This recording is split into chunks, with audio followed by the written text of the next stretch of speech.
The water in these lands is pure. Clean water enriches the soil. From rich soil sprouts new life. Prayer brings water. This land was home to many a god, but they shunned people. Thus the land was only admired with envy from afar.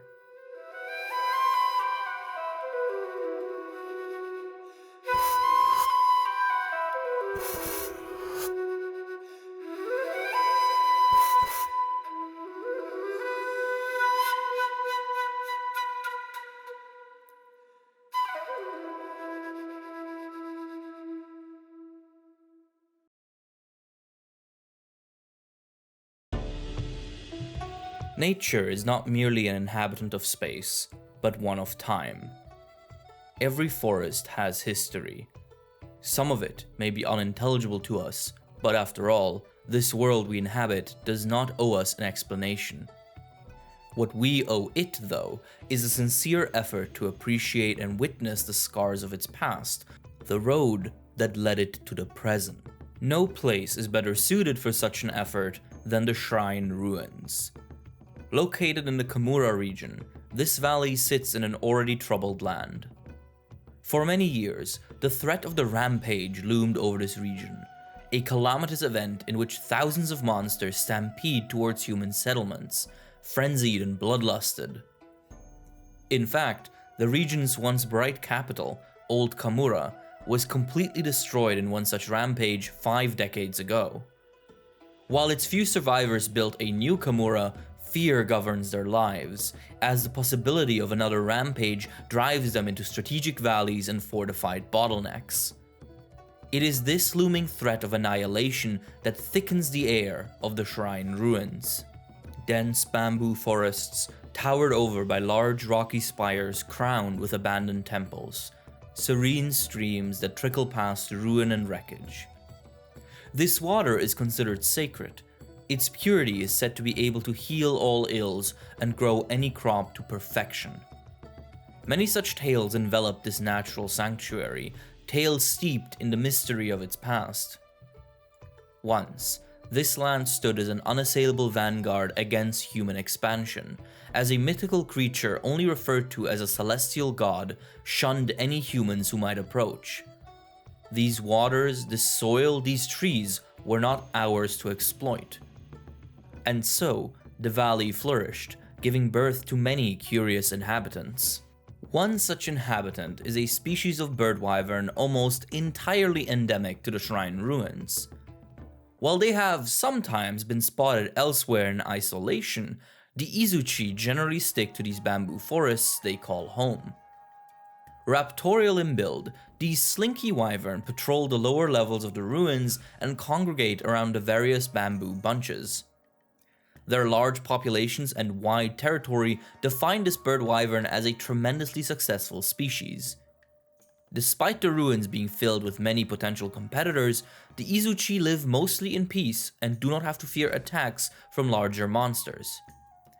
This is due to two crucial features of the species. For one, the Izuchi are omnivores. While they certainly prefer to hunt for meat, they are perfectly happy to forage berries and fruits. This takes away some of the pressure many predators succumb to, as food of some kind is always available. Thus, the Izuchi aren't as pressured to take risks in what and who they hunt. And secondly, the species succeeds due to their extremely sophisticated social structure. The female Izuchi organize and control the central nest of the pack, while the males are in charge of hunting and patrolling the territory. As a pack grows and controls an area for long periods of time, knowledge about the local environment, potential dangers, and more is passed on from one individual to its younger peers, creating a wide variety of experience and expertise. The Izuchi's strength is that they don't just act as a pack, they learn and evolve as a pack. Older males that prove themselves especially useful eventually gain the complete trust of the females and are appointed chief guard of the nest. As this duty is carried out successfully and more responsibility falls on his Izuchi, hormonal growth combines with their age to turn them into a great Izuchi, an alpha raptor and unquestioned leader of the entire pack. The more pronounced white mane of the great Izuchi may as well be a crown, so complete is the loyalty of its henchmen. While its bulk naturally delineates the great Izuchi as the most powerful fighter in the pack, its true strength lies in its throat. Growing into an alpha also modifies the Izuchi's vocal box into a screamer sac, which allows for loud, complex vocalizations that function as orders to its pack. With this ability, the great Izuchi can coordinate pincer attacks and ambushes in order to overwhelm prey and foe alike. These maneuvers are made deadly by the Izuchi's signature weapon, their tail blades, curved and sharp like sickles. These keratinous growths become larger and sharper as the Izuchi age, being black in the juveniles and dark blue in adults. By spinning their bodies around, these wyvern can use these blades as lethal rippers, able to cut through most materials given enough speed and force. The younger Izuchi tend to use these for smaller assaults, mostly warning cuts intended to manipulate the target's movement. Once they have cornered their prey, the younger Izuchi will make space for the alpha to deliver the killing blow. A great Izuchi's tail at maximum spin can easily fell a tree, and whatever is hiding behind it. And this quality actually denotes the Izuchi's greatest ecological impact. The bamboo in the shrine ruins is special. It never stops growing. Assumed to be a consequence of the land's sacred soil, the bamboo shoots of this region continue towards the heavens until they are cut. While this may sound mystical, it, combined with bamboo's naturally fast growth rate, creates a real logistical nightmare for the area. If they grow too large, a number of fatal consequences may occur. Flying wyvern may find their ancestral flight paths impeded, light may be filtered differently and away from established flora, shoots collapsing under their own weight may cause regular damage. So, a natural limiter to the height of the bamboo was necessary, and the Izuchi fit the bill perfectly. A single swipe from a great Izuchi can cleave a sizable radius of bamboo back down to acceptable levels. And since their tails can easily cut through them, the Izuchi do not bother avoiding collisions with the bamboo as they hunt and fight.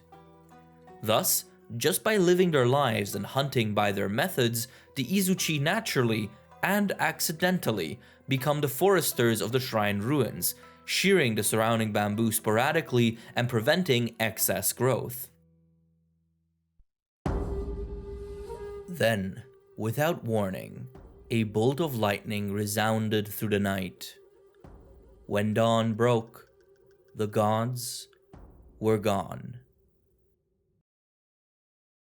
Divinity is, ironically, not a reliable entity, and thus, the inhabitants of the ruins have to be ready for sudden, drastic changes. The gods that once ruled this land are said to have suddenly vanished, overnight, leaving the valley unguarded. This marked a shift in the shrine ruins, as they were now subject to the usual ecological factors: new species, natural changes, and of course, humans.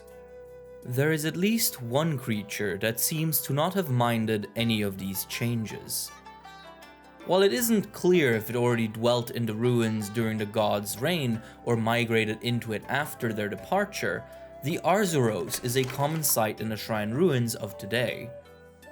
This fanged beast leisurely promenades across the lower areas of the valley, preferring open areas close to the water. That is because the Arzuros is a veritable glutton. As an omnivore, it can choose between a wide variety of potential food sources, and so it simply chooses to eat a little bit of everything.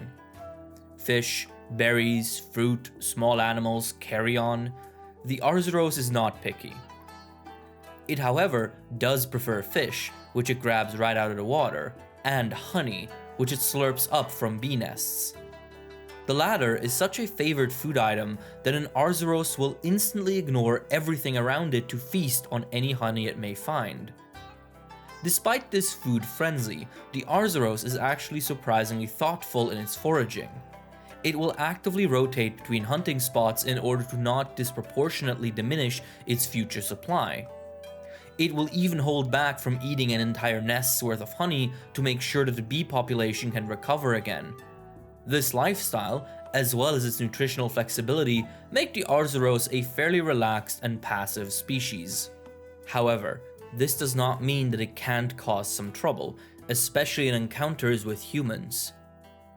Due to its strong food motivation, Arzuros will actively approach humans that smell like fish or honey. And should they be carrying any of those precious snacks, the Arzuros will leap in and try to grab them. While it will be pacified once in possession of the food, the monster's roughhousing and tossing of the human can cause injuries and invite retaliation. Despite not being particularly aggressive, the Arzuros does possess weapons. While it may look furry, it sports numerous shell growths called braces, which are flexible and yet hard. These braces are especially developed around the front limbs, where they form spikes and the Arzuros' signature long claws. A swipe from these arms can cause devastating damage if it connects, so an Arzuros will swing them around to deter potential attackers. It will also regularly stand up on its hind legs and raise its front limbs into the air, making itself as big as possible as a further intimidation tactic. Should it come to combat, the Arzuros can charge, swipe, and grab any opponents it may find, and thanks to its deceptively heavy weight and dense muscle mass, most of that is fairly damaging to anyone on the receiving end. Equipped with these features, the Arzuros will not allow itself to be bullied, not by humans or other inhabitants of the valley.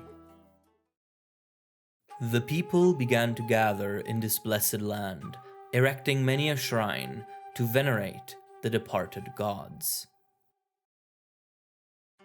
As humans returned to the valley in order to erect palaces of worship for the departed gods and their sacred land, encounters with monsters became more frequent. As a result, increasingly more of the bizarre inhabitants of the shrine ruins were documented. It was around this time that the first reports describing a peculiar phenomenon started appearing in the historical record. The texts speak of a parasol hopping about the forests at night, folding and unfolding aggressively at any that get too close. While no genuine walking umbrellas have ever been confirmed in the wild, modern scholars have identified these records as most likely referring to the acnosom, a bird wyvern that predominantly inhabits the shrine ruins and is generally endemic to the Kamura region.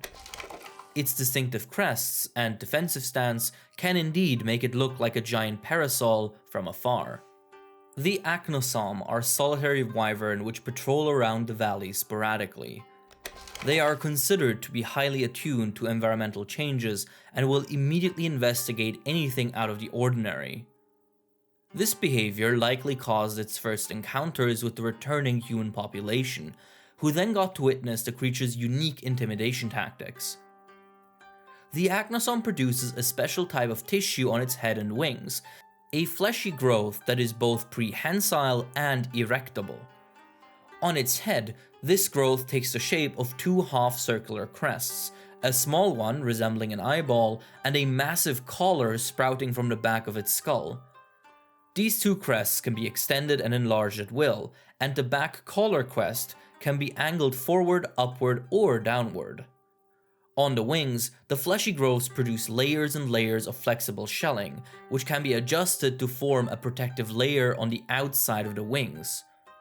By doing just that, then enveloping its body with its wings, and then finally angling its collar crest downwards at the back to protect the back of its neck, the acnosom can take a defensive position. In this stance, the fleshy growths protect it from harm, as they are sturdy enough to withstand serious punishment. This is likely what gave birth to the myth of the wandering parasol. This is not where it ends, however. Once the defensive acnosom has properly scouted out a new situation, it will enter intimidation mode. Its wings will flap open, its collar will expand to its maximum size and stand up high as the bird screeches loudly. This is a very effective and very serious warning. because should an opponent not heed it, the Acnosom will put its money where its mouth is. The collar can be folded forwards and be used to bludgeon enemies through headbutts and charges. The larger feathers on the Acnosom wings have extremely sharp edges, and while not comparable to the Izuchi's tail blade, a good slash with its wing can still cause serious cuts and lacerations. As a partial insectivore, the Acnosom also has a very sharp beak and powerful legs that can both cause major damage. But the bird wyvern's true weapon lies in its diet. While the Acnosom heavily favors insects such as Altaroth, it regularly feeds on various herbs as well, specifically fire herbs. As they are broken down during digestion, the fire herbs are stored within the Acnosom's fire sac, which can regurgitate a flaming liquid extract when stimulated. Should an Acnosom be in need of a little more oomph, it can thus spew out balls of burning liquid, viscous enough to bounce around and set fire to anything they touch. Not just that, but the rising heat from those flaming balls allows the Acnosom to temporarily hover in place, allowing for a spontaneous airborne assault. Luckily, incidents involving Acnosom are fairly rare these days. Most people tend to tread carefully and turn back when faced with a 3-meter tall screaming umbrella, after all.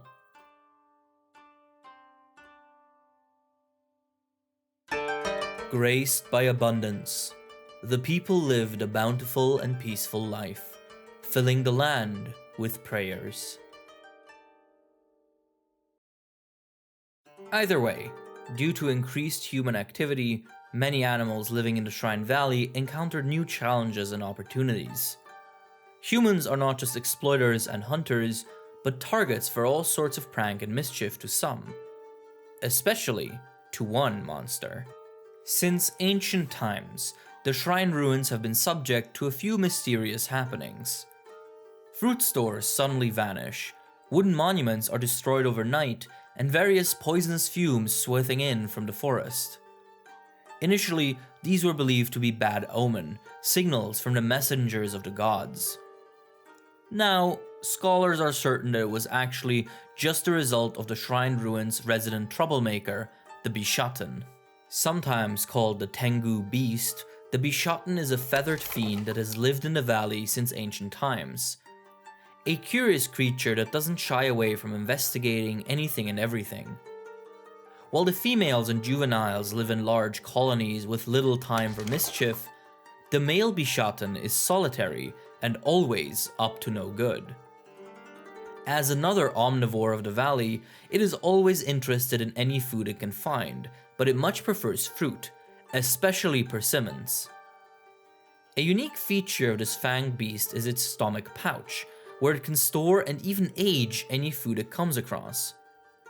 Said food can serve a different purpose, however. Should a Bishaten feel threatened, or maybe just a little goofy, it can reach into its pouch and chuck any fruit it doesn't need or want at its opponent. The Bishaten actually collects various types of fruits for this exact purpose. The poison fruit is rotten and releases a toxic mist, while the flash fruit breaks apart into a dazzling flare. Crucially, however, the Bishaten is not itself immune to any of these effects, so it has to make sure to cover its nose and eyes, respectively, whenever it uses them. Even without specific adaptation to its fruits, the Bishaten still sports numerous features that maximize its ability to create chaos. Its tail tip is modified into an articulate appendage, not dissimilar to a claw. The palm is covered in dozens of tiny trenches that allow the claw to attach to almost any surface securely by ways of the Van der Waals phenomenon. Meanwhile, the top of the claw is covered in smooth shelling that, when the claw is curled up, allows it to slip and move across the ground effortlessly. With these two opposite surfaces, the Bishaten can stand on its tail and either affix itself to a surface or slide around it with high speed and precision. In addition to all of this, the Bishaten is one of the very few fanged beasts to actually have wings, which stretch from its sides up to its wrists. These allow the beast to glide and hover, but they do not grant true flight. These features combine to make the Bishotten an agile and slippery opponent, as it can zip around on tail and wing, attach and hang from any surface, pelt you with fruits of various kinds before swooping in and bludgeoning you with its curled tail tip, an attack strong enough to break rocks. Moons passed, times changed. The people became arrogant and thankless. And as they did so, the land fell into desolation.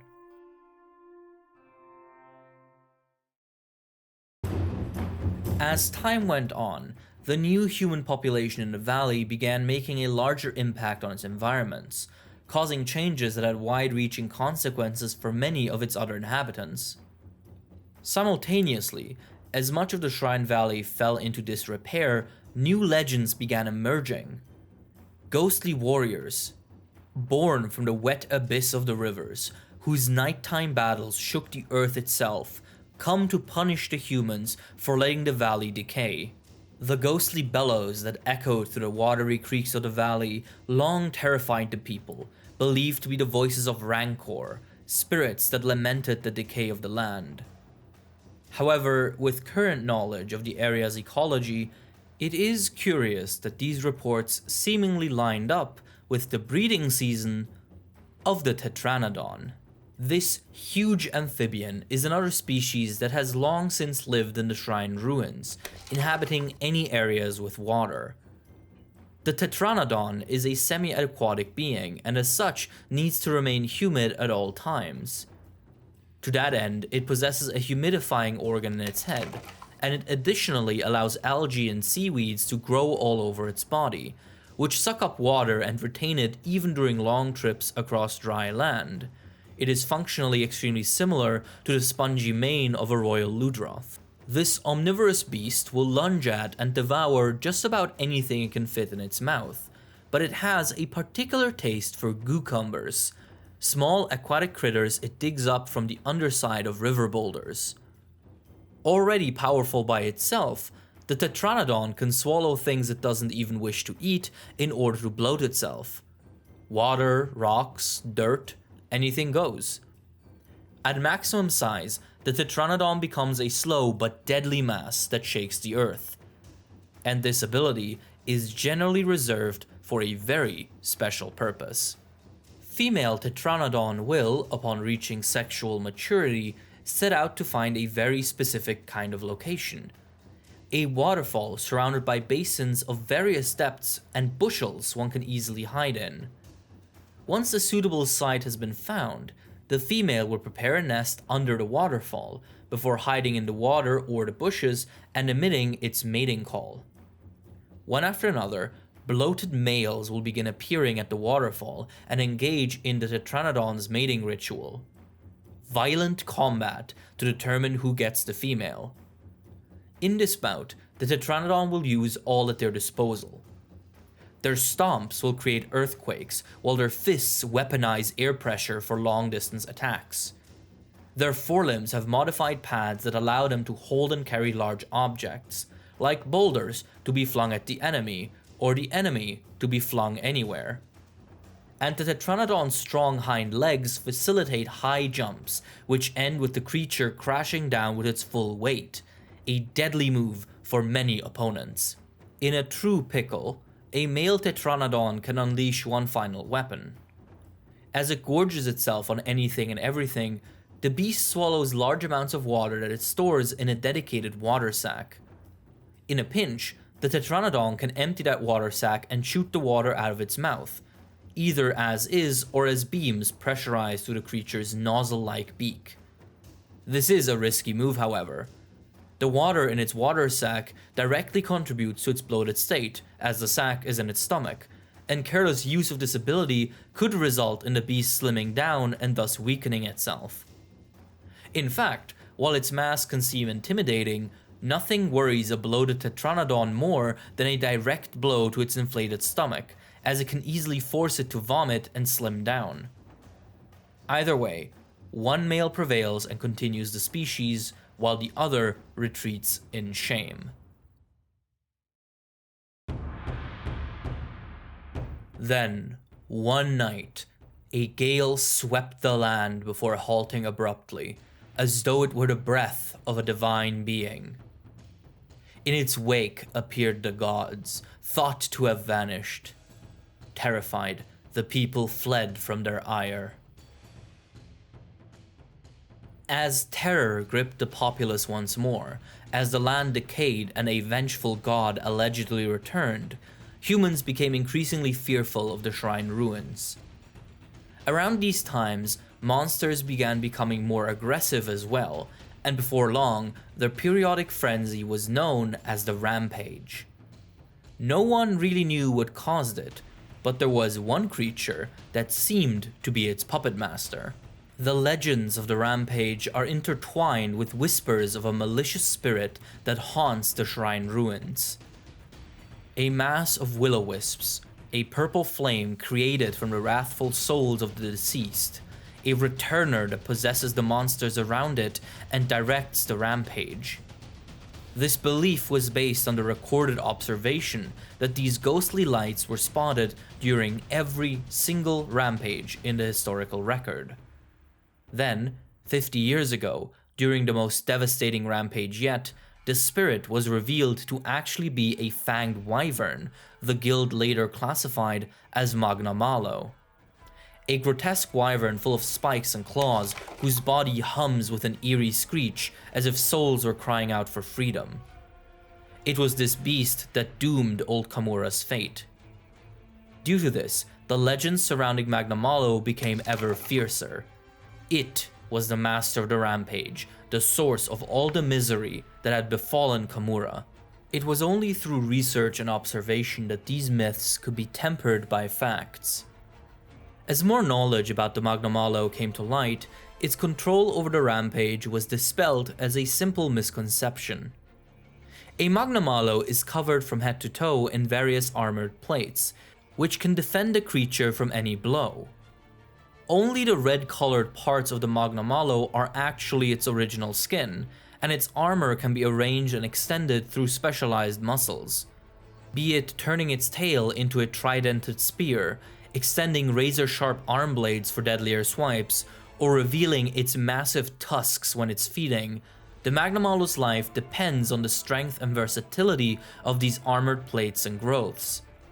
More importantly, its horned crown almost unilaterally dictates mating, as only male Magna Malo with the largest and most elaborate horns will be allowed mating privileges. Thus, this wyvern's life stands and falls with its armored growths. The problem is that these plates grow only once, and once destroyed, never recover. This is especially devastating if the horns are broken, as that entirely bans a Magna Malo from ever mating. Therefore, the creature developed a way to prevent such damage. Many legends note a frightening purple glow and a wailing accompanying the Magna Malo, a phenomenon dubbed Hellfire by the populace and officially adopted by the guild. Hellfire is, in fact, not the souls of the damned, but a digestive gas that the Magna Malo can release from the gaps in its armor. Specifically, hellfire is produced through the digestion of bone marrow and ignited once in contact with air. This is possible due to both the high energy level of bone marrow and the unique traits of the Magna Malo's stomach acid.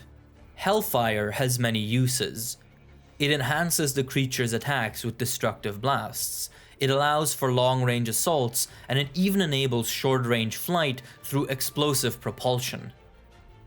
But the Hellfire's true power, and its main purpose, is that it can coat the armored plates and horns of the Magna Malo, tempering them through heat and temporarily making them much more durable. In essence, the Hellfire protects the Magna Malo's precious armor and allows the wyvern to fight at its full power without having to constantly worry about breaking it. This mechanism motivates the Magna Malo's entire behavior. Broken armor means solitude, weakness, and death, and so it desperately seeks to stockpile bone marrow in order to continuously fuel the Hellfire. To this end, it hunts way more prey than it actually needs for nutrition alone, which naturally leads it to the rampage. an all-you-can-slay buffet of confused, injured, and frenzied monsters, easy pickings for a top predator such as the Magnamalo. Thus, its consistent appearance alongside the rampage being considered proof of its involvement was a classic case of correlation not equaling causation. The Magnamalo didn't cause the rampage, it simply benefited from it and sought it out.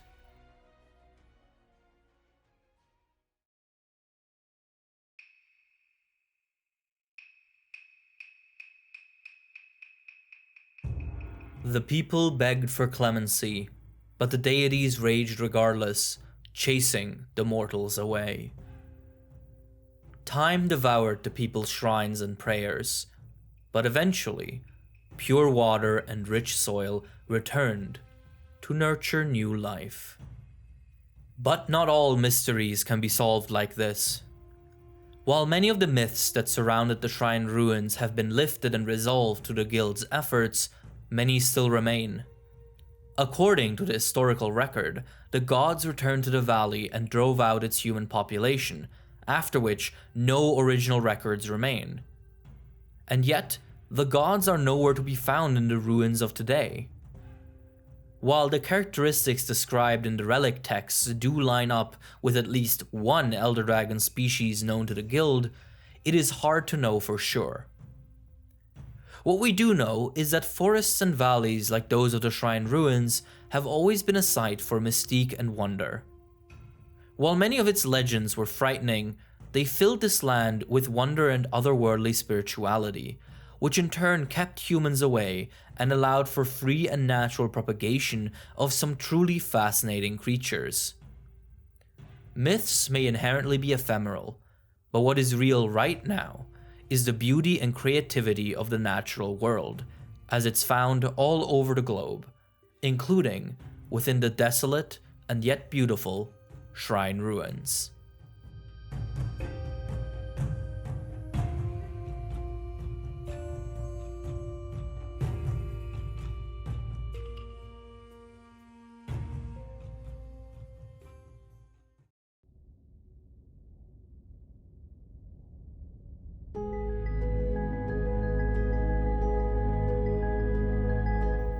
On islands made of frost, the old dragon reigned. As men and monsters sought to slay it, the beast never buckled. Its breath a hurricane, its back a flame.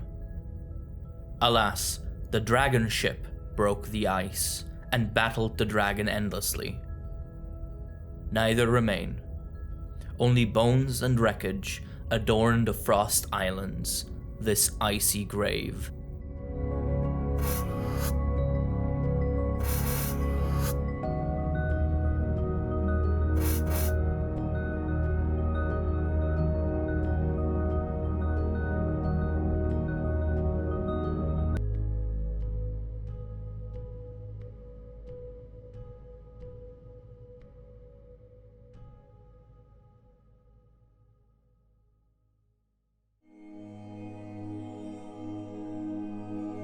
Man has left many marks upon the land. While one hopes that those which endure are monuments to peace and prosperity, many of humankind's legacies on Earth are the remnants of violence and strife. Such is the case for the Frost Islands. This frozen archipelago in the Kamura region was once known for many things, for the ghostly songs that slither across the water, or the blades of ice that dance among the winds. But now, it's known for only one thing: bearing the aftermath of one of humanity's greatest battles. The tales tell of an unnamed dragon that nested in these islands. It was said to be so enormous, so massive, that just moving its body changed the shape of the land. It was a threat to man and monster alike. After many hunting parties failed to slay it, it is said that the guild, freshly formed, deployed one of their first dragon ships for the purpose of vanquishing this dragon. Heavily armored ships, loaded with all kinds of weaponry, including multiple dragonators. The hunting party engaged a dragon, and that is where history ends. The expedition was never filed as complete, and no further direct historic records remain. Thus, we look to the landscape of the Frost Islands for answers. Centrally located, there sits a massive dragon skull, impaled by dragonators.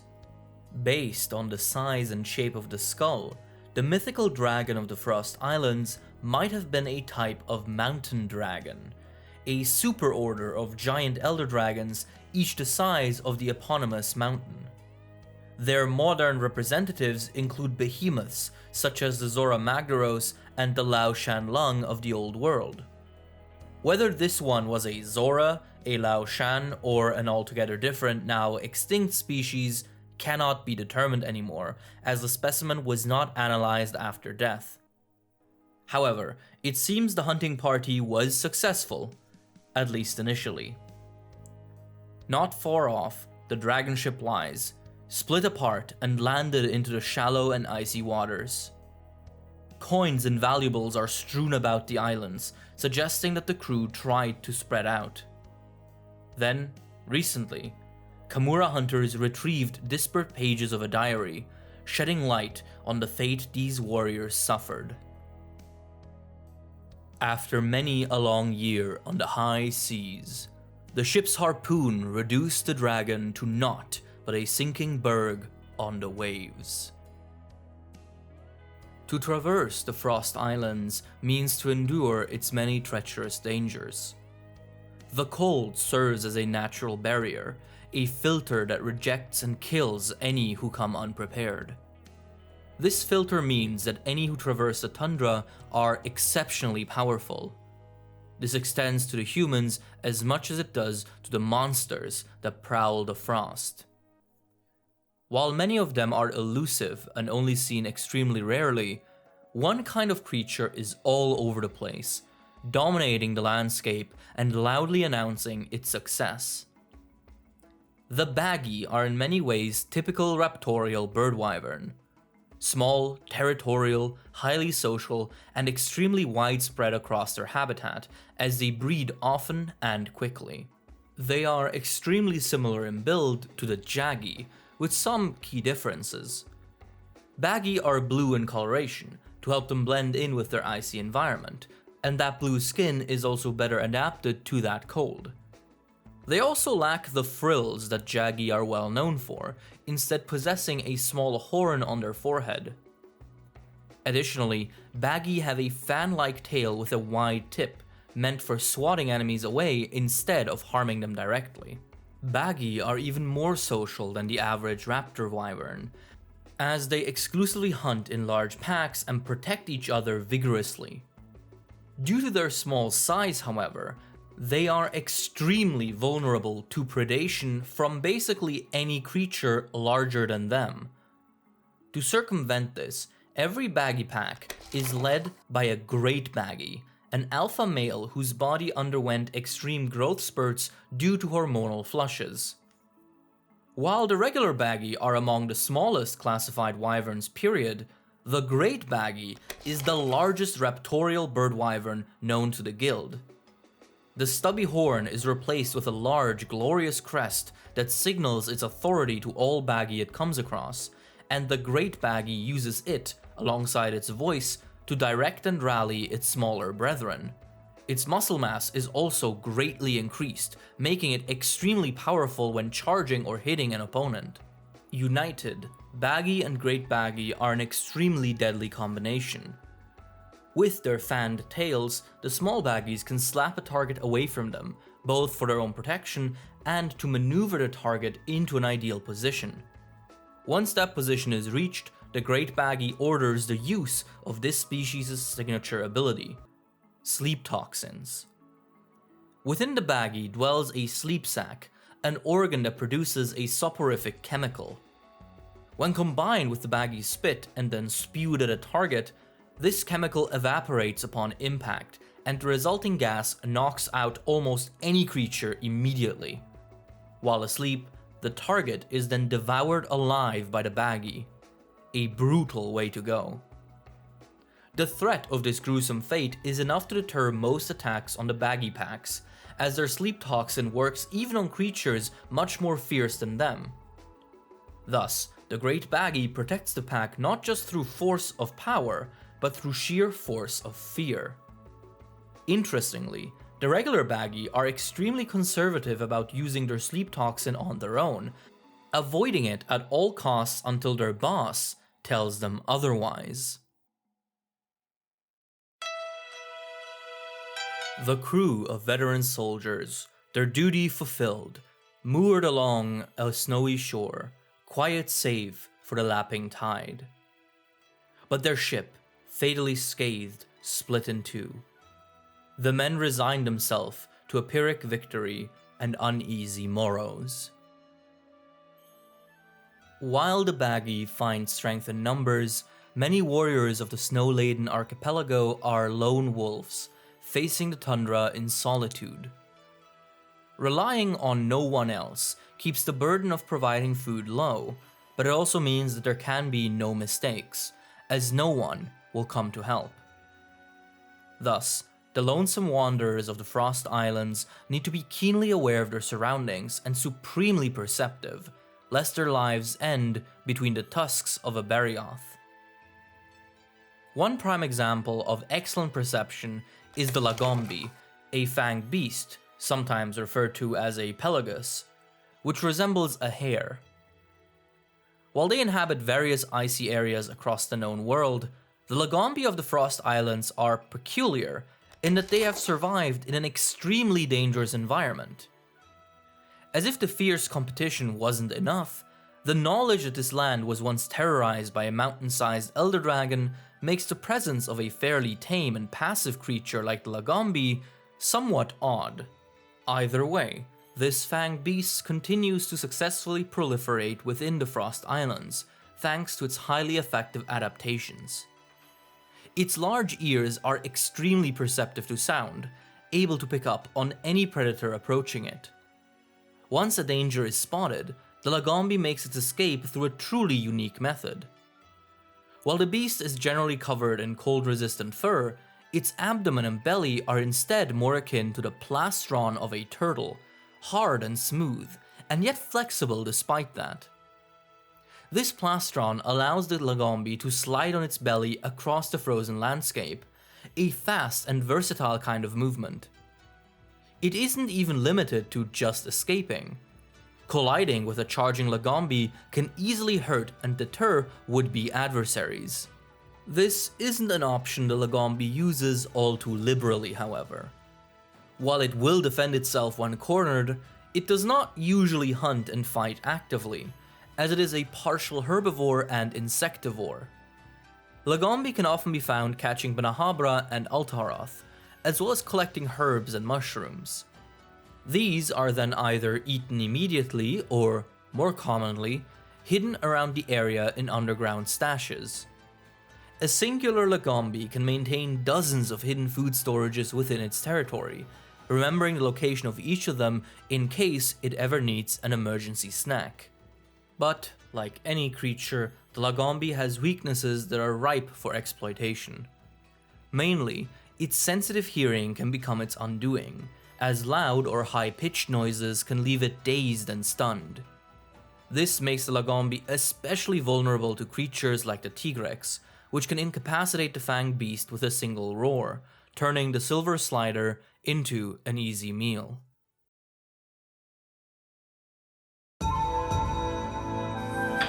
Day 1. We awoke to a pale shore marred by claw marks and signs of battle. Someone said they heard a lullaby. Day 2. Our scouts returned without their weapons, claiming they saw a shadow dragging a bloody knife behind them. With the Frost Islands perpetually shrouded in icy winds, the many caves that litter the area make for an attractive proposal, their promise of warmth and safety from larger predators music to the ears of the weary.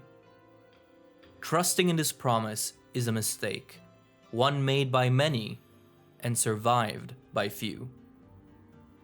For in the dark lurks a terror that dwarfs the ice and frost, a creature known to the guild since its very inception. The Kezu, a pale flying wyvern that dwells almost exclusively in caves, is an ancient and terrifying fiend.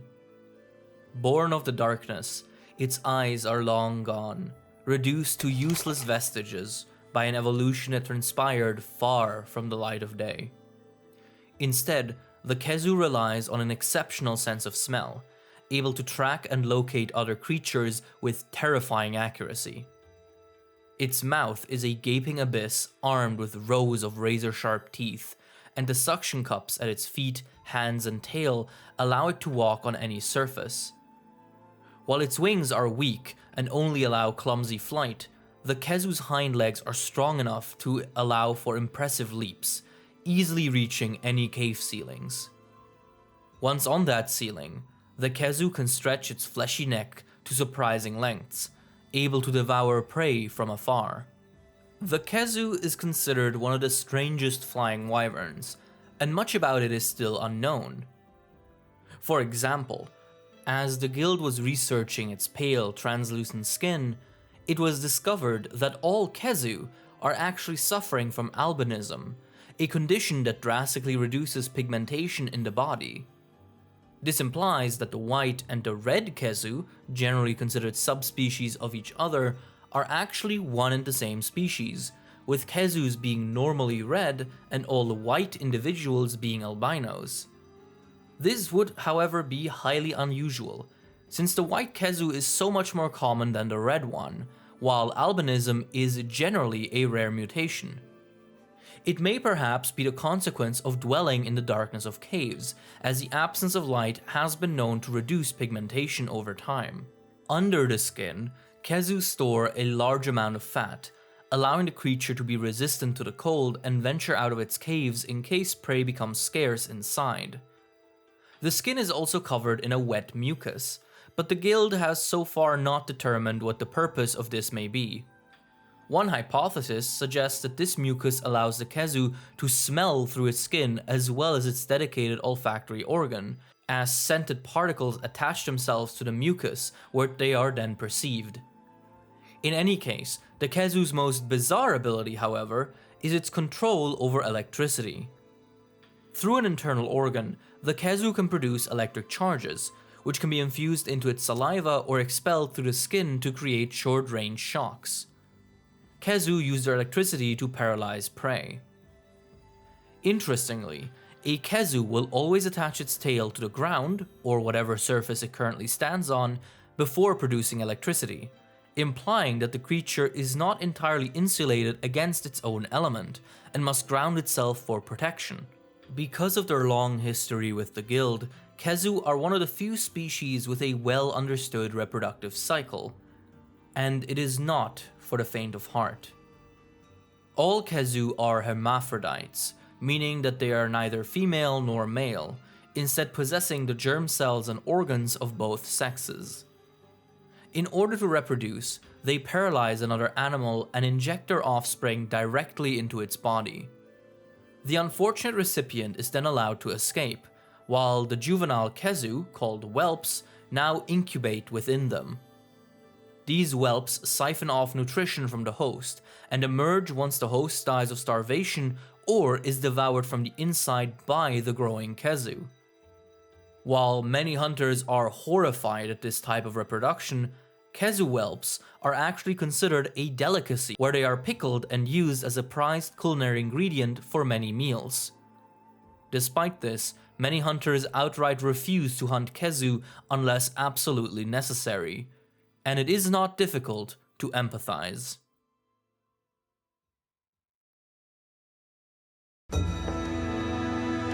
Day 3. We all hid in the ship, shivering not from cold, but fear. Some whisper that the island is cursed. Day 10. Before we knew it, there were monsters everywhere, scratching at the ship's hull. Howls and panic followed. The icy plains are prowled by beasts, and the caves hold horrors. Clearly, the only place left to run for safety must thus be the shallows, the watery fields that surround the archipelago. Unfortunately, even those revealed themselves to be treacherous and misleading. The waters around the islands are peaceful, calm even, and just when reasonable doubt should set in, a soothing melody, a ghostly song sweeps the waves and the mind alongside it. Those entranced by it are never seen again, for they fall prey to the somnacanth. This human-faced leviathan lives in the shallow coasts and bays around and within the Frost Islands, where it swims around on its back, propelled by its massive tail fin, which it can choose to stand on when necessary. It often perches itself on rocks and shallows, where it starts to produce melodic roars that resemble singing. The purpose of this behavior is not known as of yet. While it is an effective hunting strategy, as inquisitive souls lured by song make for easy prey, somnacanth have been observed singing even when they weren't actively looking for food. In contrast with this serene behavior, the somnacanth is a fierce and territorial monster, tolerating absolutely no trespassers in its territory. Should it spot an intruder, it will stop at nothing to eliminate them. Its long and slender body can move quickly and ferociously, with somersaults, swipes, and charges that leave any opponent hurting. When enraged, the somnacanth can flush its head fin with blood, changing its color from a calm purple to a pulsating, fleshy pink. From the ends of this fin, the leviathan can launch darts that can impale prey from afar. But its most fearsome weapon is its soporific dust. From an organ in its throat, the somnacanth produces a fine particle dust that causes immediate sleep in anyone that comes into contact with it. This dust it can simply distribute as a cloud or breathe out as a beam, both of which are instantly effective against most targets, who will fall asleep, never to wake again. But even when avoiding the waters, one is not entirely safe from the somnacanth, as it has the rare honor of sharing its regular habitat with its own subspecies, the Aurora somnacanth. Most likely descendants of somnacanths which chose to venture out from the water, the Aurora somnacanth is a more land-dwelling version of the regular species. It achieves this change with remarkably few changes to its body structures, instead relying on a single core adaptation. The auroracanth has a modified throat organ, which no longer produces sleep dust, but rather super frozen ice crystals. These crystals can be expelled through various openings in a creature's skin, something it does passively at almost all times. Due to this, the ground underneath the auroracanth freezes continuously, allowing it to slide on solid ground easily and thus dwell on land without the need for legs or other typical land limbs. The fins it already had help and are useful in addition to this frozen way of transportation. Its new ice organ has more uses than that, however. Just like the regular species, the auroracanth can emit its icy dust as a breath or as a stationary cloud, as well as surround itself with it. And while the regular somnacanth sings with no clear reason, the auroracanth's song serves a deadly purpose. Among the ice crystals are some larger particles, ice bombs that react to sound and expand explosively when vibrated. By spreading ice clouds around a vast area and then singing, the auroracanth can detonate an icy tempest which engulfs its prey. An icy death by an icy executioner. Day 16. The beast's feast was at an end, as were any courage or valiance we once noble warriors had possessed. What had summoned those monsters were the very remains of that mighty wyvern, growing in strength even after defeat. But beyond the cold and the desolation, the Frost Islands are an ecosystem like any other. And just like any ecosystem, it too has a ruler, a monster that stands at the apex. Few survive their journey through the Frost Islands, but of those that do, many tell the same story. At night, a scraping sound reverberates through the snow. In the morning, trees are gashed and traces line the snowy fields. Eventually, everyone meets it. A towering figure, the visage of a demon, carrying a massive blade behind it, seeking its next victim. The true king of this frigid land. This creature was recently finally tracked down and officially classified as Gos Harag, a fanged beast. This massive monster most resembles a large bear, being able to stand on its hind legs but preferring to be quadruped most of the time. While its hind legs are essentially just the paws of a bear, the Gos Harag's front limbs are highly modified. Its knuckles have rocky, hoof-like protrusions that allow it to walk on them with ease, which both protects and hides the beast's actual fingers, which are long and adorned with sharp claws. The monster's face is its most striking feature, at least initially. A demonic mask of hard scales, with 4 short horns jutting out from its skull. The Gos Harag is a shrewd ruler. It doesn't look for any conflicts, but it wins all that it enters. It prowls its territory and doesn't intervene until disrespected. If that happens, it endeavors to teach any attacker a lesson with the least amount of possible effort. A few swings and slams are usually enough to display the beast's great strength, as a single punch from a Gos Harag can shatter the ground and pulverize a human torso. By jumping into the air and slamming both fists into the ground, the Gos Harag can even produce shockwaves that travel through the ground, ripping it and any unfortunate targets to shreds in the process. But sometimes, minimal effort is not enough. Some opponents incur the wrath of this icy lord. In such cases, the Gos Harag's skin turns from a calm whitish blue to a pulsating red, as it increases its circulation and readies its secret weapon.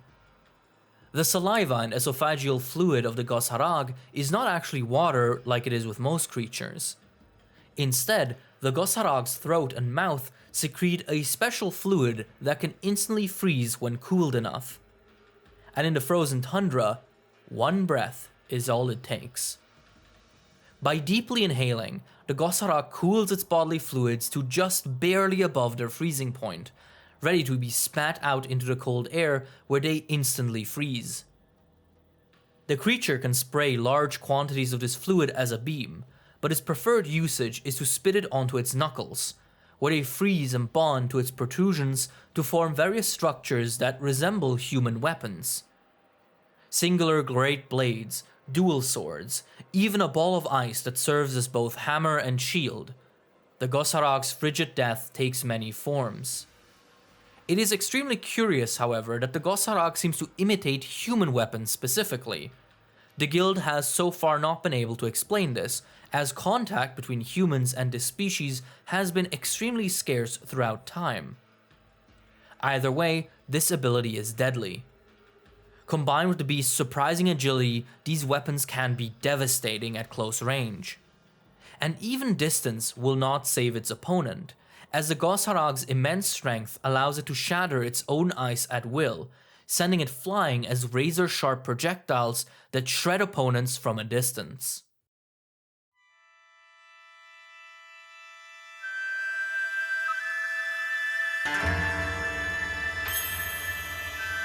Mayhaps it was a curse. Neither the ship nor the bones will tell, for they have long disappeared into the marine snow. Beauty is sometimes only notable as such due to its pairing with danger. In the Frost Islands, the silver spectacles of its snowy fields are only enjoyed by the ferocious creatures that call them home. The men and women who fought and died here leave no name behind, beckon no glory. Their bravery and ultimate fate vanquished a powerful foe, and for it, they were devoured by the land and nearly forgotten. But in death, they received an honor hard-earned. A final resting place worthy of heroes. A beautiful paradise only seen by those that sacrifice everything. A frozen grave that rejects the weak and embraces the strong, the brave, the heroic.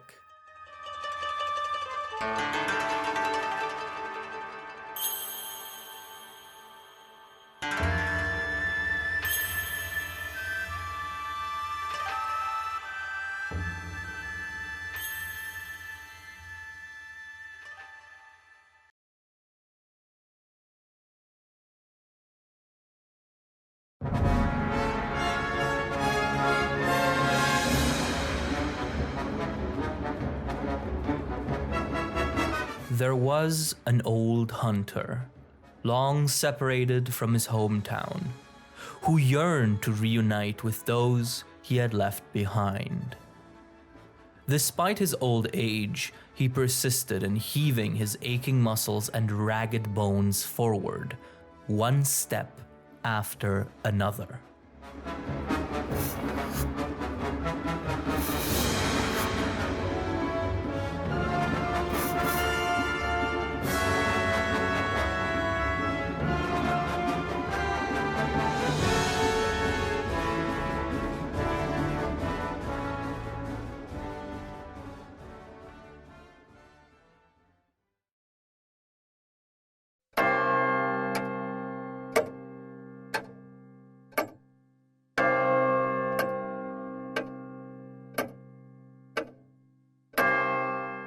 All of creation exists upon the axis of time.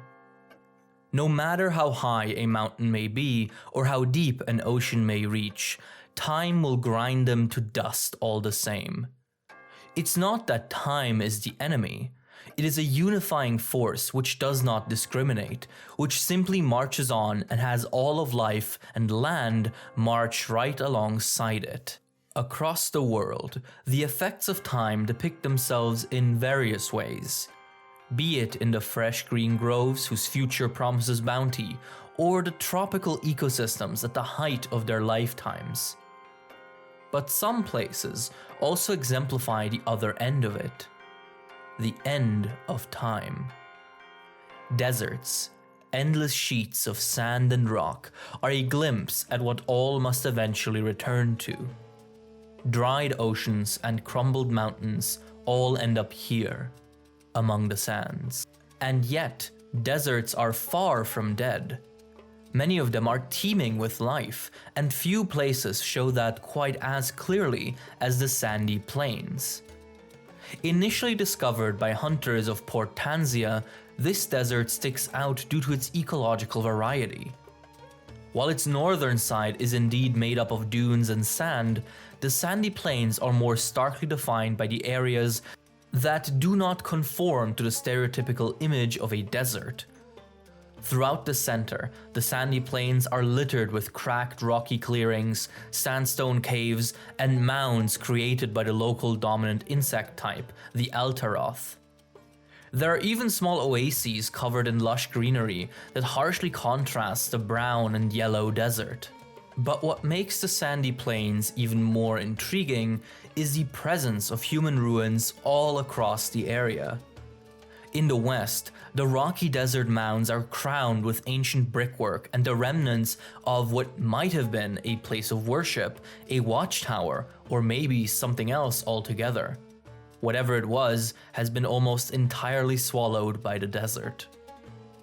As one descends into the sandstone caves, further and further still, these ruins become increasingly present, a phenomenon no guild scholar has been able to explain conclusively. The lowest point of the sandy plains, deep within the sandstone depths, is what looks like a derelict arena, although it could just as well have been a town square, as ignorant as we are of the past. No humans now dwell in these abandoned sites. Instead, the sandy plains have become host to an immense variety of animals and monsters alike, with a surprising number of species calling this desolate wasteland their home.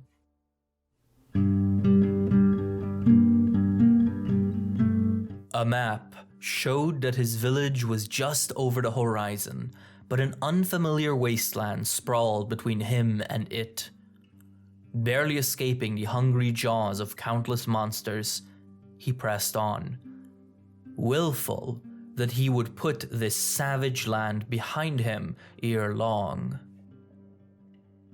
The sands and the dunes of the sandy plains constitute a sort of first great filter. Any creature that lives here must, before all else, solve the problem of locomotion across these hot and deceptive surfaces. In order to address any of the other obstacles that come with living in desert areas, food, shelter, water, etc., one must first be able to reliably move across the dunes, something that is easier said than done. To move swiftly and effectively on this treacherous terrain, which crumbles around you as you move, various creatures developed adaptations that give them more stability and speed on sand. And none are quite as effective in their all-terrain traversal as those of the Volvidon. With a name that translates to revolving tooth, the Volvidon lives up to its moniker. This bizarre fanged beast sticks out in the desert due to its bright red carapace, whose rounded hump and spiked cranial crests give the creature a distinct and characteristic look. This look has a special function. The Volvidon's armor is actually a collection of dermal bone plates and scutes, which are segmented around the creature's midsection, similar to that of an armadillo.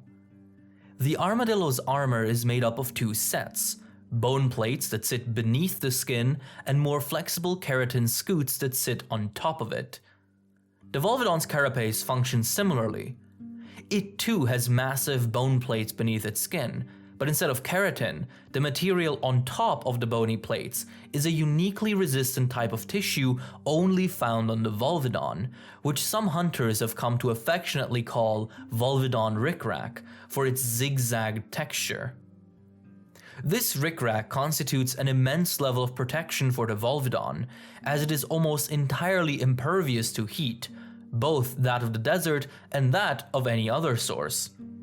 It can even repel and resist the temperatures of fire and lava.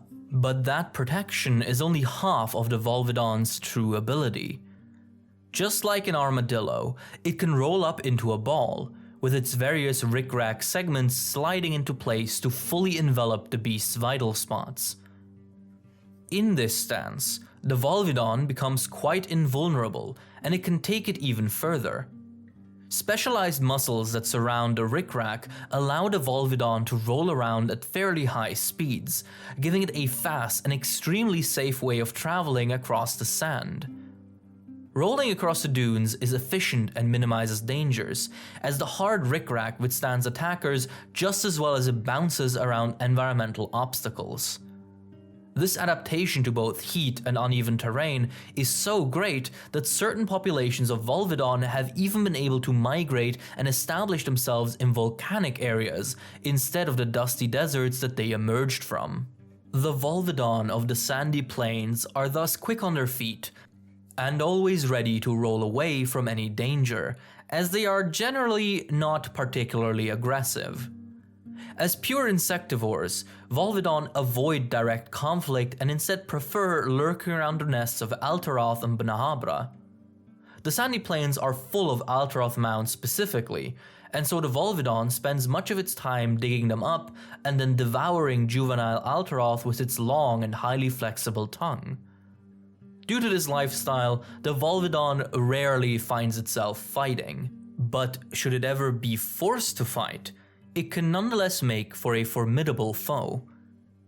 Its rickrack makes for both a strong defense and offense, as the beast can crash into an attacker at full speed, rolling into them and causing damage on impact. However, because of how the Volvidon curls up, it is effectively blind when in full protective position, as its eyes are fully covered. Thus, it might have to defend itself unfurled in certain situations. In those cases, the Volvidon's sharp single claws can lacerate opponents, and its long tongue can function much like a whip. But beyond raw physicality, the Volvidon has a trick up its sleeve. The insects it eats do not just satiate the beast's hunger, but also allow it to harness their various chemical abilities. Bnahabra have a poisonous sting, with a venom that causes paralysis when it enters the body, either through injection or even through skin absorption.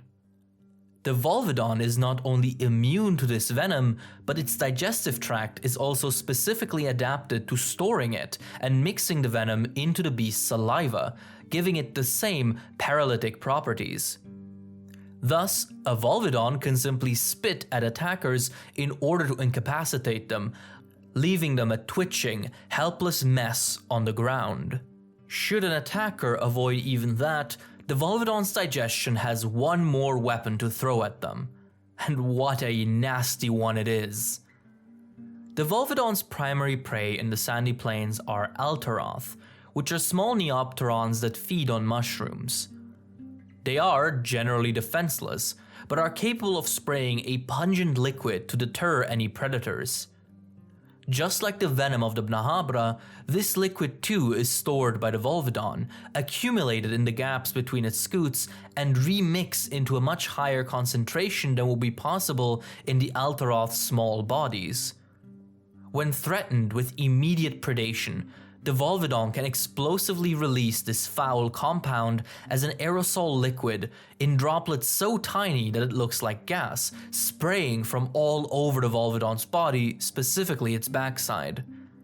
Even a small splash of this liquid produces a smell so disgusting that it instantly induces a major gag reflex, killing the appetite of most predators, leading them to leave the Volvidon alone. Getting sprayed by this nasty attack is especially bad for hunters, as their throats become cramped and reject any of the healing potions and elixirs the guild equips them with. These defenses make fighting the Volvidon such a hassle that most hunters do not consider it worth the trouble, as it's an unbothered creature that generally does not cause major problems as long as it is left alone. Several days passed with no sign of his home anywhere. He began to fear some fault in the map had led him astray. Traversing the sandy plains, one will encounter many such creatures, monsters that are honestly often best left alone. In this harsh environment, many of them have developed to minimize conflict, which means they are either good at running, good at hiding, good at finishing fights quickly, or all of the above.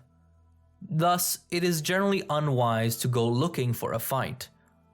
However, some of the monsters in the sandy plains are so good at hiding in plain sight specifically that one might stumble onto them entirely by accident. For example, a rocky mound may suddenly start shaking when touched. In such a case, the creature that was disturbed would quickly reveal itself to be a Basarios. As perhaps the most well-known representatives of the superfamily of armor wyverns, the Basarios was discovered extremely early in the guild's research efforts, and has since only become more widespread and successful. Basarios are juvenile armor wyvern that have yet to mature into their adult form, a Gravios, but even at their relatively young age, they are imposing. Massive flying wyvern covered in hard shelling, with an enormous pile of rocks and boulders fused to their back. The Basarios skin is exceptionally tough, even harder than that of its adult form. This is to protect the relatively dull-witted juvenile from harm, as its slow and heavy body and small brain do not allow for elegant and effective evasion of combat. Not that a Basarios would really even seek out that combat. Abandoned by their mothers shortly after birth, Basarios spend their youth hiding, trying to stay safe and grow until they can transition into a much more powerful and fierce Gravios. During this youth, Basarios hide using their strong wing claws to burrow into the ground, submerging everything except their rocky backs, making them look like an inconspicuous pile of rocks. By slowly swimming through the ground, the Basarios can move around mostly unseen, as it navigates to its two major food sources, ores and insects. Ores provide it with the material needed to strengthen and expand its hide, while insects are full of protein necessary to bulk up the wyvern's muscles. This lifestyle continues until maturity, a slow and peaceful process that the Basarios rarely risk by entering conflict. Should a Basarios find itself in a pinch, however, it is far from helpless. Its tough hide alone is impervious to almost any attack, with only the strongest opponents even being able to as much as chip it. This defense can also be used for counterattacks, as the massive wyvern can crush its enemies by running into them or rolling around on top of them. A solid facial armor plate adorned with two short horns allows for extremely devastating headbutts as well. The Basarios can even swim through the ground and attack from below, making it surprisingly versatile. Should the Basarios' raw physicality not be enough to deter an opponent, it can resort to its ultimate weapon, its furnace.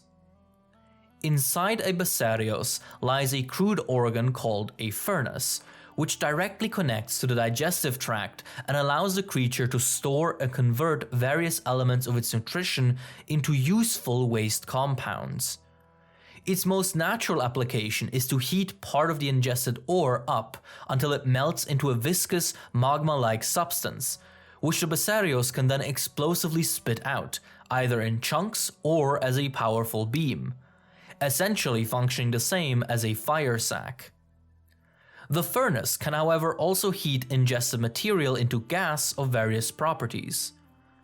The Basarios skin is littered with vents, which connect directly into the furnace and can be used to expel the produced gas. This gas can be flaming hot, venomous, or even sleep-inducing, allowing the Basarios a wide array of defensive options at close range. This is not without danger, however.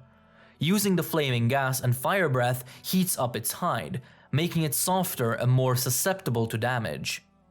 Nonetheless, these abilities allow most Basarios to live out their life cycle in relative peace. Curiously, while Basarios are fairly common in the sandy plains, their adult form, Gravios, has not once been sighted in the area. This has led to much speculation, but the most likely explanation is that once grown, they simply migrate. Gravios generally prefer swampy or volcanic habitats, so it is entirely plausible that the sandy plains serve as a sort of nursery for young Basarios to grow up in before moving on to more suitable environments as adults.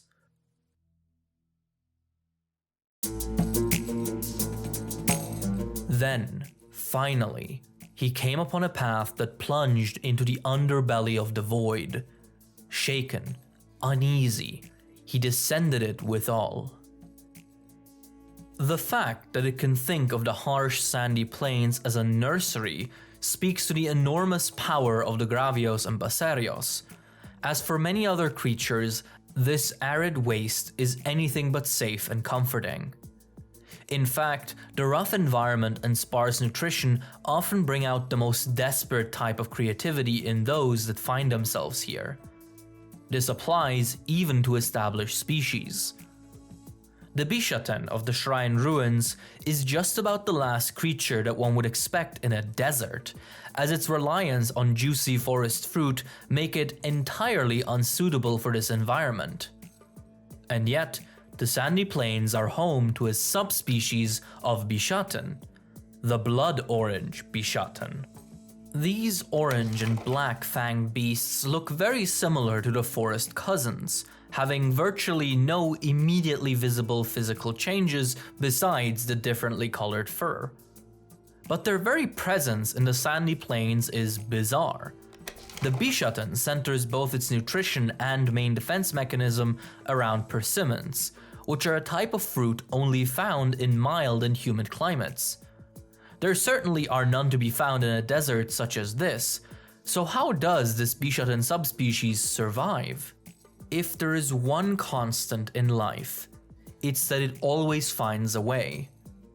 And so, the blood orange Bishatan adapted to survive without its beloved persimmons, and instead found a new primary food source: pyre cones. These pine cones grow in almost every habitat imaginable, as their main plant is extremely low maintenance, and are notable for their size and their immense flammability. That flammability comes from a high energy liquid stored in the center of the cone, extremely nutritious but not easily eaten and digested. The forest Bishatan, however, is already adapted to eating poisonous and paralytic persimmons, so it was likely not long before a population of Bishatan discovered that they could use pyre cones as a primary food item. This was an extremely advantageous adaptation, as pyre cones are not fragile and can grow almost anywhere, drastically increasing the Bishatan's possible habitats.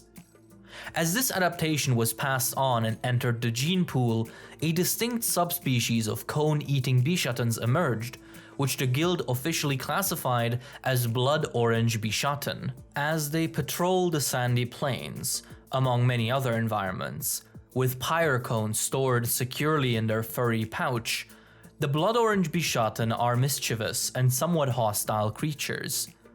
They are considered more aggressive than their forest cousins, as they are often observed bullying other monsters, including forest Bishatan. This temper likely comes from their newfound power. The blood orange Bishatan has, through repeated ingestion of the pyre cone liquid, itself developed a flammable type of saliva, allowing it to spew fire at will. This is by itself a fearsome ability, as the flames it can breathe are highly concentrated and destructive. But what makes this even more troubling is the Bishatan's intelligence. As a fanged beast of the order Pelagousia, it is capable of various higher cognitive feats, one of which being tool use. And because all Bishatan species have a pouch in which they carry their food at almost all times, the blood orange Bishatan found a creative way to use its food as weapons. By spitting a small amount of its fiery saliva onto a pyre cone, the blood orange Bishatan can prime it, causing it to rapidly heat up. This turns the pyre cone into a makeshift bomb, as its internal liquid begins glowing until the entire cone explodes, with its outer spines serving as shrapnel. This weapon becomes deadly in the hands of the deft Bishatan. Its long ancestry of throwing persimmons at its opponents translates exceptionally well to now throwing primed pyre cones, to devastating effect. By throwing the cones with a spin, the blood orange Bishatan can alter the trajectory of its projectiles, masterfully encircling and outmaneuvering its poor victim. In a particularly brutal move, it can even shatter multiple pyre cones and spread their still primed and burning pieces all across the ground, where they will soon detonate in a massive explosion. This ability, coupled with the Bishatan's innate physical strength and dexterity, make the orange subspecies an extremely dangerous creature to encounter. Many travelers avoid the sandy plains specifically for this reason, as while Bishatan aren't extremely common, they still pose a looming threat for those that travel across the plains and the rocky plateaus.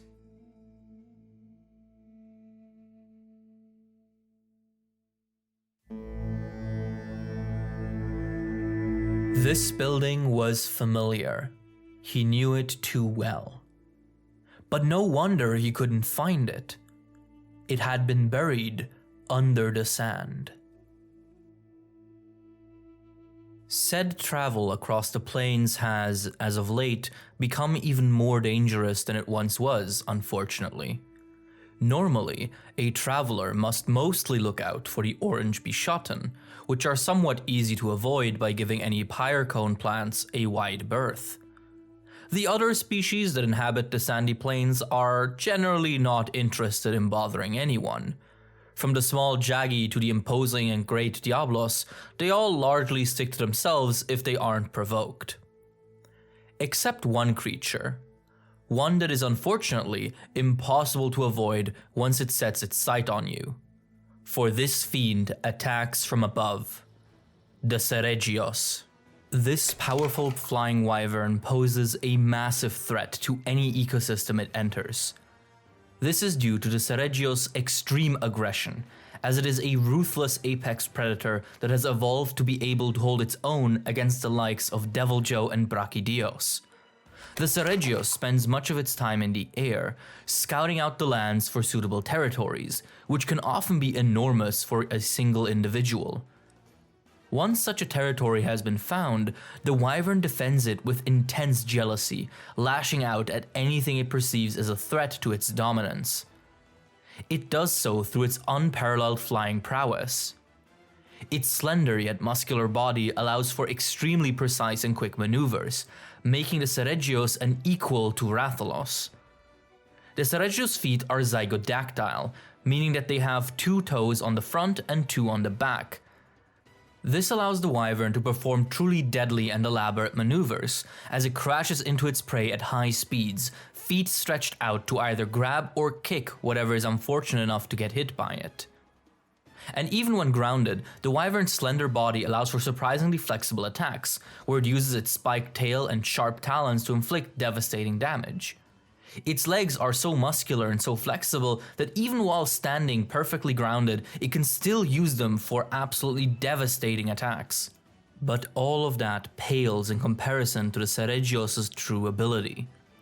One of the most striking features of this wyvern is its scale armor, which is a brilliant gold.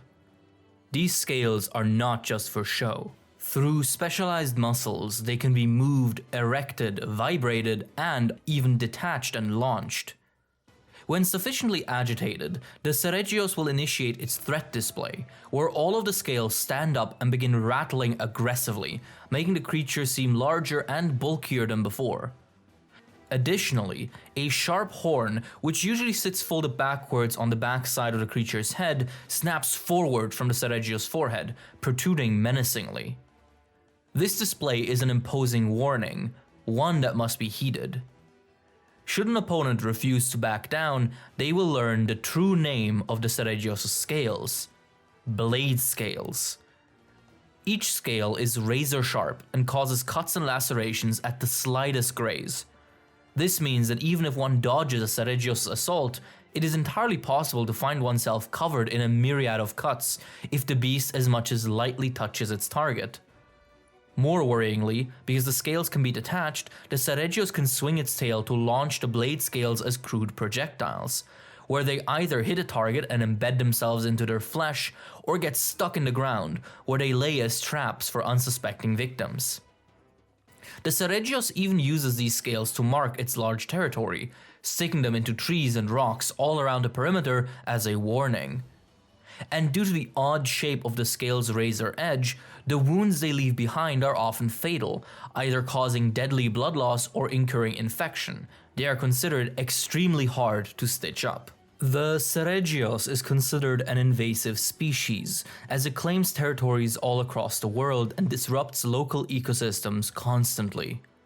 Many mysteries still remain about the creature. Upon first discovery, it was believed that it could not survive in desert regions, but shortly after, discoveries of Seregios living happily in the arid wastes became increasingly common. Tissue analysis has suggested that the species does not actually originate from the Old World continent, which has led some researchers to believe it might actually be a New World species that was simply observed first in the Old World. Believers of this hypothesis often cite the notable physical similarities between the Seregios and the New World basilgoose as further evidence for this, as their fairly similar facial structure and detachable scale adaptations could suggest a shared ancestry. The guild has, however, as of yet not recognized this possibility, as no Seregios has ever been sighted in the New World. As many Seregios make the sandy plains their home, it seems the wasteland finds its apex, the creature that stands above all in any given environment. But it is rarely so easy.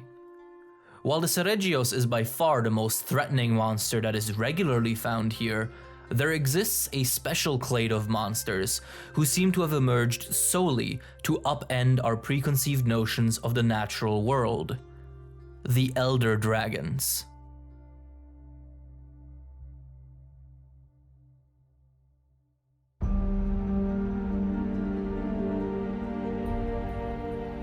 Hoping to find something left behind, anything, he entered his old house. On the wall was written a message. As the crimson glow falls upon us, our people flee this land. But I promise to survive, that we too may reunite. There is nature, and then there are elder dragons. Dismissed as a waste bin classification by many, elder dragons are extraordinarily powerful and mysterious creatures, coming in varying shapes and sizes, but all capable of causing harm and destruction at a scale beyond human imagination.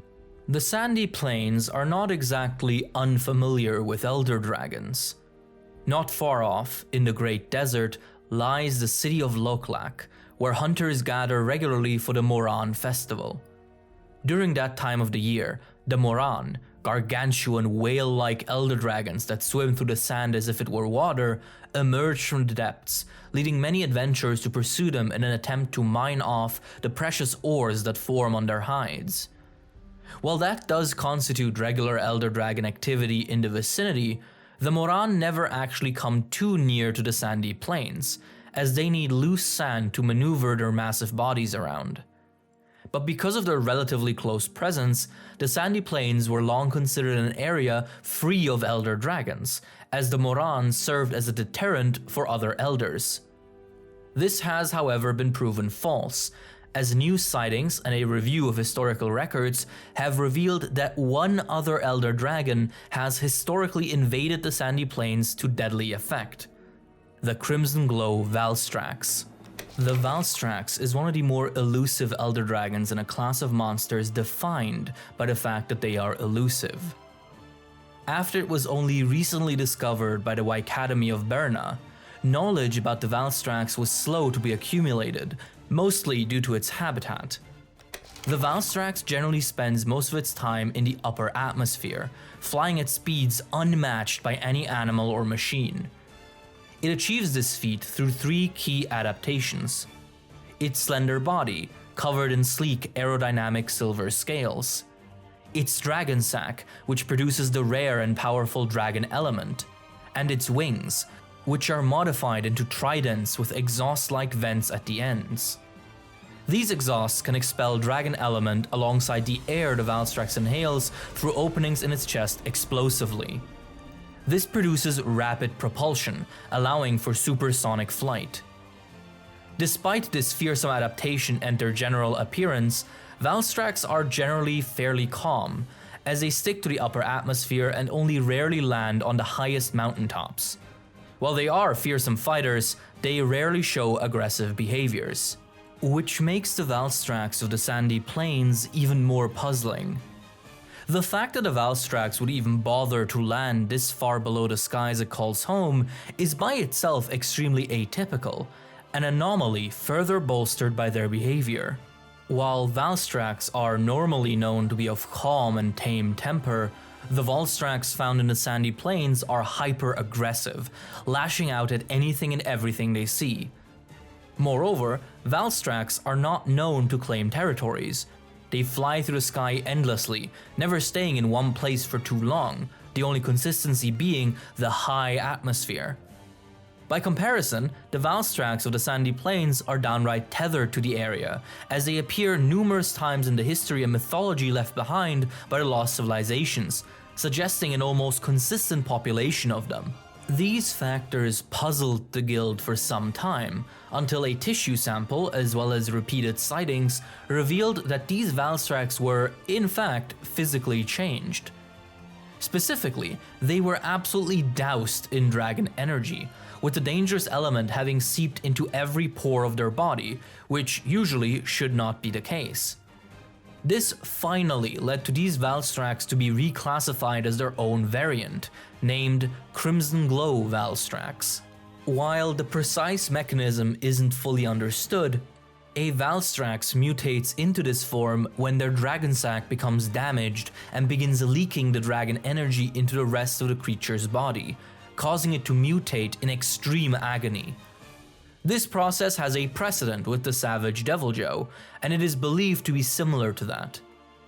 Because harboring so much uncontrolled dragon energy is extremely dangerous and painful, these Valstrax fall down into the lower atmosphere and begin spending more time on land, as the pain makes flying difficult. It is this pain that makes the Crimson Glow Valstrax so dangerous. While the regular version is calm and passive, these variants have their temper heightened by constant agony, causing them to attack anything they encounter. By crashing into them at supersonic speeds, the Crimson Glow Valstrax can pulverize its opponents in a massive explosion of dragon energy, as the creature can often be seen coated in the element, a powerful side effect of its miserable predicament. But what makes this Valstrax so dangerous is that it has all the abilities of a regular Valstrax, but now unleashed in pure rage. The articulate jet wings are not just means of transportation. While they are usually pointing backwards like regular wings in order to allow for propulsion, the Valstrax can actually twist its wings to have its tridented wing fingers point forward. In this state, these become highly effective cannons that can blast prey into bits with dragon energy, or even combine their output to unleash a brutal dragon beam. But even without this energy, the Valstrax's highly flexible wing fingers give it enormous versatility in combat. They can stab, swipe, crush, and cut opponents to death with a deceptively long range of attack. However, the Crimson Glow Valstrax has been noted to be slower than the regular Valstrax, and it seems to need to inhale air much more frequently, likely consequences of the burden the rampant energy puts on the poor beast's body. What is still subject to much speculation is why these Crimson Glow Valstrax keep appearing in the sandy plains specifically. The fact that they fall down to earth when their dragon sac overwhelms them should imply that they can sporadically appear anywhere, and while that seems to be the case, their presence in the sandy plains is especially pronounced. Almost every historic account of the area mentions a crimson comet that brings disaster, and it is very likely that most of these various civilizations that lived here at various points in time were destroyed or at least impacted by such a Crimson Glow Valstrax sighting. This would mean that they regularly land in the sandy plains, which has given rise to a theory that suggests that the skies above the sandy plains are, for some reason, a popular flight path for healthy Valstrax, making it more likely for a mutated one to fall to Earth here than in other areas.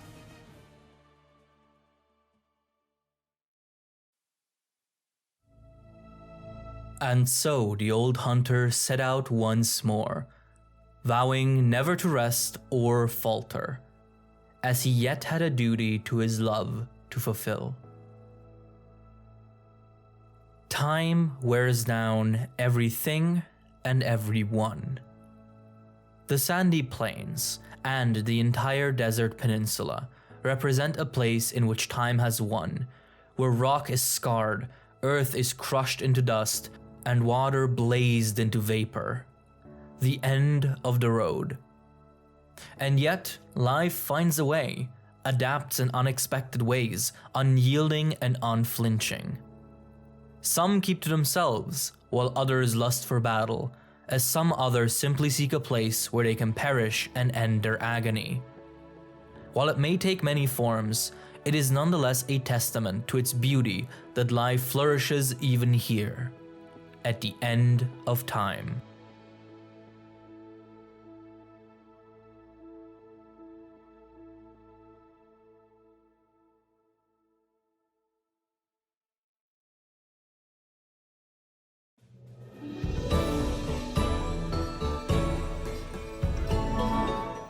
Long ago, a feline came to the flooded forest seeking a giant fish of lore, but he was tailed by a meddlesome mealinx.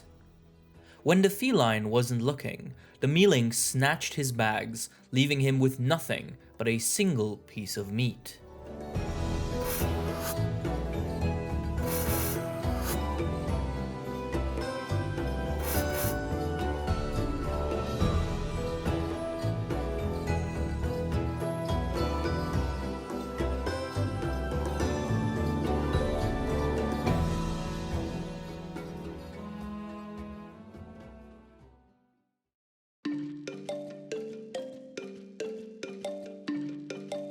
Change is the language of nature.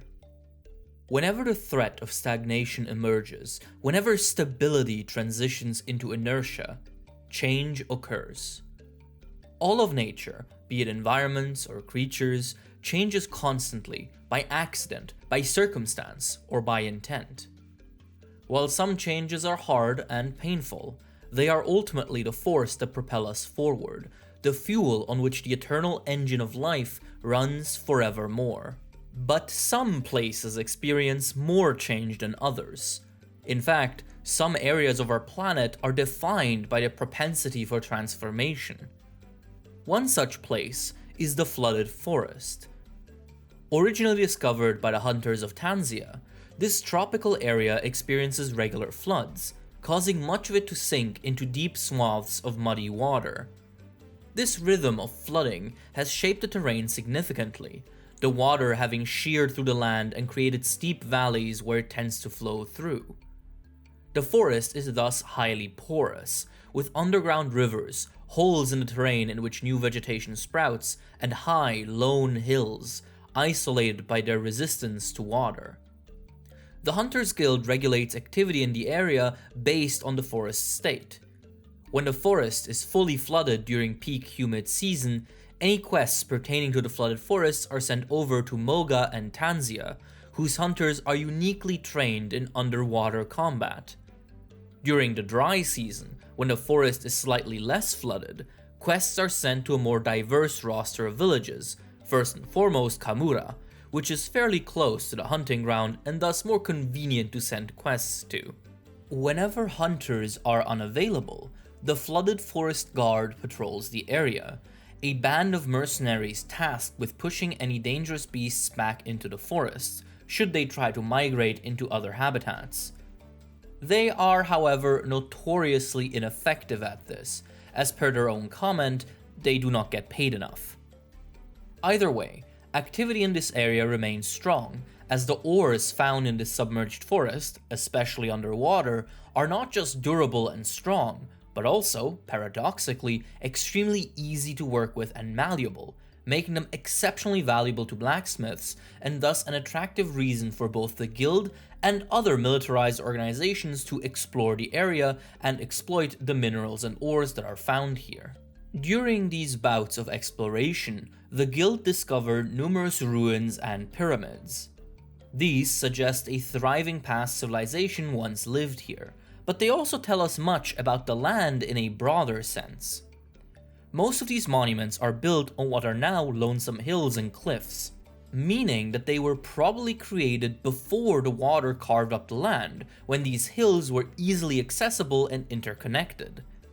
This implies that the phenomenon of the forest flooding regularly only started somewhat recently, at some point between today and the building of those pyramids. The guild stresses, however, that this is just an hypothesis and not an official archaeological statement. Now, only ruins remain. And among those ruins, many curious creatures dwell, ready to ruin any efforts to reach the valuable ores of the forest. One of the most common species found in the flooded forest are the rogi, a type of bird wyvern. Like many raptorial bird wyverns, the rogi live in packs, which claim and hold sizable territories within the forest.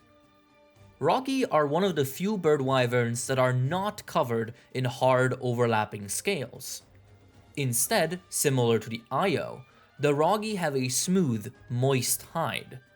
This makes them less armored than some of their cousins, but it grants them water-repellent properties, meaning that they don't have to worry about the humidity rotting their skin or introducing bacteria into their bodies. This hide is bright orange, a coloration easily recognizable as a warning signal.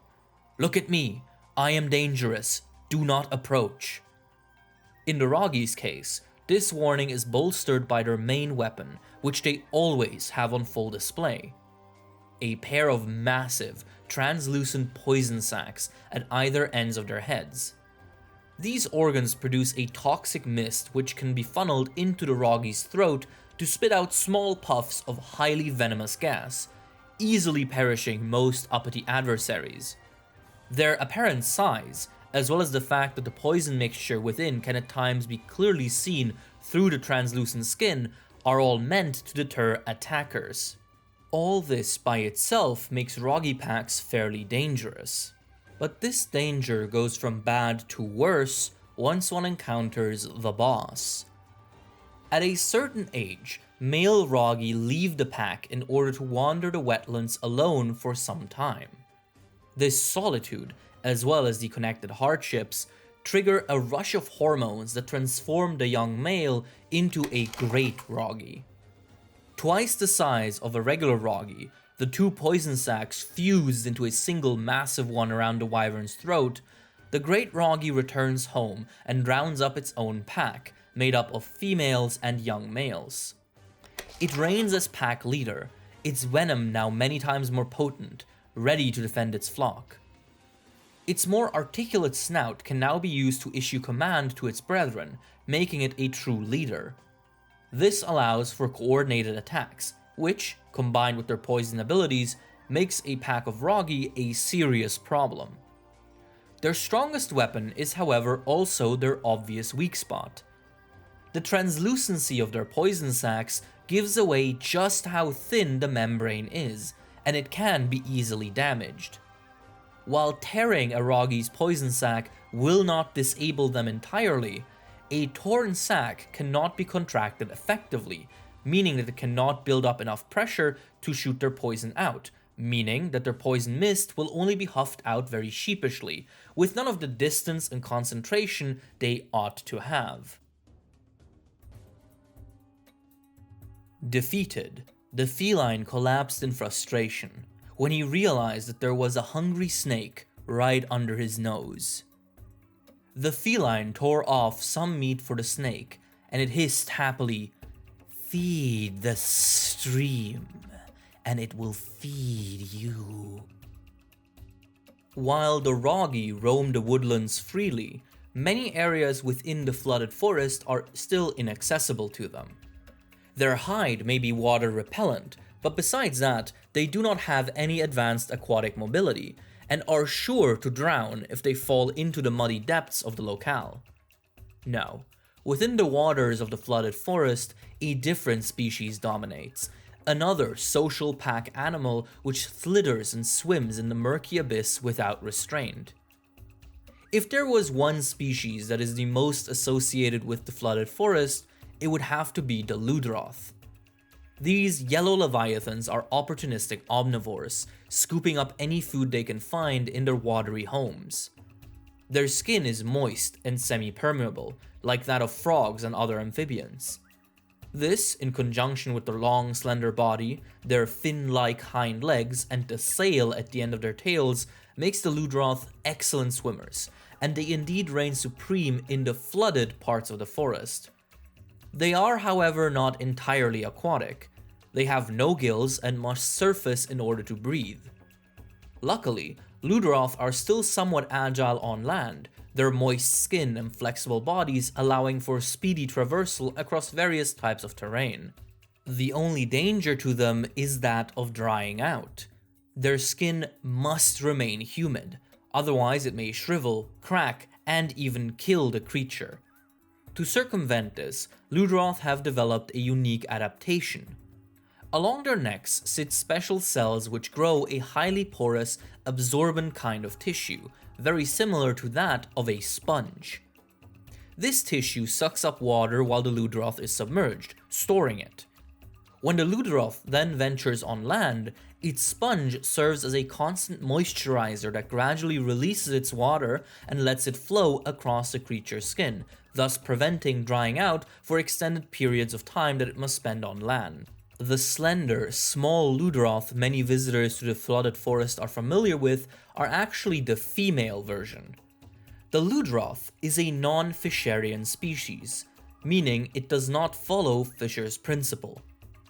This biological concept states that because evolution always favors efficiency, most species with distinct sexes will evolve to generally have an equal number of males and females, as that evenly distributes the burden of procreation.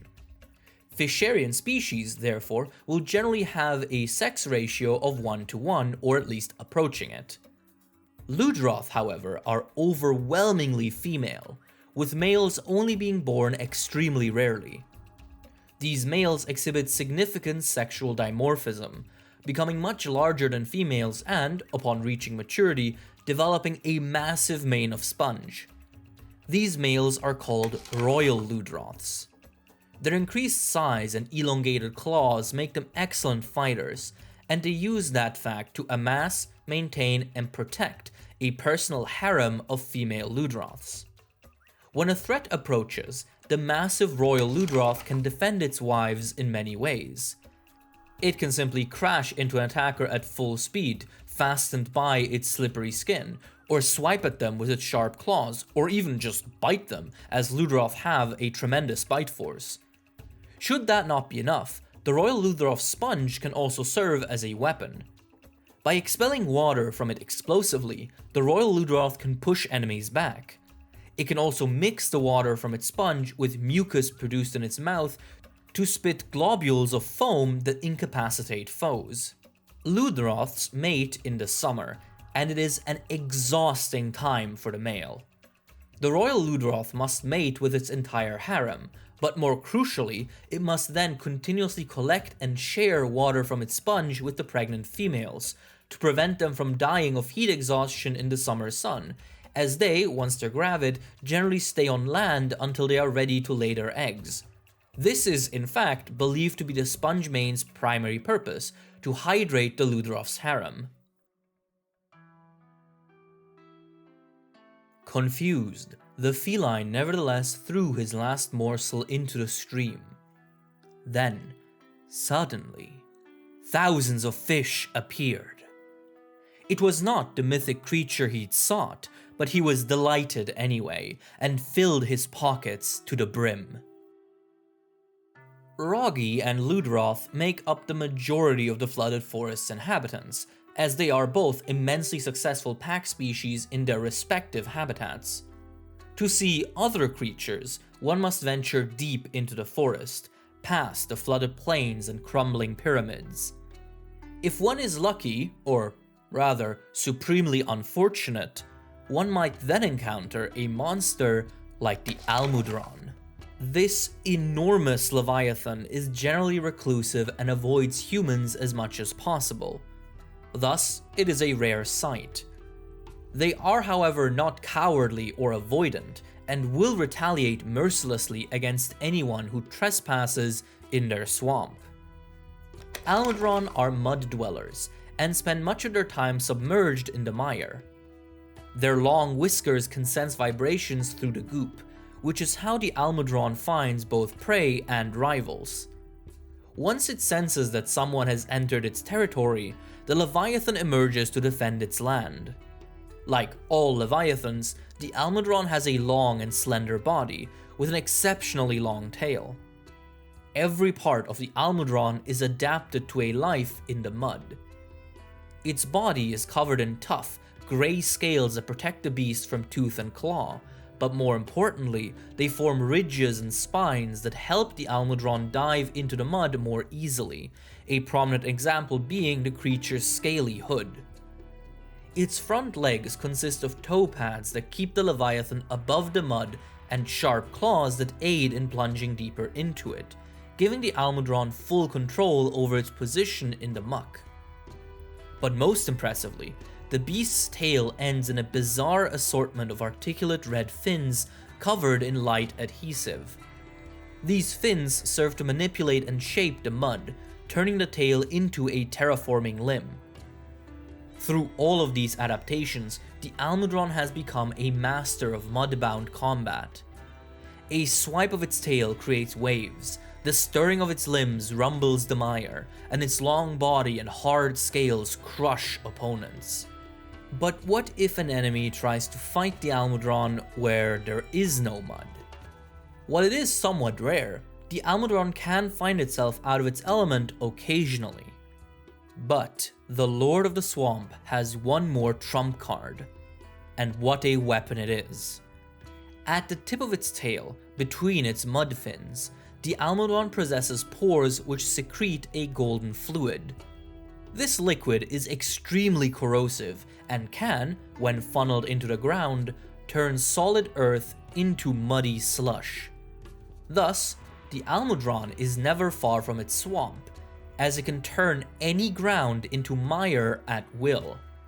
Its golden fluid can also freely be mixed with the mud it creates to form golden mud, which burns those it touches due to the corrosive fluid within.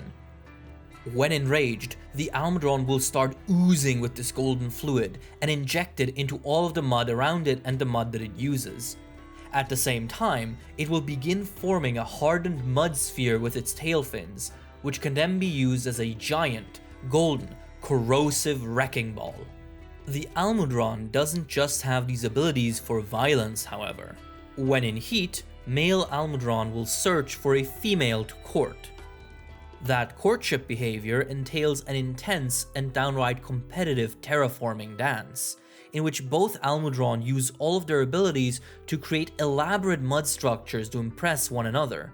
The Almudron mating season essentially transforms the land around them.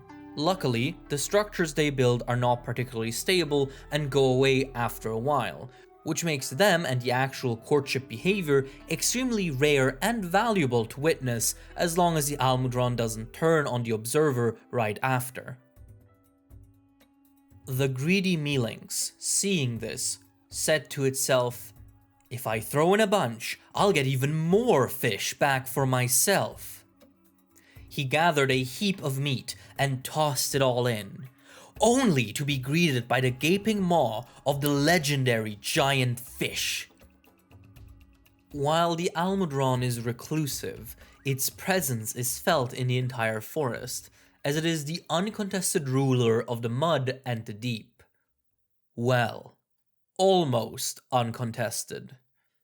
In the flooded forest dwells one other species that can rival the Almudron, and coincidentally, it is the Almudron's closest existing relative, the Mizutsune, a leviathan that belongs to the same suborder as Almudron, sea beast wyvern.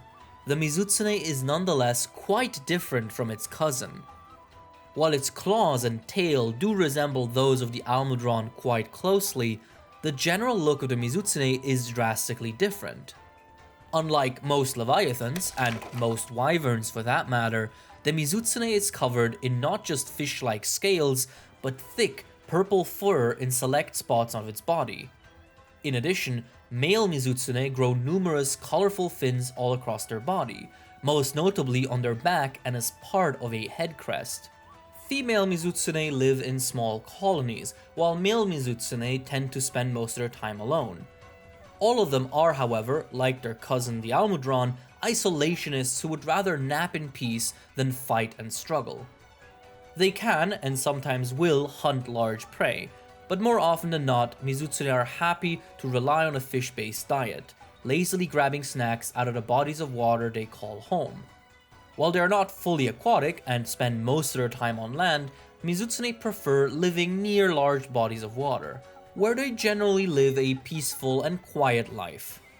In fact, it would almost be accurate to say that Mizutsune are harmless. Almost. During breeding season, male Mizutsune undergo a frightening transformation in their temper. Driven into a hormonal frenzy, they begin terrorizing their habitats, picking fights with anything that moves. This is why the overwhelming majority of Mizutsune sighted by humans are males in heat looking for trouble. These Mizutsune pose a significant threat, mainly due to their unrivaled mobility. Within their fur coats and scale armors, the Mizutsune produces a slippery, soap-like fluid that it finds many uses for, called bubble foam.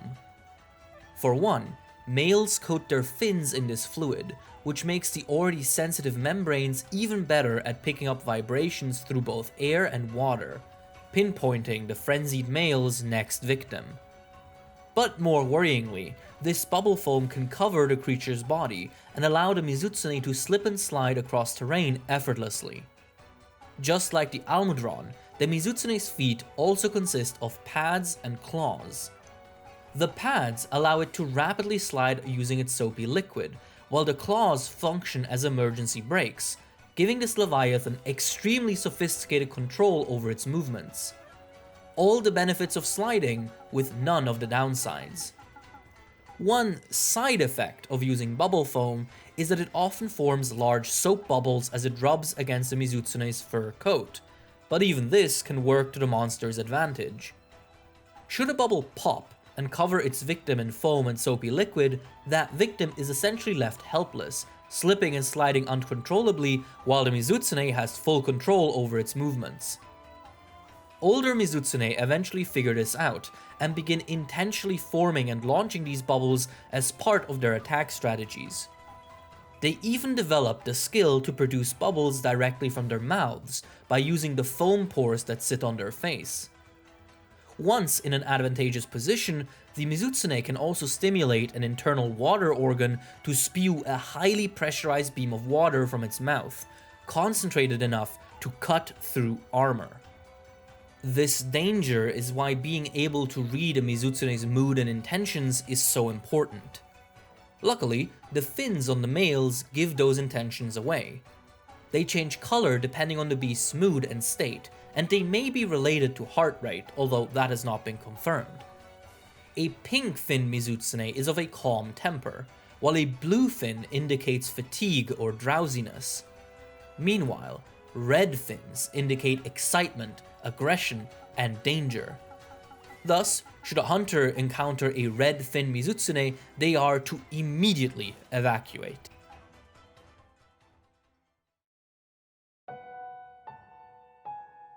The Mealings took one look at that monster and fled for its life, dropping the feline's belongings in the process.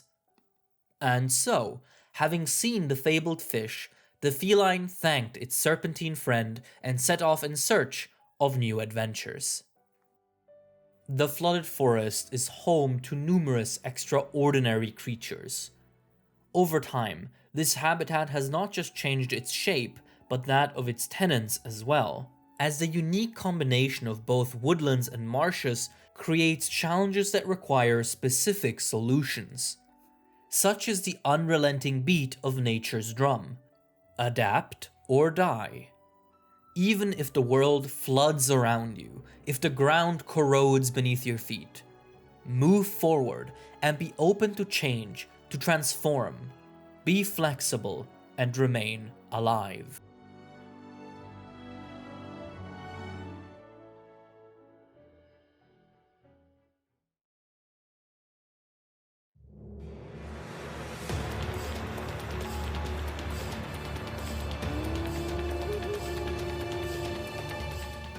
We soon embark on the first exploration of the Lava Caverns, a tract beset by crag and fire, yet laced with greenery.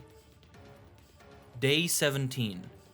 Botanic and zoologic studies have yielded no insight into the biota's survival in such an environment.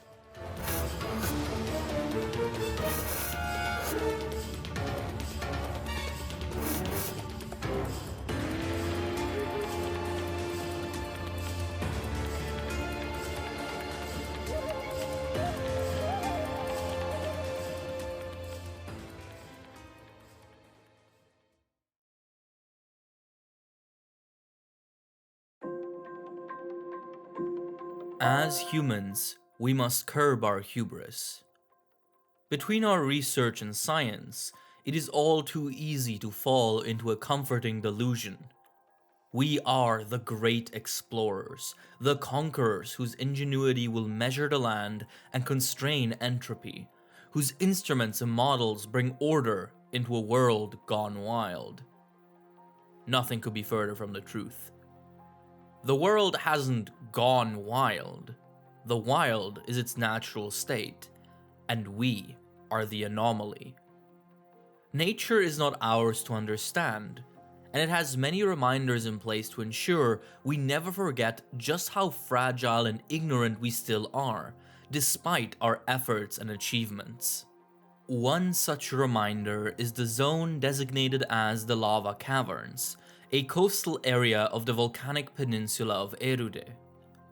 While the Hunters Guild has many locales under its jurisdiction, this collection of volcanic caves remains one of the more frustrating areas to keep tabs on.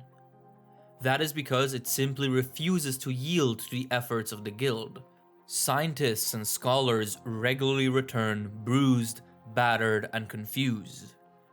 Bizarre earthquakes and anomalous rumblings tantalize them, and yet all they find in the fiery pits and flooded caves is rock, bone, and beast. Any attempt to establish forward operating bases and camps past the initial landing have unceremoniously failed, ravaged by unpredictable monsters and tremors. The Lava Caverns do not give up their secrets easily. But despite this, the guild has been able to eke out a few morsels of knowledge. The Lava Caverns, as they have been mapped out so far, can be divided into 3 zones: the coast, the volcanic plateau, and the cave network. The coast consists of small, rocky beaches, sometimes adorned with bushels of greenery. Many water-dwelling creatures, such as the Ludroth or the Tetranodon, can be observed here. Besides that, there is little of interest at the coast. It simply serves as the landing spot of the guild. The volcanic plateau is much more intriguing. Its rocky plains are littered with ruins, ancient bridges and collapsed buildings now only inhabited by the occasional mealinks. Small lava streams, vestiges of the main volcano, make their way across this plateau, forming falls and rivers of molten death. Both the coast and the plateau offer many entrances into the cave network, the most mysterious aspect of the area. In these caverns, lava and water flow concurrently, with the eastern caves being full of magma while the western caves are downright flooded with water. This duality makes exploration difficult, but it seems nonetheless worth it. The caverns seem to be the source of this area's mysteries. Researchers investigating the odd tremors have noted that they seem to originate from within, but more worryingly, the caves seem to imbue passing monsters with an unusual degree of strength, vitality, and vigor. Thus, many of the already dangerous inhabitants of the area are empowered by the mysterious properties of the caves. One of the most abundant creatures to be found in this zone are especially annoying when agitated by the cave's mysterious aura. All across the lava caverns, particularly near water, one can find Oceanitors. These blue carapaceons are a well-known nuisance here in the old world. They patrol many different environments, and in all of them, their aggressive behavior and surprising speed makes them difficult to deal with. Here, in the lava caverns, the Oceanitors are rarely disturbed, as the experienced researchers avoid them at all costs. But due to their ability to hide in shallow water and even underground, some confrontations with the carapaceons are inevitable. Oceanitors are fast and nimble, and their claws are sharp enough to do considerable damage. They also have a toxic spit that can cause fatigue and nausea in those affected by it. However, their small size and relative fragility makes them pests rather than true threats. Or rather, that would be the case if it weren't for the fact that common Oceanitors are actually all juveniles. Them being relatively small for monster standards is not a solace, but a warning.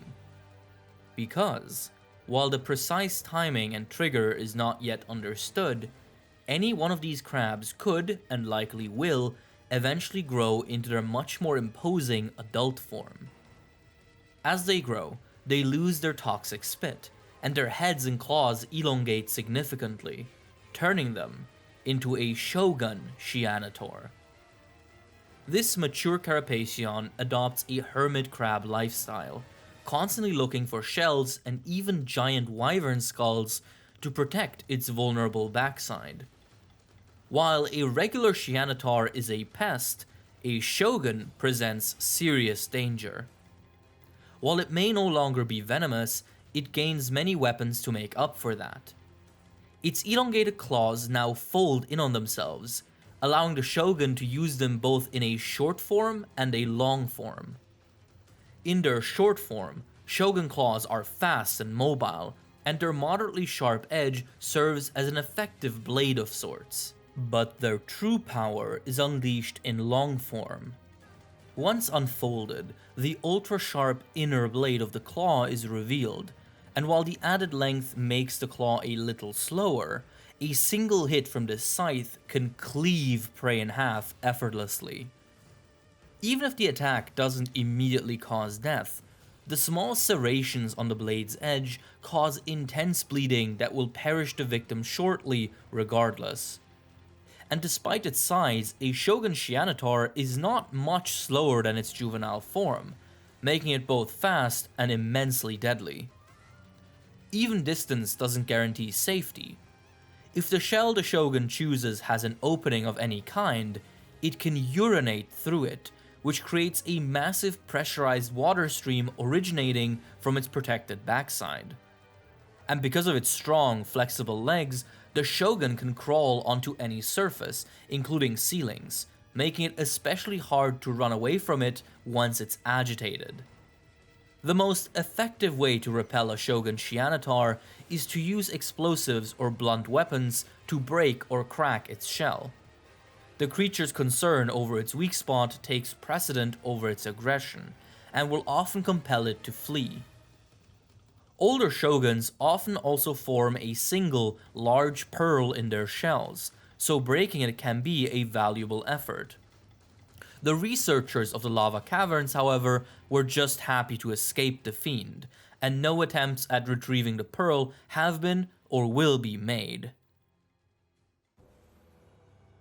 Out of the blue, I was knocked to the ground by a rumble from the earth.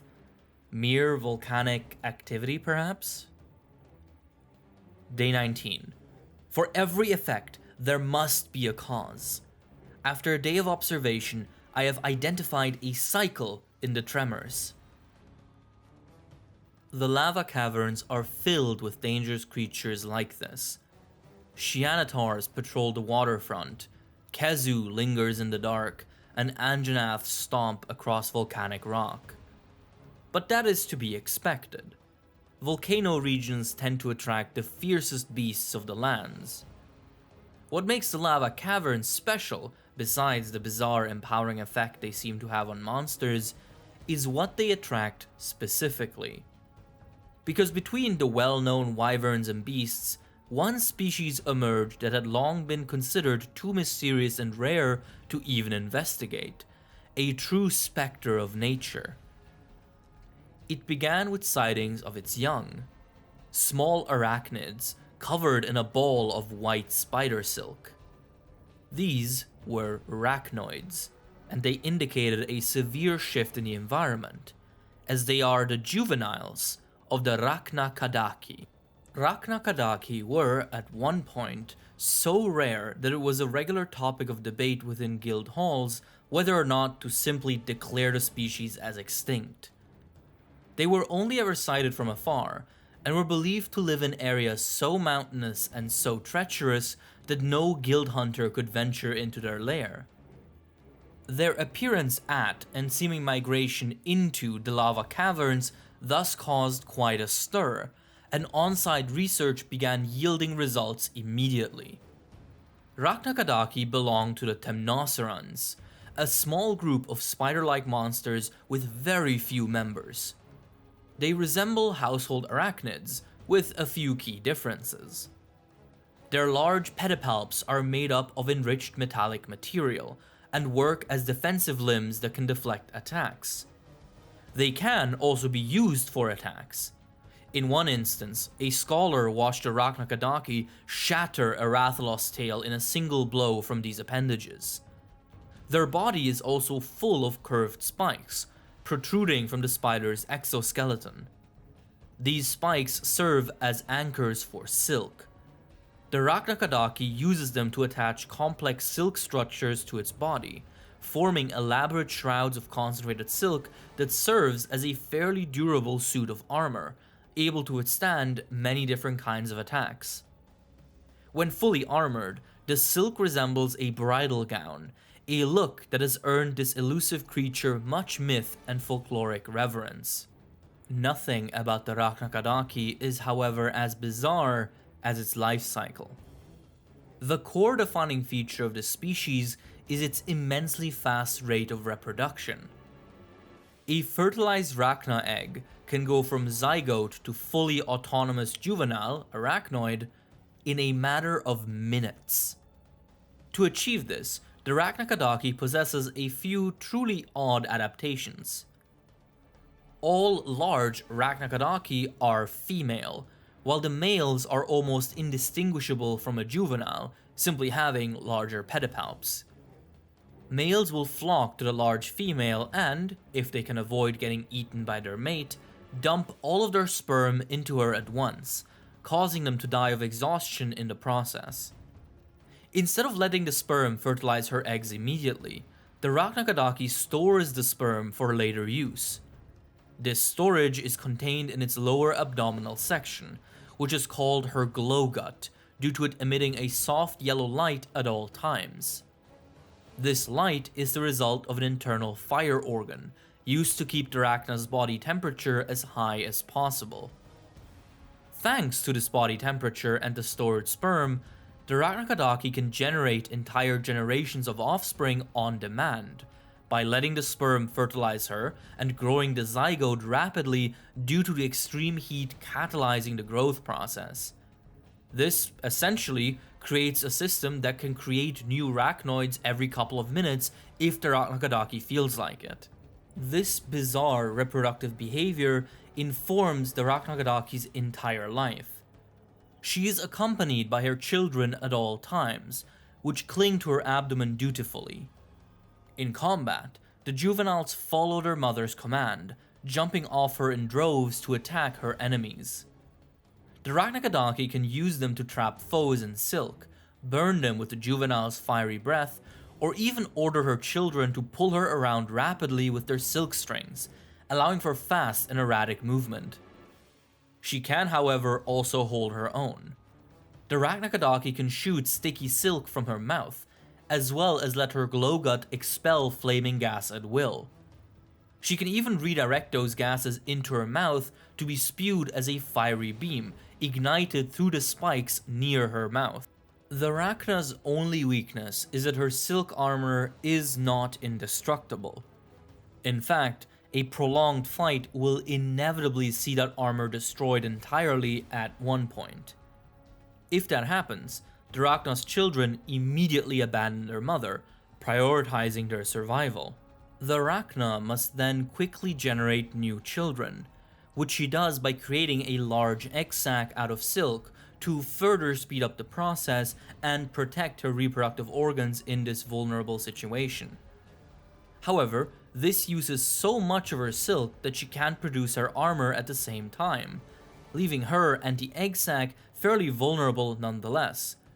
This state thus presents a massive point of danger for the Raknakadaki, and has so far been the main way the researchers have been able to repel the monster should it interfere with the efforts. This phenomenon simply cannot be self-supported. I hypothesize that it is the creation of someone or something. Day 38. The pulse intensifies.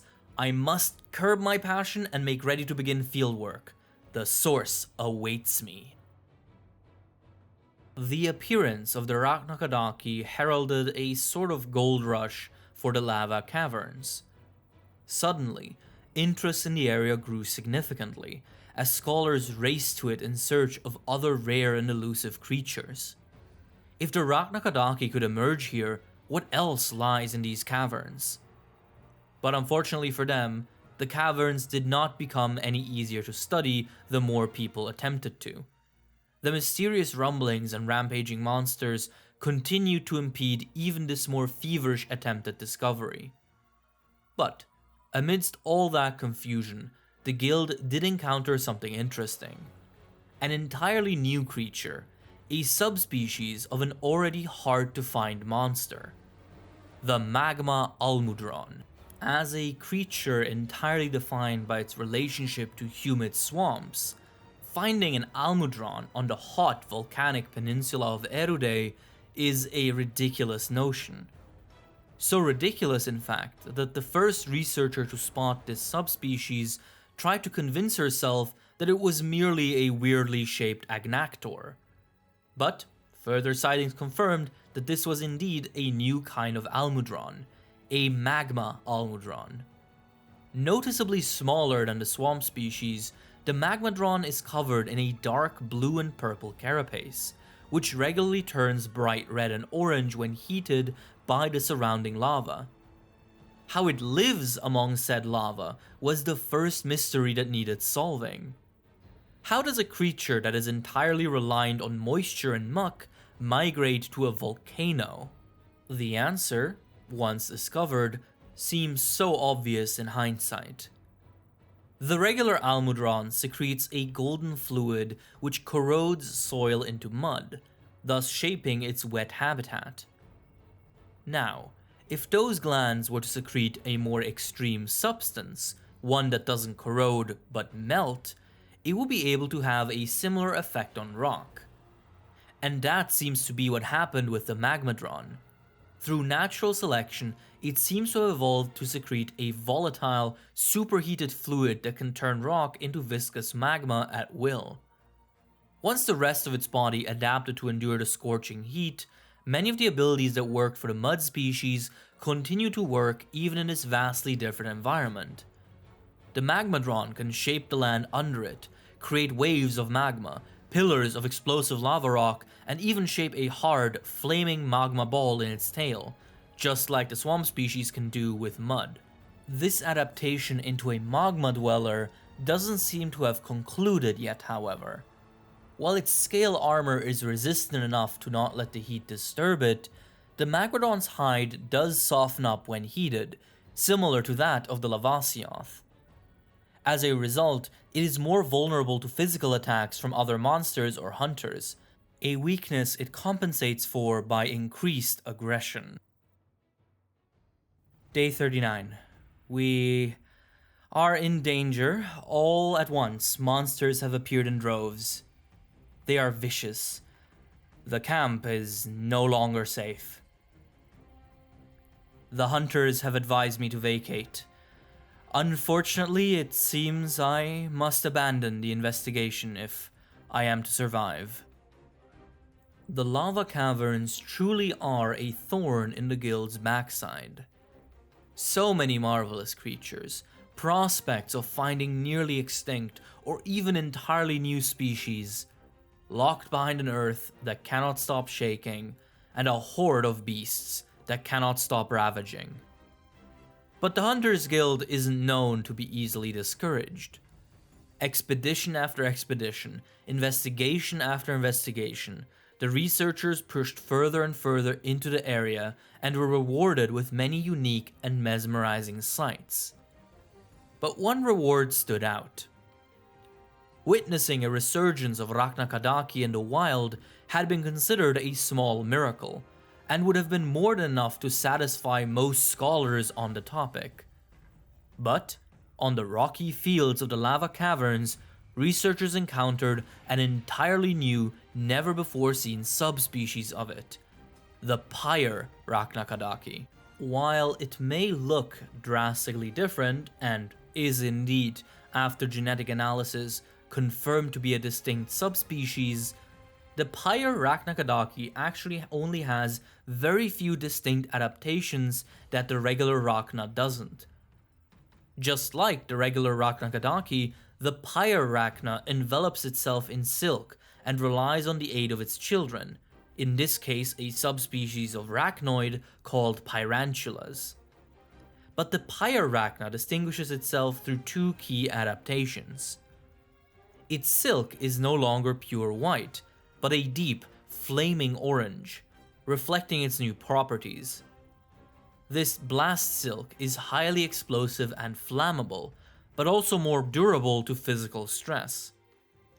In addition to this, the Pyrarachna has developed a sound organ in its throat, allowing it to produce a variety of vocalizations, which serve as instructions for its young. These two simple adaptations transform the Pyrarachna into a true fiend, as command over its pyrantulas combined with the new blast silk make for one nasty combination. Through its sound organ, the Pyrarachna commands its young to create elaborate traps using its blast silk, closing off exits and building entire networks of explosive webbing. Then, using its massive pedipalps as flints, the Pyrarachna can ignite the silk, which functions as fuses that detonate the young pyrantulas in violent explosions. This gives the Pyrarachnakadaki extreme control over the battlefield, as she can produce and detonate living landmines whenever she pleases. The constant scorching, burning, and exploding has also slightly discolored its shell, giving it a more blackened coal look.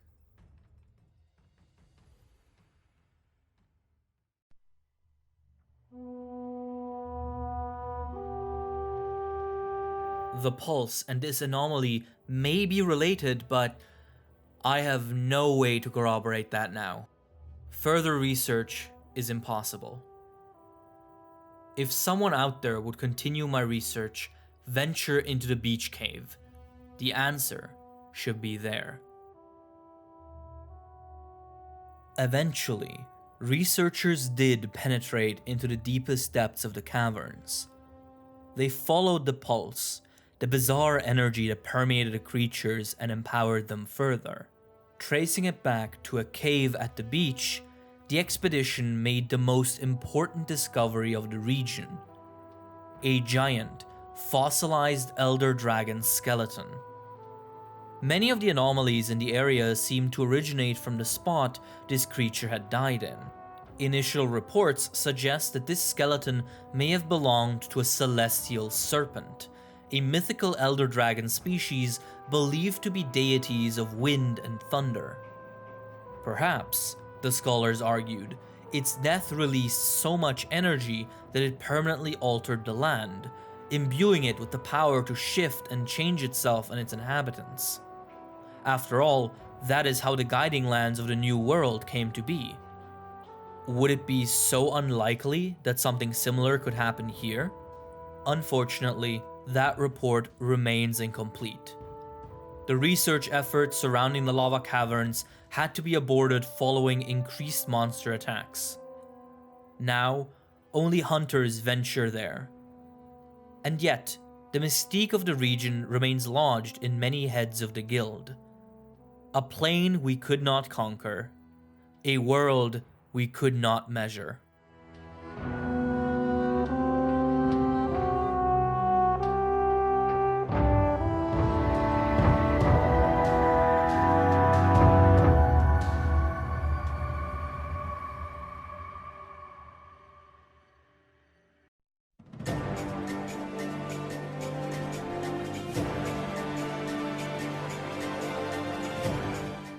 After fighting through the humidity and countless squalls, I finally found the ruins.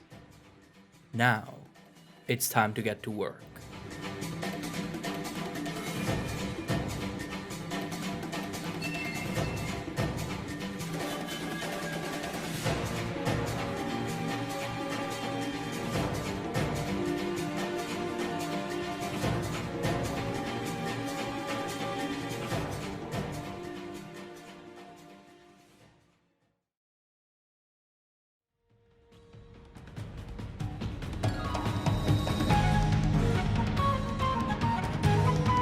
What are we, if not our history?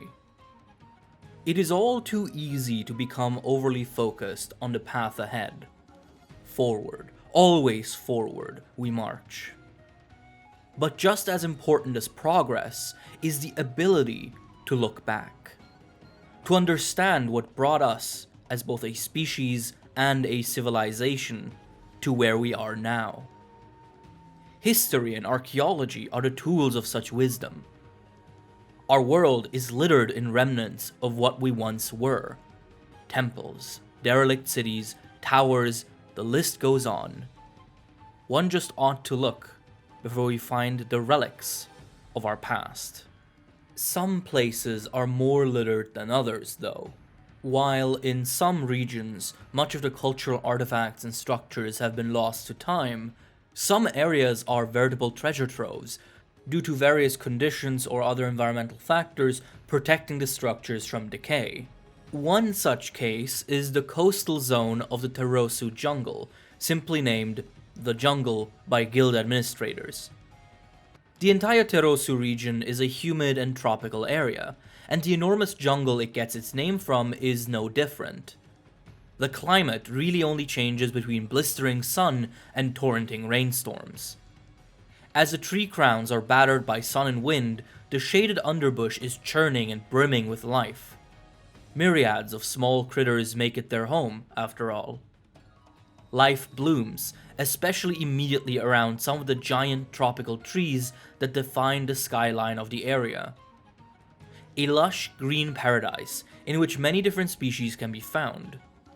Bolfango, Ludroth, even the occasional tribes of Velocci are often sighted here.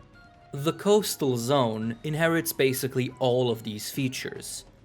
Its dense forests border on beaches that themselves lead to small islands of varying sizes. The vegetation gets sparser around these beaches, while the inner areas are still teeming with trees and greenery. The main forest area sprouts up around the massive jungle tree, sitting atop a lonesome hill. Underneath that hill, a cave network spans, filled with minerals and porous tunnels that lead around the entire coast. It is these caves that led the guild here. Scattered around in the subterranean network, as well as on many of the islands off the coast, lie some of the most well-preserved and numerous human ruins ever discovered on the main continent. Remnants of pyramids, entryways, arenas, and even full murals sit there, battered, but still very much ready to reveal our past to any that take up the journey to witness them. The initial discovery of these ruins made exploring the coastal Terosu jungle a priority for the guild, which launched many expeditions to record and study any and all artifacts that they could find. There's a large square at the center of the ruins.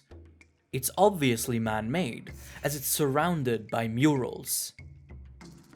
It's a miracle that these murals survive this heat and humidity. I should observe them carefully. Naturally, venturing into the wild frontier is always a gamble. Monsters prowl in these lands, and Terosu is no exception. Jungles are the biome with the vastest biodiversity by far, and so, the coastal jungle is home to numerous creatures. One can find rafts and nargacugas here, and even a rajang if one is truly unlucky. But the true natives of the jungle are much smaller. All across the area, but mostly on the beaches, one will find hermitors. These small red carapacians may not seem particularly intimidating, because they aren't.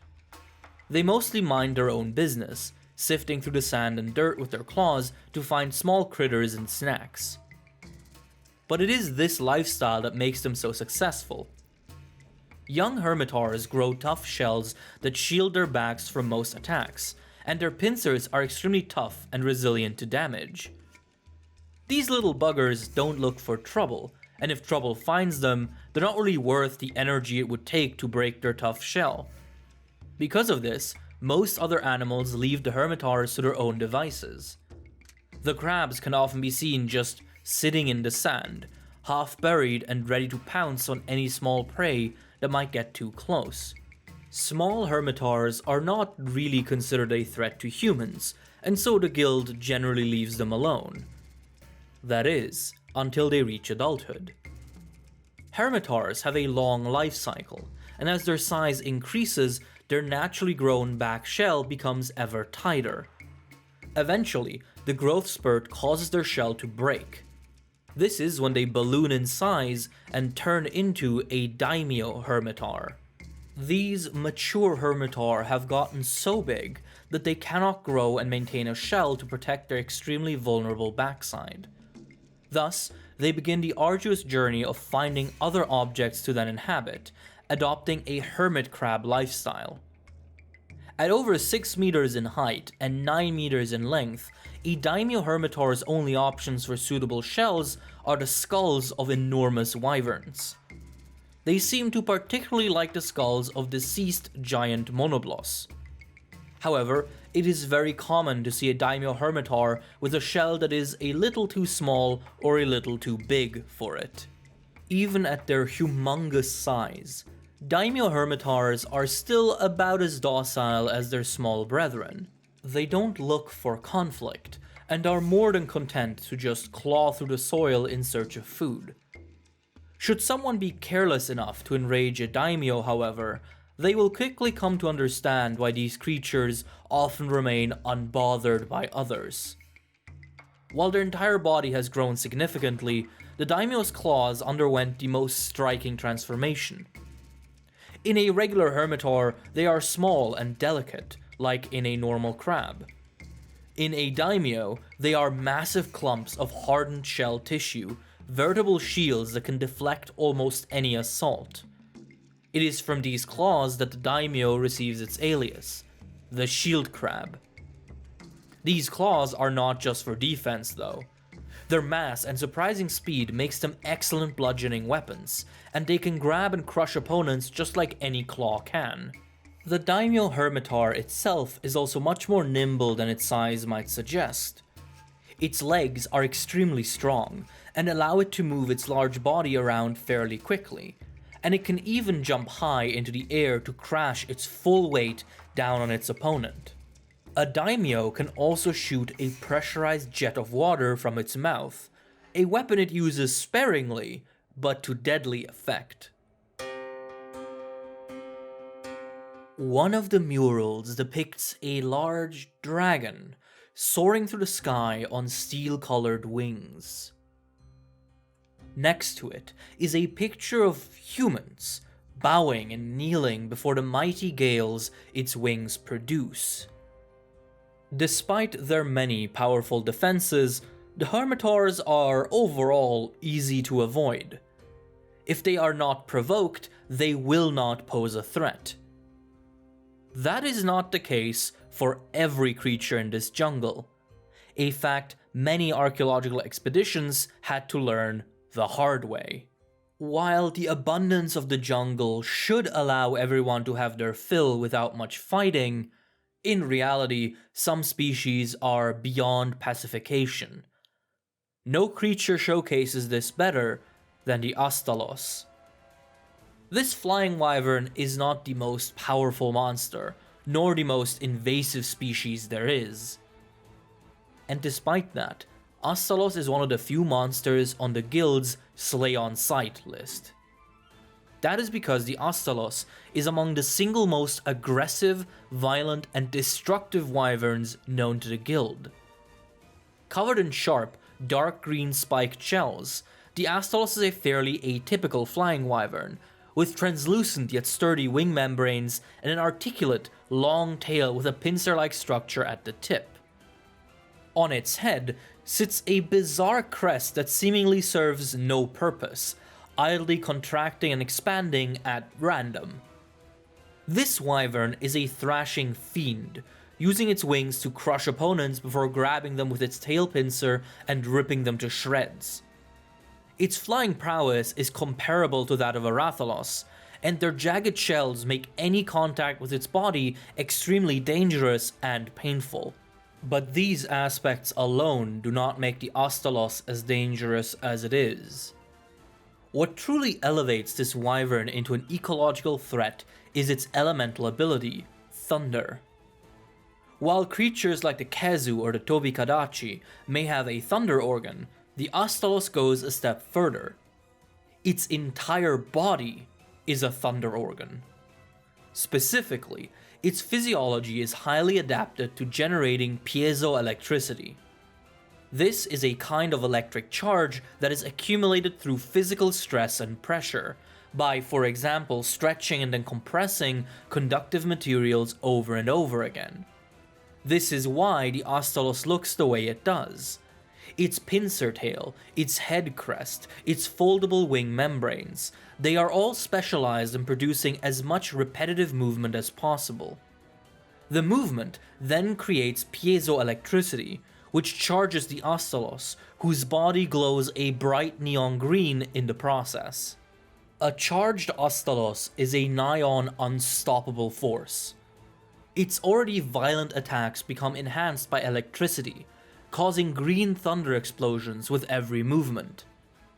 It can even extend electric blades from its crest and launch thunder spheres from its mouth. The electricity that is funneled into the tail pincer is specifically used to paralyze prey. The Astalos can also crash into the ground to dispel its electric charge all at once, creating a massive thunderbolt. But the truly terrifying ability of this creature is the sheer relentlessness of this strategy. The more the Astalos charges up, the more powerful and agile it gets. And the more it attacks with that agility, the more it moves, and thus, the further it charges up, perpetually becoming stronger the longer the fight goes on. Once an Astalos has started rampaging, there aren't many things that can stop it. This ability informs its behavior. Astalos are incredibly aggressive and territorial, picking fights with anything they sense in their vicinity. They will even devour anything they can kill, regardless of nutritional value. This behavior was long considered mysterious, until recent discoveries suggested that the Astalos actually has very poor eyesight. It is possible that it roughly senses the environment through electromagnetic signals with its crest. This poor eyesight also explains its most disturbing behavior. Astalos are prone to accidentally cannibalize their own children, presumably because they confuse them with vespoids, which are the creature's favorite snack. To prevent this, Astalos guard their eggs only until they hatch. Once their young emerge, the parent leaves to protect them from becoming victims of its unyielding aggression.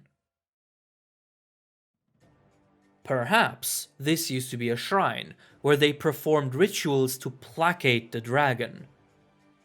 The mural continues. There are people grabbing spears, as if to stand up against this humongous monster. While the Astalos is a driving force in the jungle's ecosystem, it does not go uncontested. From old scriptures, as well as murals in the area, the guild knows that Terosu was once home to numerous Kushala Daora, elder dragons that command the storms. They are powerful and revered, and they seem to have thrived in this area. And yet, today, they are gone. While a lonesome Kushala may venture into the jungle rarely, the species itself does not inhabit the jungle consistently any longer. How did that happen? One possible answer revealed itself from an unlikely source. Within the hunter's city of Dandorma lies a special district called Mesaporta. It is home to the Frontier Hunters, a special squadron of the guild that is considered a bit odd. They organize their own quests and supply lines, and often venture deep into dangerous territories to fulfill contracts that are too cryptic or unclear to be passed on to the guild's main organs. They have their own weapons, hunting philosophies, and, as a result, their own mythology. They speak of giant, earth-devouring serpents, and of wyverns that can change their shape to suit their battle needs. But most strikingly, the frontier hunters have long since told tales of a flying wyvern that drove the Kushala Daora out of Terosu.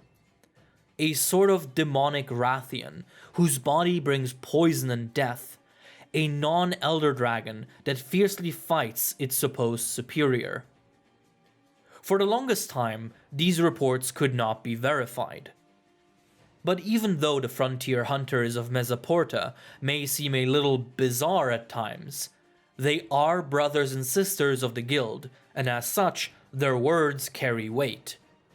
And so, the guild searched tirelessly for any clue regarding this creature, until finally, recently, it was properly discovered and officially classified under the name Espinas.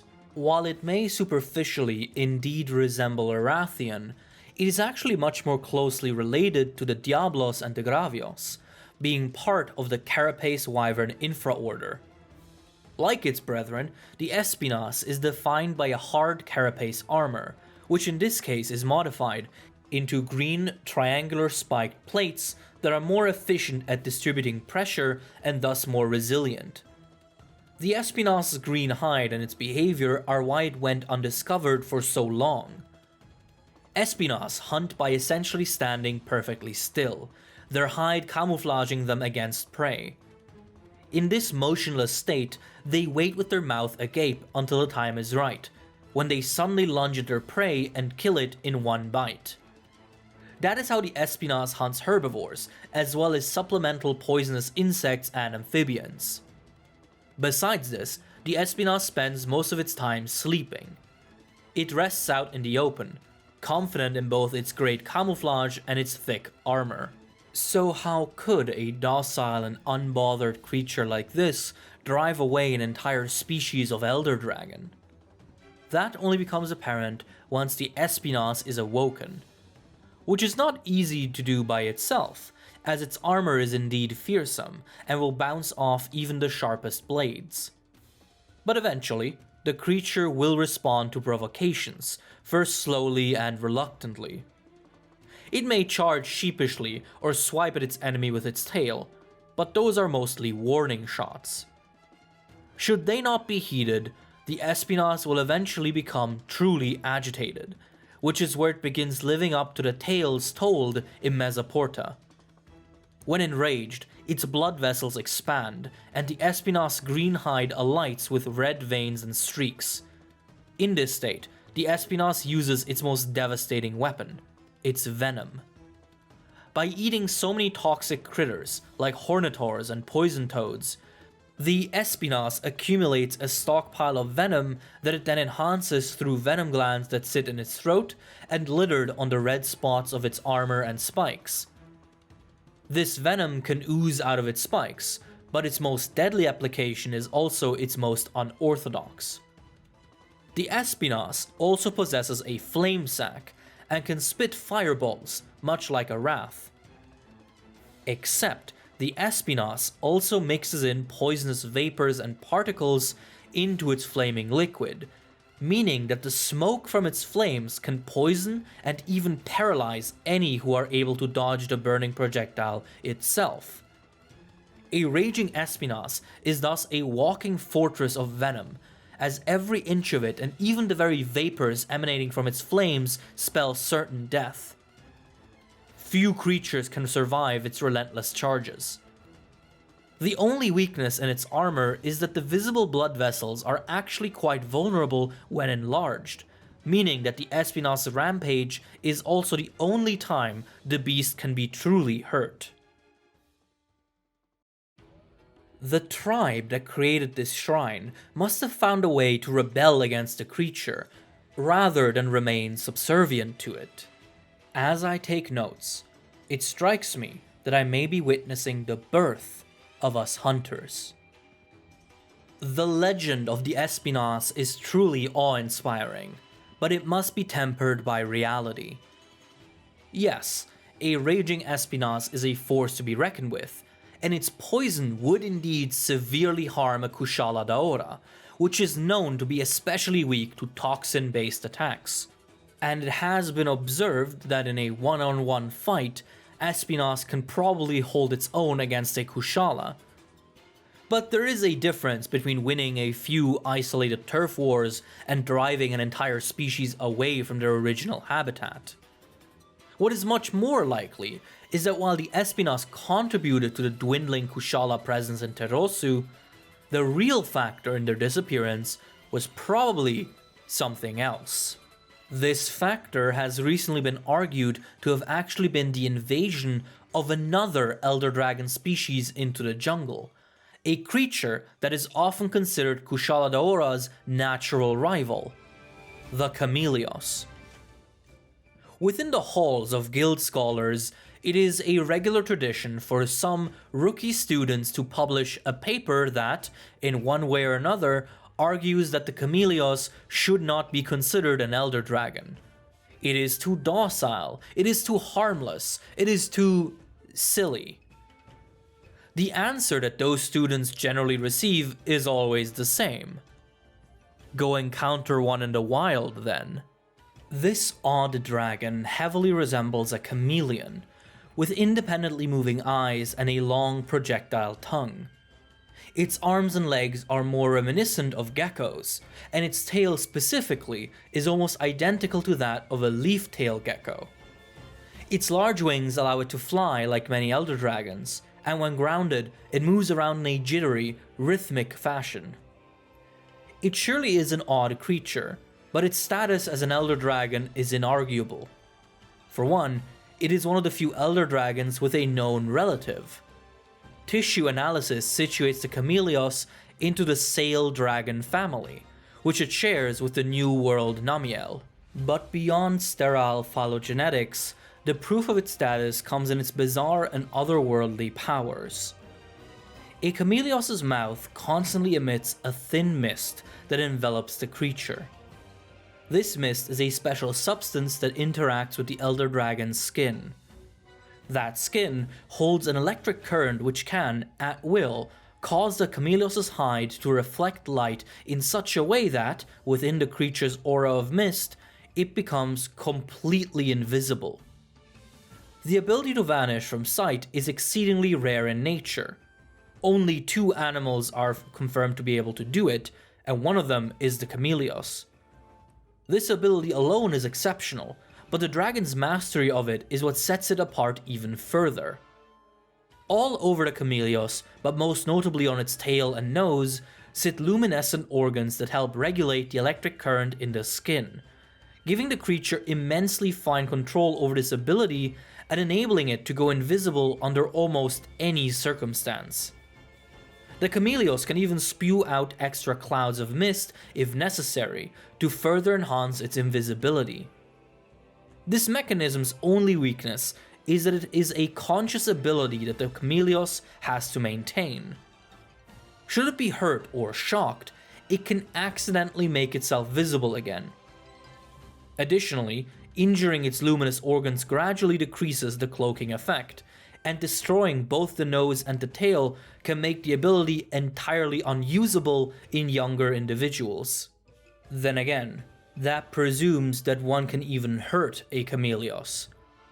It is a master of poisons and can launch many toxic attacks. It can spew out toxic purple liquid as either globules or sprays, and if that wasn't enough, it also produces an acid that can drastically drain a victim's strength and a mysterious secondary poison that specifically paralyzes the victim's vocal cords, stopping them from screaming for help. All of these substances can be mixed into the mist as clouds, which the Chameleos can then direct and shape by flapping its wings and using the resulting wind. Additionally, the long tongue of the monster can be used to steal items and other valuables off of humans, which is particularly troublesome for hunters.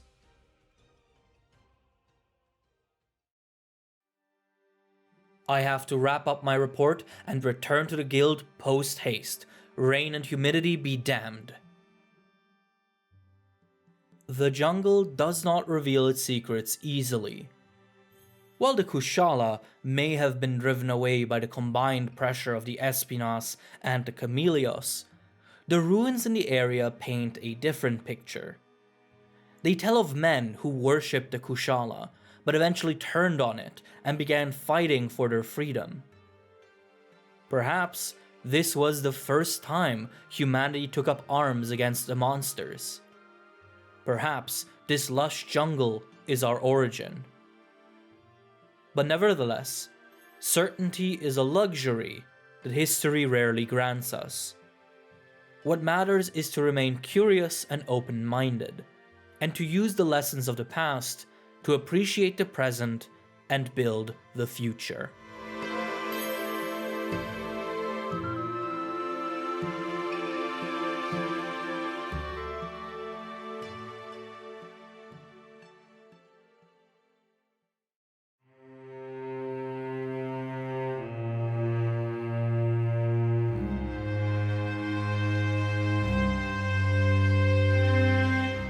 I am a knight who swore loyalty to the kingdom.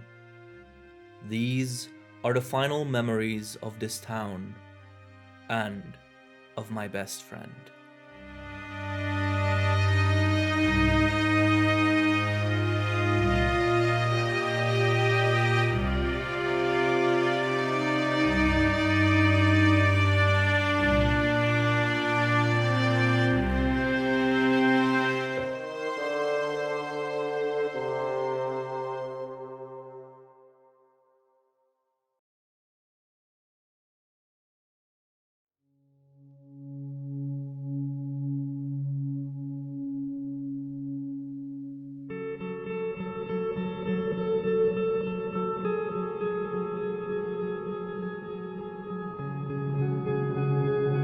Nature is defined by many things: history, change, curiosity, versatility, beauty, strength.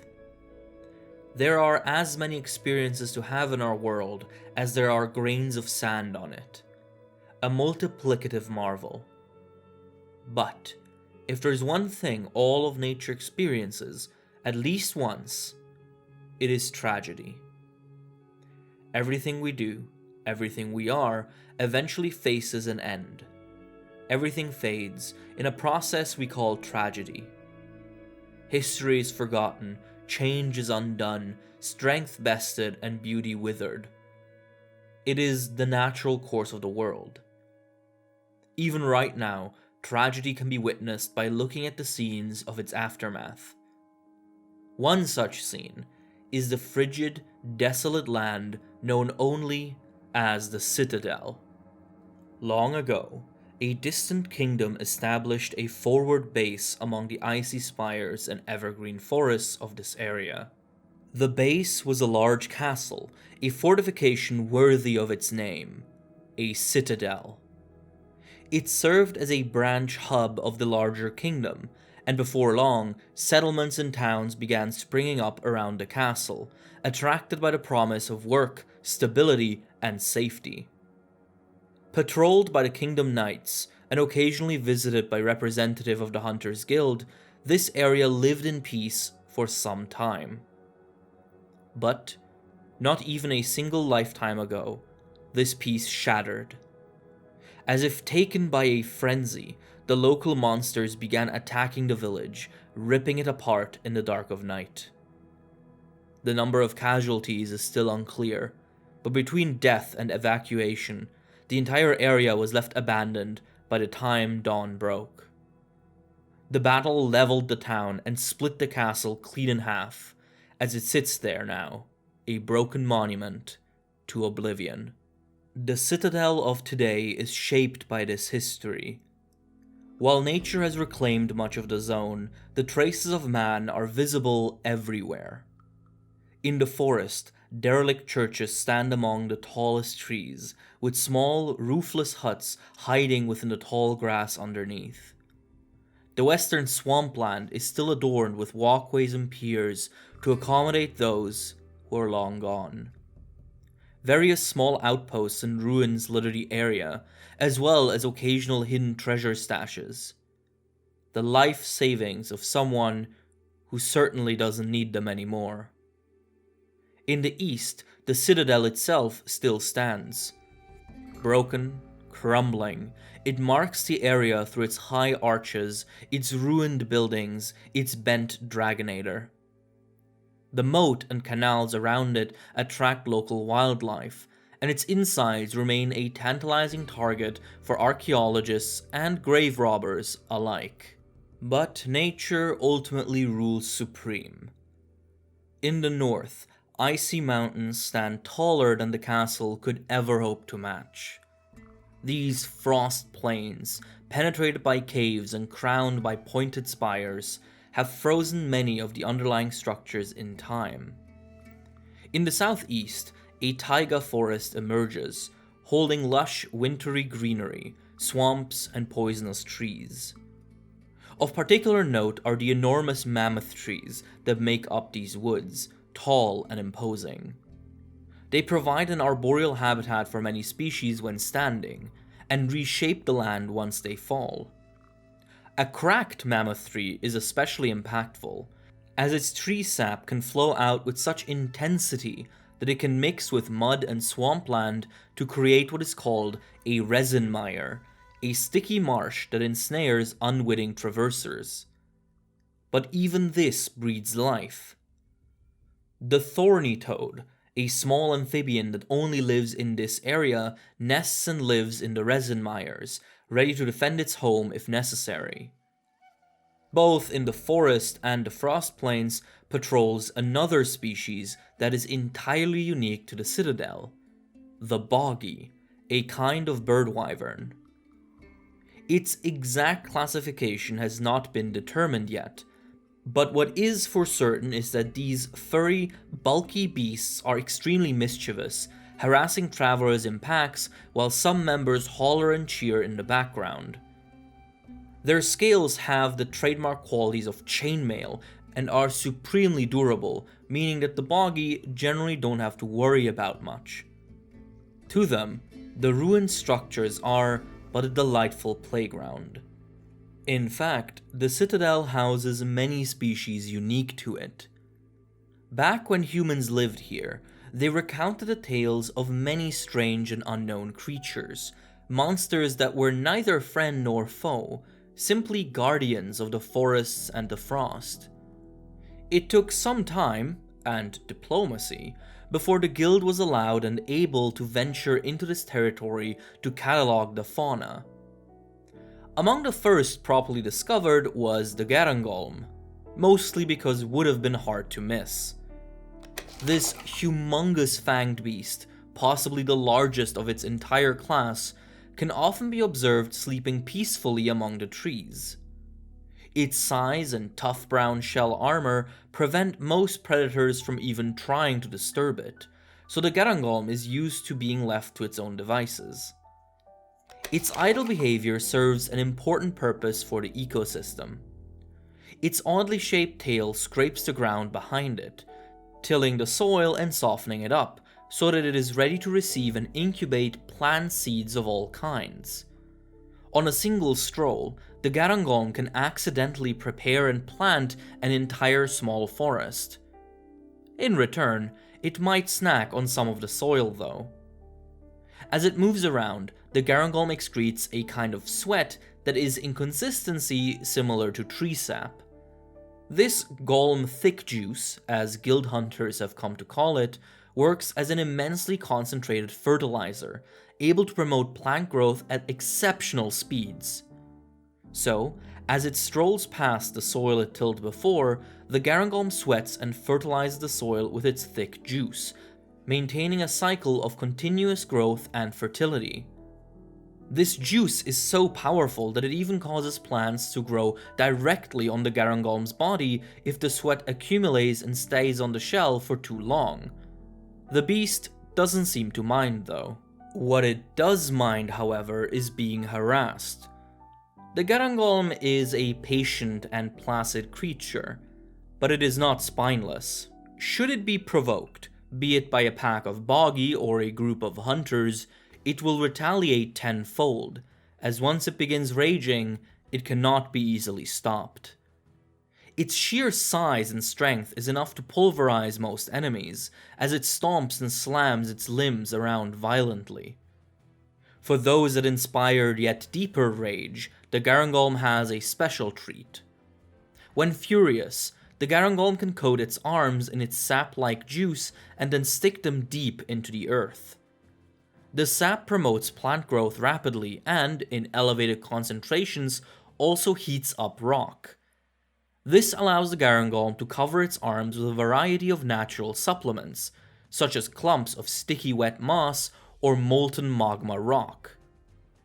Its fists gain extra elemental properties through this trick, as the Garangolm now has access to water and fire as additional weapons. By causing the molten rock on its arm to explode, the Garangolm can even propel itself through the air, somewhat mitigating its sluggishness imposed by its mass.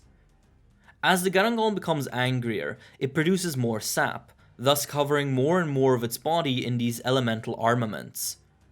When fully livid, it gains a helmet of rock and moss and begins blowing out steam between its shell plates to further harm and batter its enemy.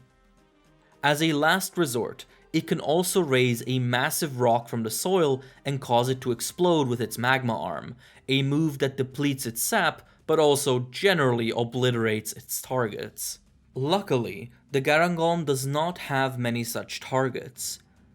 Despite its fierce appearance, it is not an active threat to most of its surroundings, and in times gone by, farmers would rejoice whenever a Garangolm would settle down near their farms, as it would surely bring health to their crops.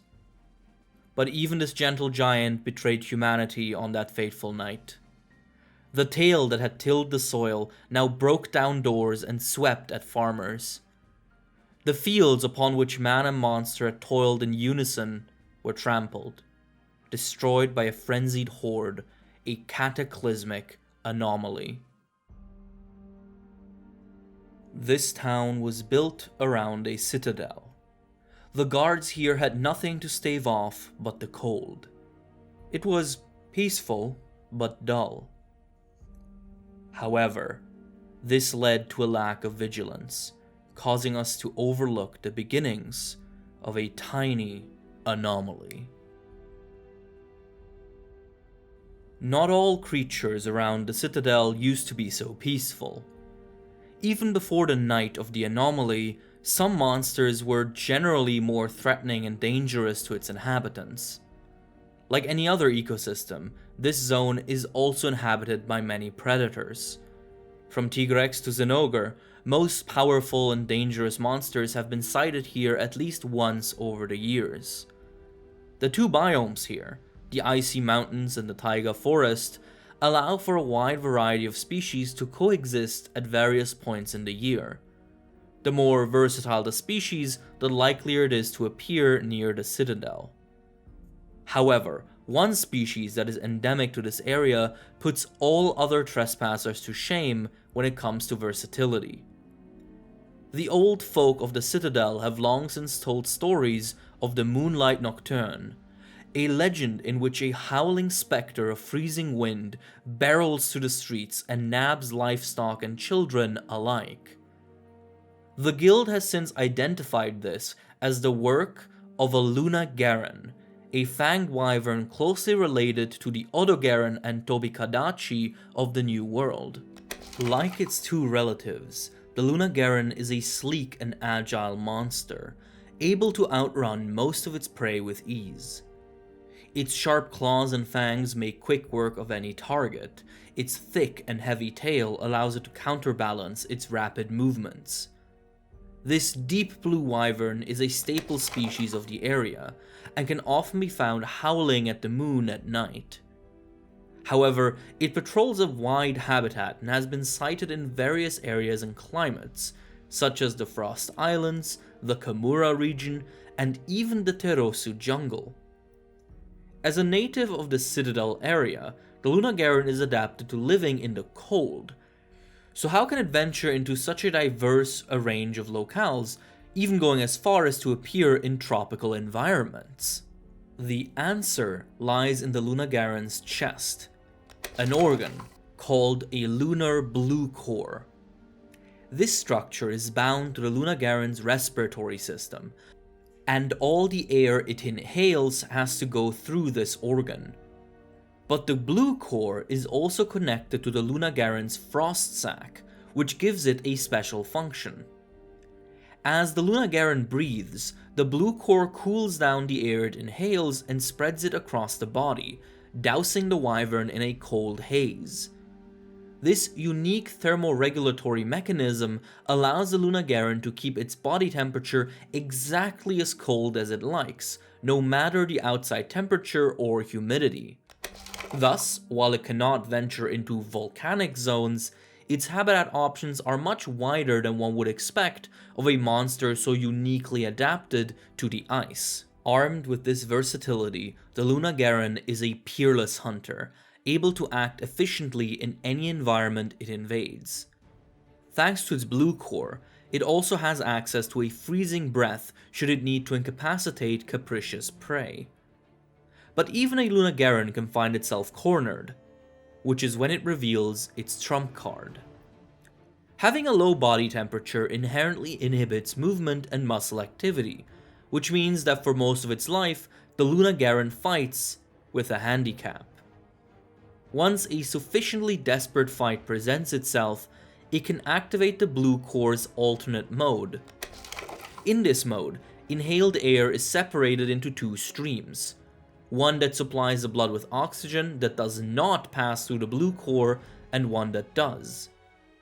The latter airstream is cooled as normal, but instead of it being spread across the body, the cooled air is instead vented through specialized pores across the Lunagaren's body. While the outside of the creature stays cold, the insides begin heating up, and so the thermal limits on the muscles are removed. This causes a swelling and increase in muscular performance, an increase so drastic that it allows the usually quadrupedal Lunagaren to stand up on its hind legs for increased periods of time. At the same time, the concentrated excess cold air that is constantly being ejected from the body causes icicles to form all around the wyvern's body, functioning as armor, elemental enhancement, and threat display all in one. In this state, the already fierce Lunagaren is a terrifying force of nature. Going bipedal gives the deadly claws on its front limbs much more range and mobility, enhanced by the Lunagaren's specialized shoulder joints that give them a similar range of motion to that of primates. Its deadly swipes and charges make short work of most opponents, and the truly unlucky might even discover that these hands are dexterous enough to grab prey before tearing it to shreds. It cannot, however, stay in this bipedal state for too long. Since it is activated by turning off its thermoregulation, this mode causes the Lunagaren to overheat, which is very dangerous for a creature that usually prefers the cold. But even that consideration did not stop it from wreaking havoc on the Citadel, alongside every monster in the area, on the night of the anomaly. The creatures living near the city suddenly became violent. At first only a few, but every day there were more. And then one night, monsters began attacking, sieging the walls and destroying the town and the Citadel. We were all caught off guard.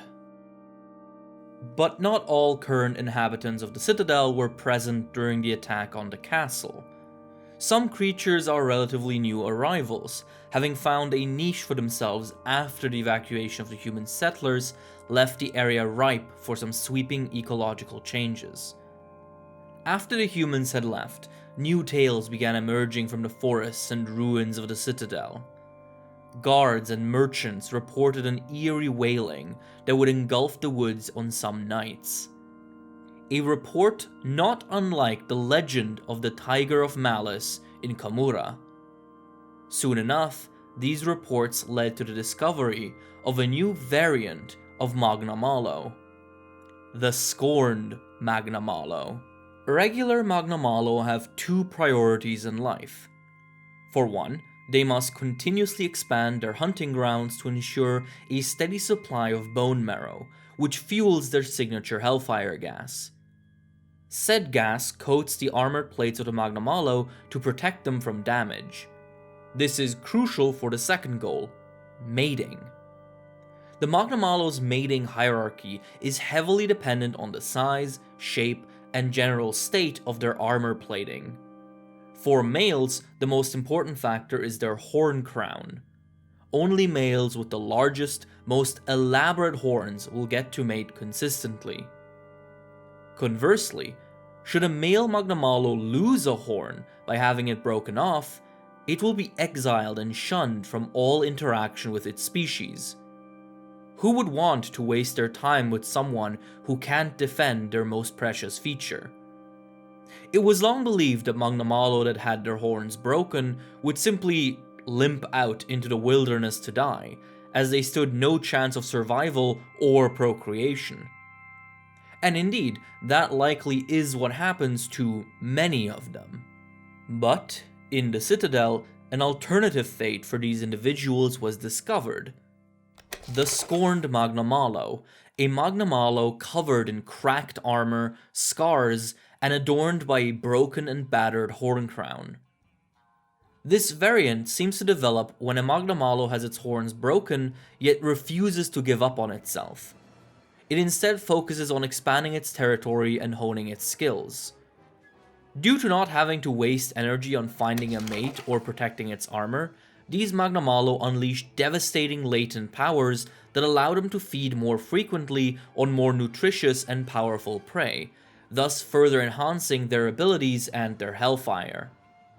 This cycle produces a self-destructive, violent lifestyle of constant conquest, which eventually twists the creature into the Scorned Magnamalo found in the Citadel today. It seems to be a fairly recent emergence, possibly even a consequence of the Magnamalos that were fought and defeated during the rampages in the Kamura region. As they are now, Scorned Magnamalo are among the fiercest creatures known to the guild. Like their regular brothers, these fanged wyverns retain the speed, power, and ferocity that they are infamous for. Scorned Magnamalo enhance these behaviors through their heightened aggression and recklessness, however. Completely unconcerned with the state of their armor, Scorned Magnamalo rip and tear into their victims until the deed is done. Their chipped arm blades are much more destructive than the elegant swords they once were. Their hellfire has been bolstered through ceaseless feeding, and thus burns even hotter now, able to explode and incinerate much more ferociously. The Scorned Magnamalo can even coat its arm blades in hellfire to further push the limits of its capabilities. This is as far as most Scorned Magnamalo go. But, on certain occasions, hunters have reported back to the guild, their eyes wide with terror, and described a further level of power in Scorned Magnamalos. Rare individuals can, if under enough stress, stand upright and roar before unleashing a new, red hellfire that is ejected through the same pores as the regular purple hellfire. This secondary flame is much more destructive and can even penetrate the ground and explode from below. After further research, it was revealed that this secondary hellfire was colored by and contained traces of dragon element. With a few exceptions, this element is unique to elder dragons, and it's only through a pre-existing organ or immense evolutionary pressure that a non-dragon can utilize it. The Scorned Magnamalo has neither. No dragon sac, and as a variant, no genetic and evolutionary differences from the regular species. So how this fanged wyvern can use this powerful force is still a mystery. The most logical explanation is also a terrifying one. Hellfire is the product of the wyvern's metabolism, so one way for it to become doused in dragon energy would be through the Scorned Magnamalo feeding on elder dragons. This is, however, highly disputed within guild halls. The townsfolk panicked in the dark and ran to escape. It was pure pandemonium. My fellow knights were slaughtered one by one. One of the monsters was unlike anything I had seen before, but its appearance reminded me of the dragon of old legends. After humans abandoned it, this area became a frequent meeting spot for creatures such as the scorned Magnamalo. Powerful monsters ready to push themselves beyond their inherent limits. Few of them nest here, however. They come, they fight, they leave. Wanderers are common. Some are more fascinating than others, and some have been coming to this place for much longer than humanity remembers. For example, every once in a while, the Citadel houses a Gore Magala. This is among the most mysterious creatures the guild has ever discovered. Next to nothing is known about its evolutionary origin. It has 6 limbs, 4 legs and 2 wings, which would normally put it into the Elder Dragon category. However, it has not been officially classified as such. In fact, it has no actual classification. A Gore Magala is simply a Gore Magala. Through observation, it was determined that a Gore Magala is a sort of juvenile. Its dark shell is unusually tough, and it even comprises the creature's external teeth, which are essentially just spikes directly connected to the jaw armor. Its wing arms are highly articulate and even sport opposable thumbs, able to grab prey and opponents alike. Perhaps most curious are its wings, which are covered in a sort of thick, dark fur, highly unusual for any winged creature. These wings are usually folded together on top of the Gore Magala's back, and only unfurl when the creature must fly or fight. A striking feature of the Gore Magala is that it is blind. It has no eyes, and the face is entirely covered in dark shell plating. The Gore Magala senses its environment with a unique sensory mechanism. The fur on its wings constantly sheds off of them, creating tiny aerosol particles that attach to just about anything.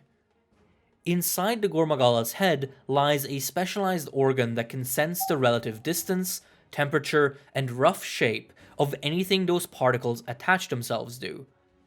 By spreading out its fur particles, the Gore Magala is able to sense its surroundings, and the more of its surroundings are coated in those particles, the more accurate the picture that the Gore Magala gets of them. Gore Magala are not just aggressive, but also quite intelligent. When engaging an enemy, they initially fight fairly conservatively, using basic tackles and charges to inflict moderate damage. The attacks are not the point. What matters is that while fighting, the Gore Magala unfurls its wings, continuously spreading its fur particles. The longer the fight goes on, the better the Gore Magala senses grow, as more and more of the environment is coated in its sensory particles. Once its senses have reached their zenith, the Gore Magala begins the fight properly by extending 2 horn-like feelers from its head. These feelers are directly connected to its sensory organ and, combined with the immense amount of sensory particles scattered around, grant the Gore Magala full confidence on the environment and the enemy. This allows the creature to fight at full power, crushing enemies with swipes and charges. But the Gore Magala's true weapon is one that bides its time. The fight itself is secondary. The opponent had already lost the moment it got into the Gore Magala sensory range. On its fur particles, as well as in the creature's breath, sits a deadly pathogen called the Frenzy Virus. This airborne disease is the Magala's trump card. As it coats the environment in its sensory hairs, it also spreads this virus around. Once a sufficient quantity of it has been absorbed by a living creature, it will begin affecting the nervous system of the victim. By manipulating parts of the brain, the Frenzy Virus unlocks the limits on the muscles that most creatures have, allowing them to use more of their physical strength. It also, however, disables their risk assessment and makes them hyper-aggressive, thus causing the afflicted to tear themselves apart with their own strength. Thus, the Gormagala does not need to deliver a killing blow. After enough time, any in its presence will go mad with newfound power and inevitably succumb to their own recklessness. This is a gamble, however. Creatures with enough sapient willpower can actually resist the mental effects of the virus, and can genuinely benefit from their unlocked strength without risking death. This is, however, quite rare. But a Gormagala is not really a fighter. It can defend itself fine enough, but its true purpose is to find a sanctuary, a place where it can evolve. This is no easy task. The juvenile Magala must travel for multiple years to grow its strength, and then it must find a secluded mountaintop where it will not be disturbed.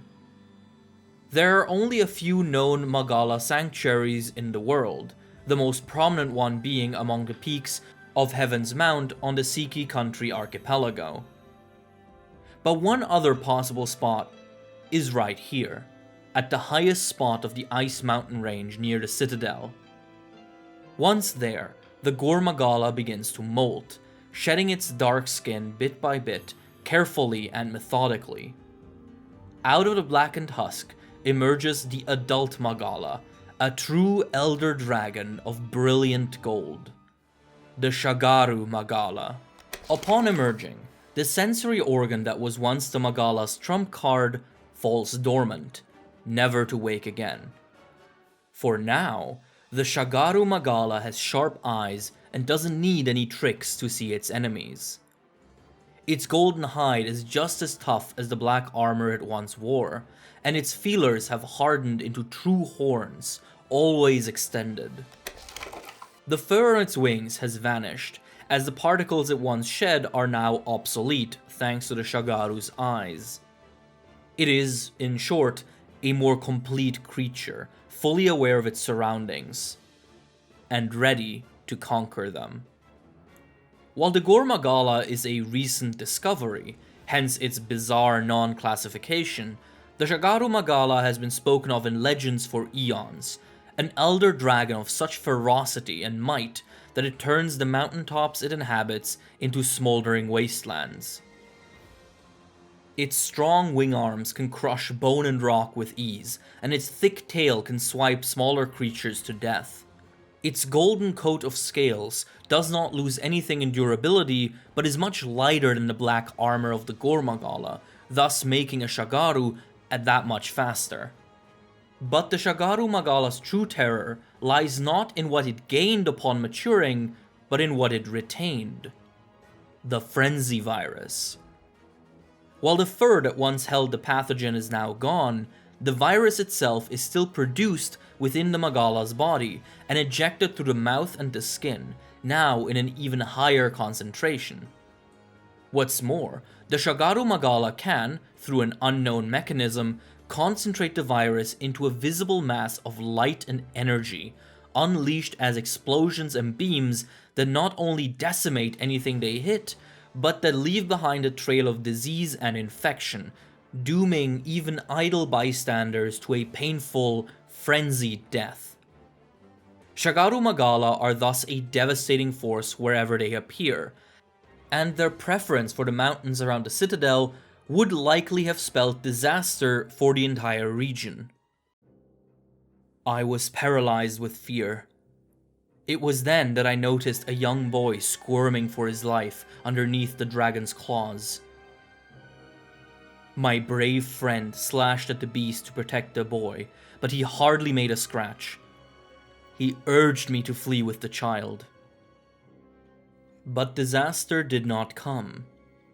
While the Magala appear sporadically in the area in order to molt, they rarely stick around for long, indicating that they are being repelled by something.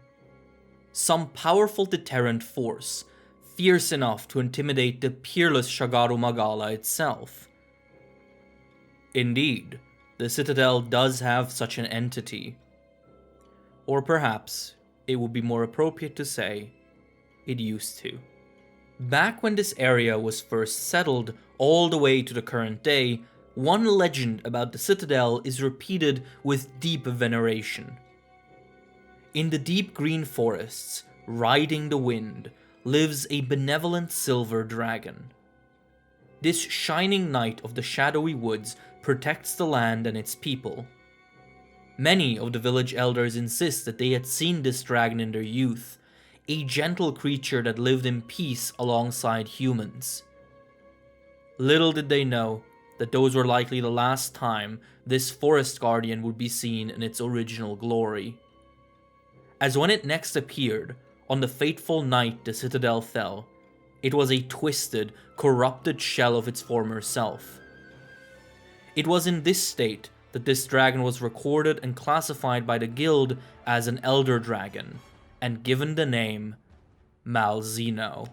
Little of its original identity remains. While it is still covered in a coat of silver scales, many of them have been discolored in a pinkish red. Its sunken eyes now sit in blackened sockets, while its golden horns form a false crown. While it is unknown how and when the Malzeno changed, it likely has to do with the most striking difference between the dragon of legend and the dragon we observe today. The squirming mass of blood parasites that remains attached to the Malzeno at various spots of its body. These critters, called Curio, have absolutely infested the Malzeno, living both outside and inside the creature's body. It is safe to assume that at some point in the recent past, a Malzeno entered into a symbiosis with these parasites. They get to nest on and inside the dragon for safety, and even get to drink its blood occasionally, and in return, they follow the Malzeno's command.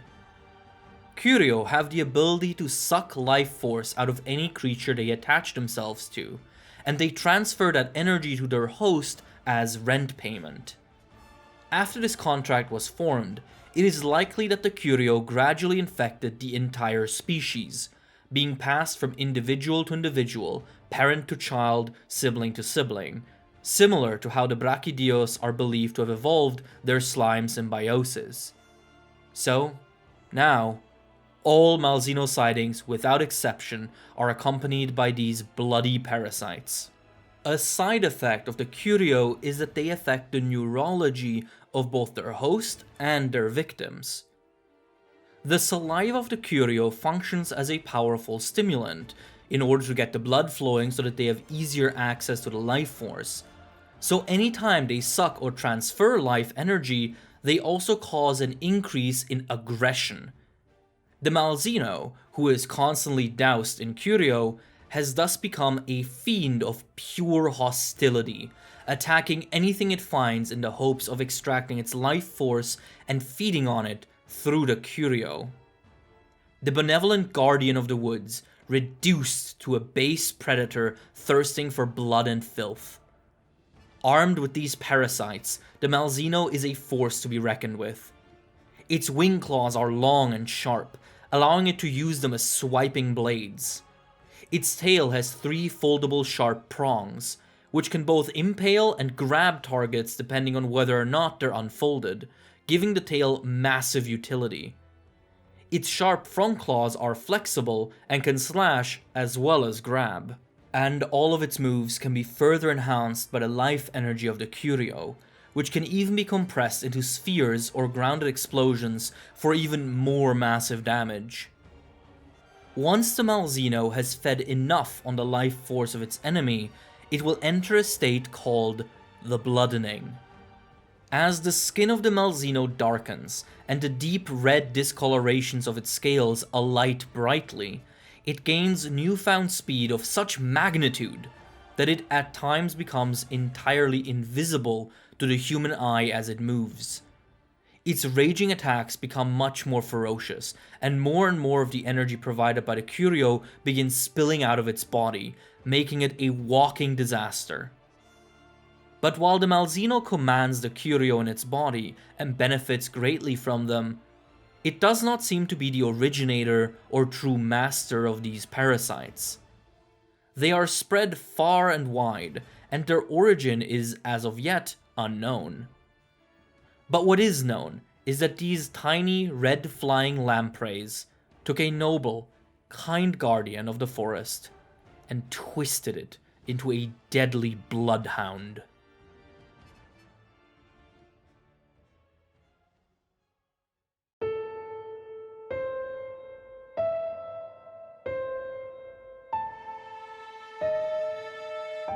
I took the boy's hand and escaped the ruins of the city as my friend battled Malzeno.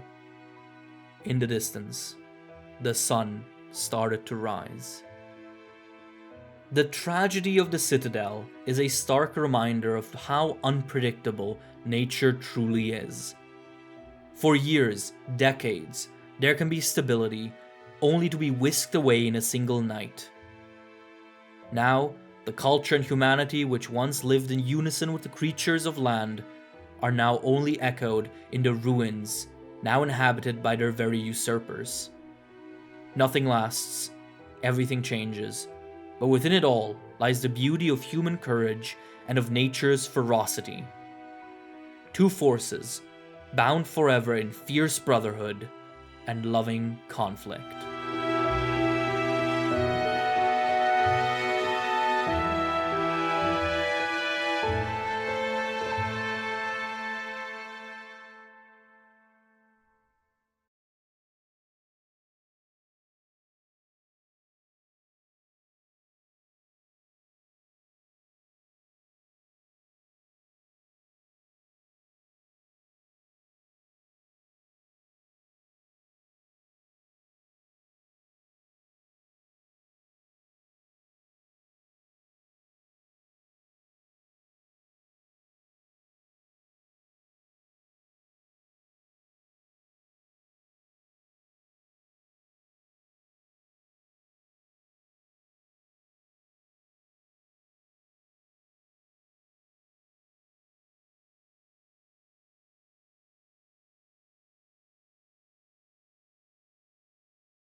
I guess I better get started.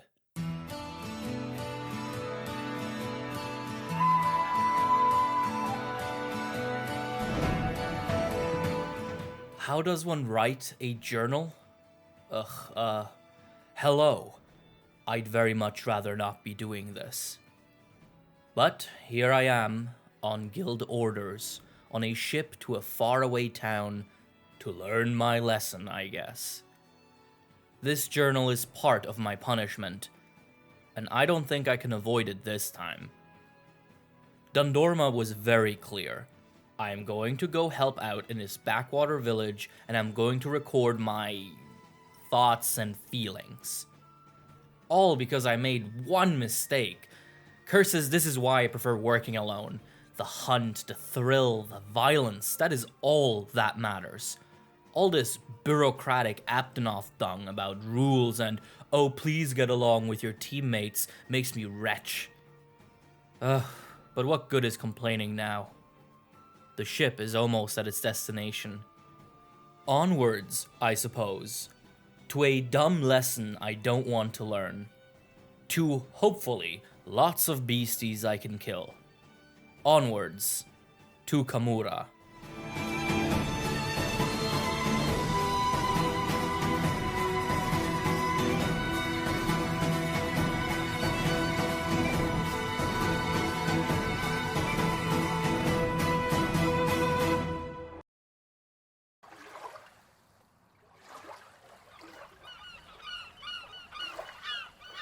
Walking off the ship, I could smell the stench of people. Sweat, sweets, and laughter. Within seconds, the sounds and scents of Kamura village filled my senses. I thought I was going to get a headache. I was greeted by a masked hunter, his chainmail armor fitted with select parts from a Zenogre. I initially thought this might be a kindred soul, a warrior, but I was quickly proven wrong. His enthusiastic introduction soured me so much, I barely caught his name. Utsuki, Ukbuki, who cares? As we walked through the village, this insufferable rag of a man kept babbling about his precious Kamura, how they are oh so close to each other, and how everyone is oh so nice. How much fun they have together, and how good his imitation of a Zenogre is. I barely listened to his descriptions of how his pupil slayed a powerful beast the other day, Magna something, and lost myself in defiant thought. The villagers shot curious glances at me and my greatsword. Pah, I thought they should have seen my actual sword before it was confiscated. The thought brought with it a wince of pain. My prized greatsword, made of glorious Rathalos shells and claws, had been taken from me by the guild after the incident. They had instead gifted me a bare hunk of metal, barely even worth the name sword. A new beginning, one administrator called it. Right. One thing in Utsuki's ramble caught my attention. He mentioned that the village must always be ready for evacuation due to the rampage. I stopped him and asked what he meant. According to Ushugi, the valley around Kamura produces a bizarre phenomenon in which countless monsters stampede towards the village in a frenzied rage. In fact, the village I now stood in was technically New Kamura. Old Kamura had been laid to waste in the last great rampage 50 years ago. The creature that had been slain the other day, Magnamus or whatever, is said to be an omen of the rampage. Thus, the village was apparently in a heightened alert state these days. The man seemed a little confused at my reaction. My energized glee must have been quite apparent. But who could blame me? Violence, glory, combat, now that is more like it. Usaki led me to my quarters and scurried off, seemingly a little uncomfortable with my presence after that conversation. Fine by me. I sat down and accommodated my stuff, after which I started writing in this journal, that is to say,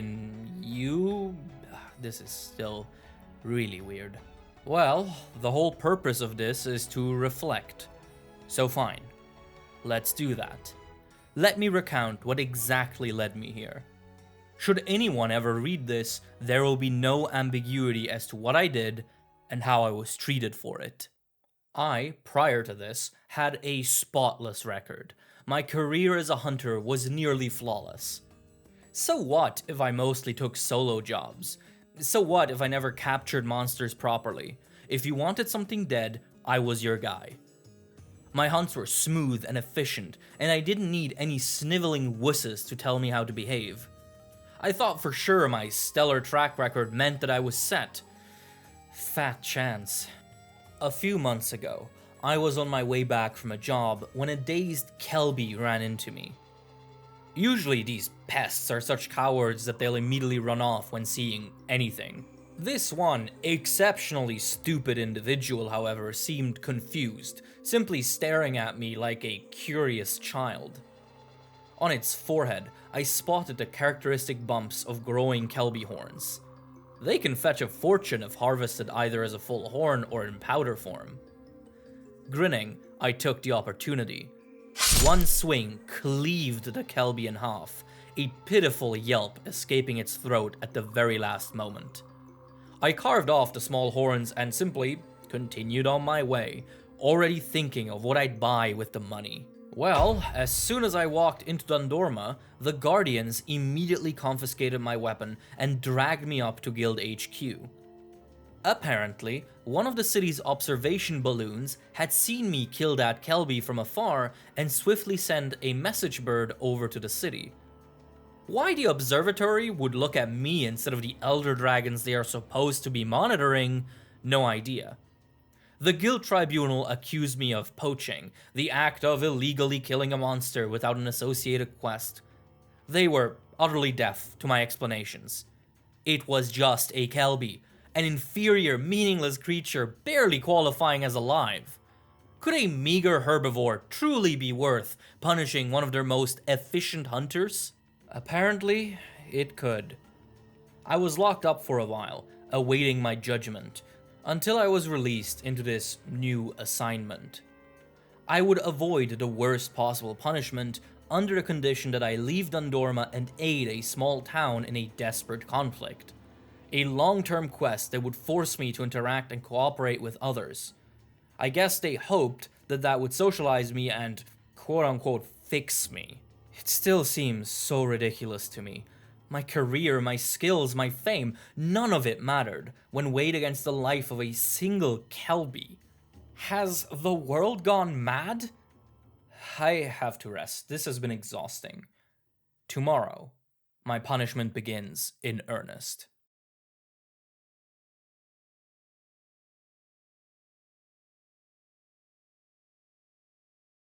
Oh, brother, where do I even begin?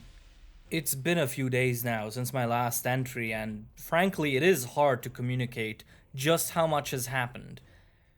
I guess I'll try? Shortly after arriving in Kamura, the village elder, a respectable man of conviction and strength named Fugen, gathered the villagers to announce a new discovery. Through research and observation, they had cited a bizarre new phenomenon.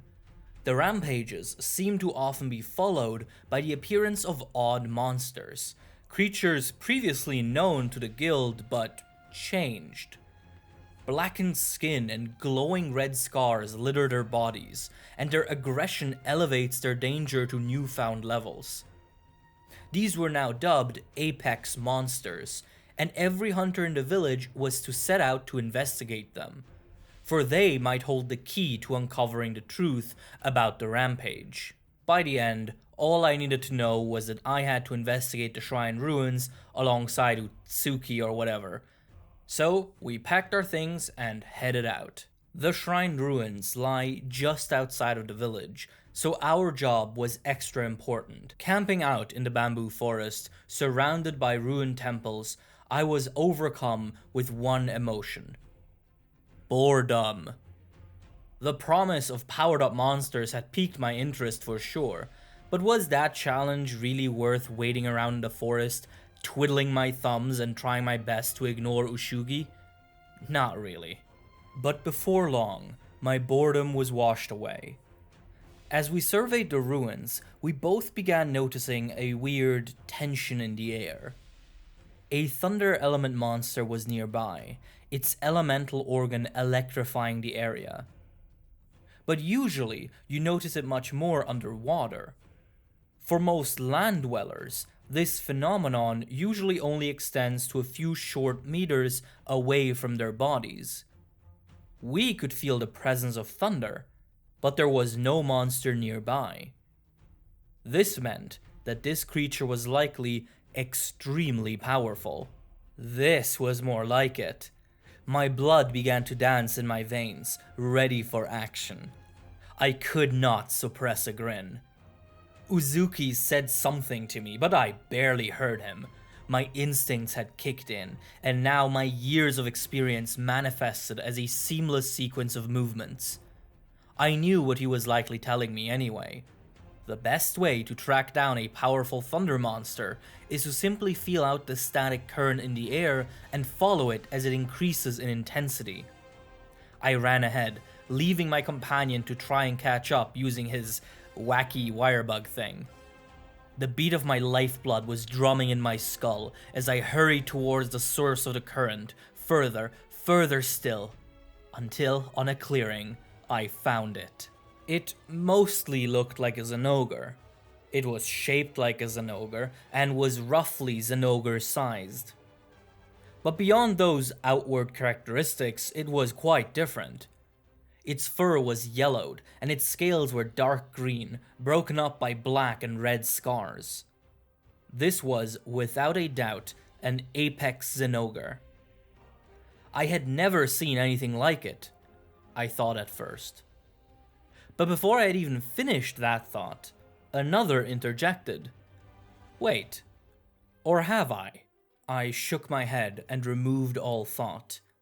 Now was not the time for the brain. Now was the time for the heart, that convulsing center of blood, to take over. I leapt onto the beast, and unsurprisingly, it reacted almost immediately. Within seconds, a familiar but distorted howl erupted as the Zenogre's fur alighted with a golden shimmer. It had already charged up its thunder. By the time my companion arrived, the air was dancing with bolts of yellow electricity, each one fully capable of vaporizing a man in an instant. Not me, though. Wielding a hunk of iron, I weaved through each attack, continuously building up my momentum to unleash a powerful slash onto the beast. As the fight progressed, my memory returned. I finally knew what this creature reminded me of. Many years ago, Dundorma had sent me, alongside other hunters, to the Academy as a knowledge exchange exercise. There, in Burna, we had heard of the many unique creatures the Academy had discovered, chief among them, the Deviants. These were abnormal individuals, monsters pushed to the absolute limits of their strength by extreme conditions. And wouldn't you know it, a deviant Zenogre develops green scales and yellow fur and equally yellow thunder. This apex Zenogre was thus extremely similar to the deviant Thunderlord Zenogre. Why this similarity existed, I didn't care to investigate at the time. I was much more interested in what this discovery meant for my fight. Thunderlord Zenogre have a well-known weakness, and I was eager to test if this also applied to this apex Zenogre.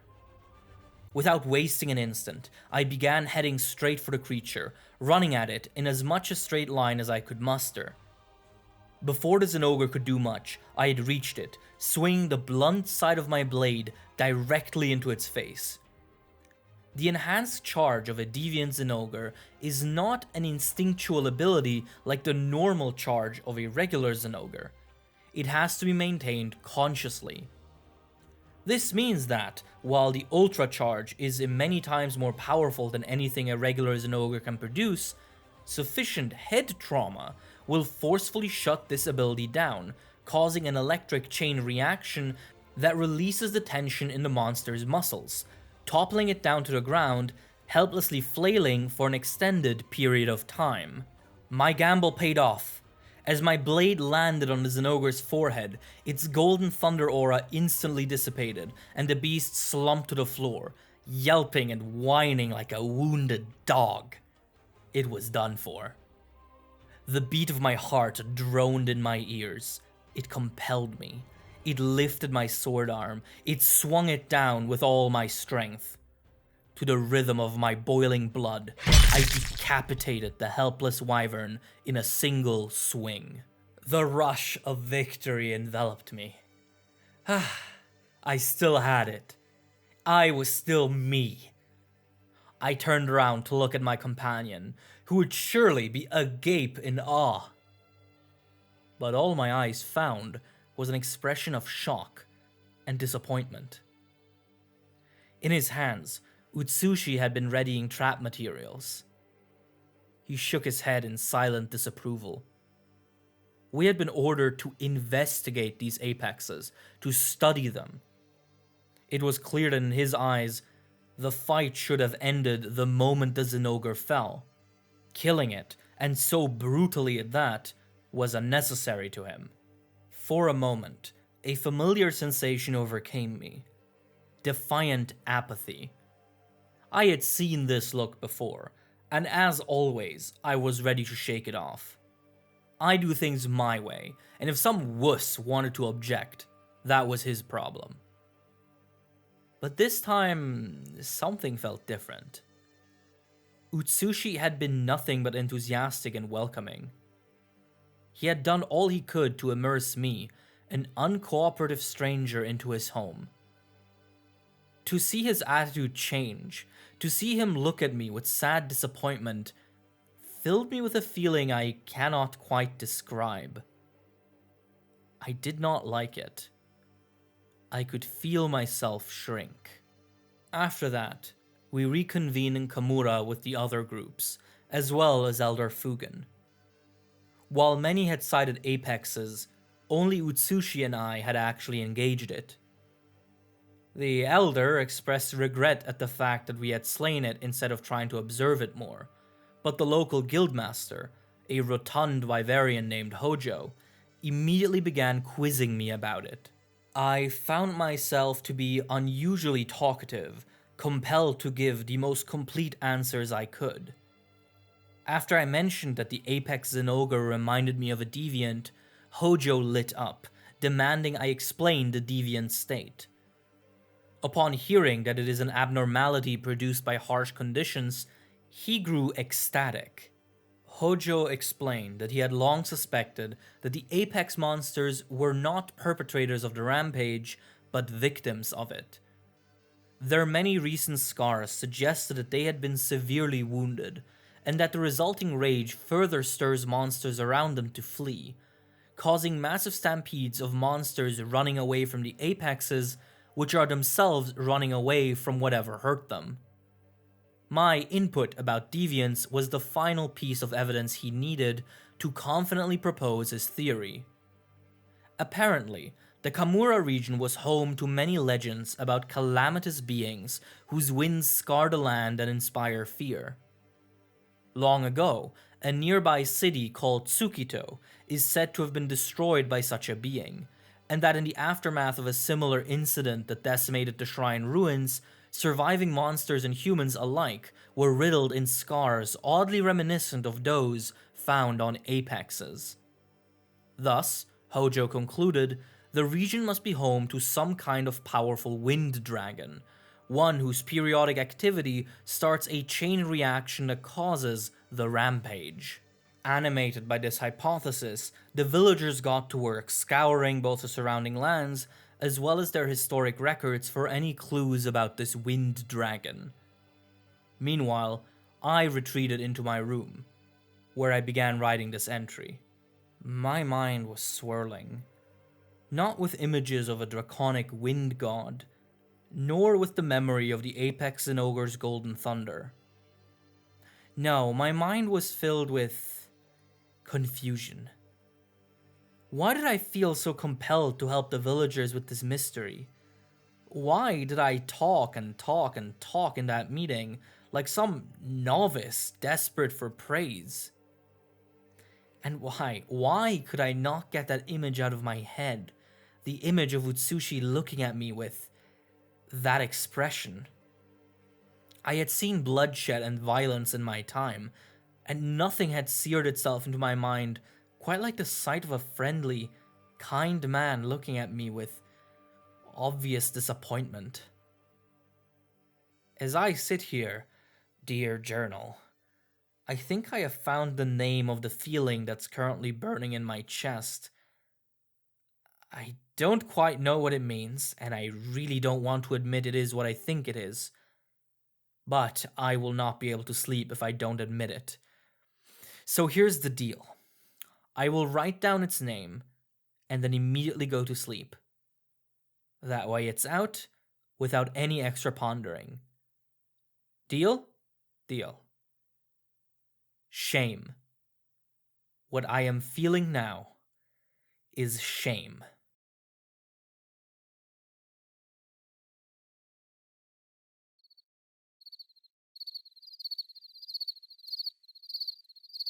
It's very late, and somehow I do not think I'll be sleeping tonight.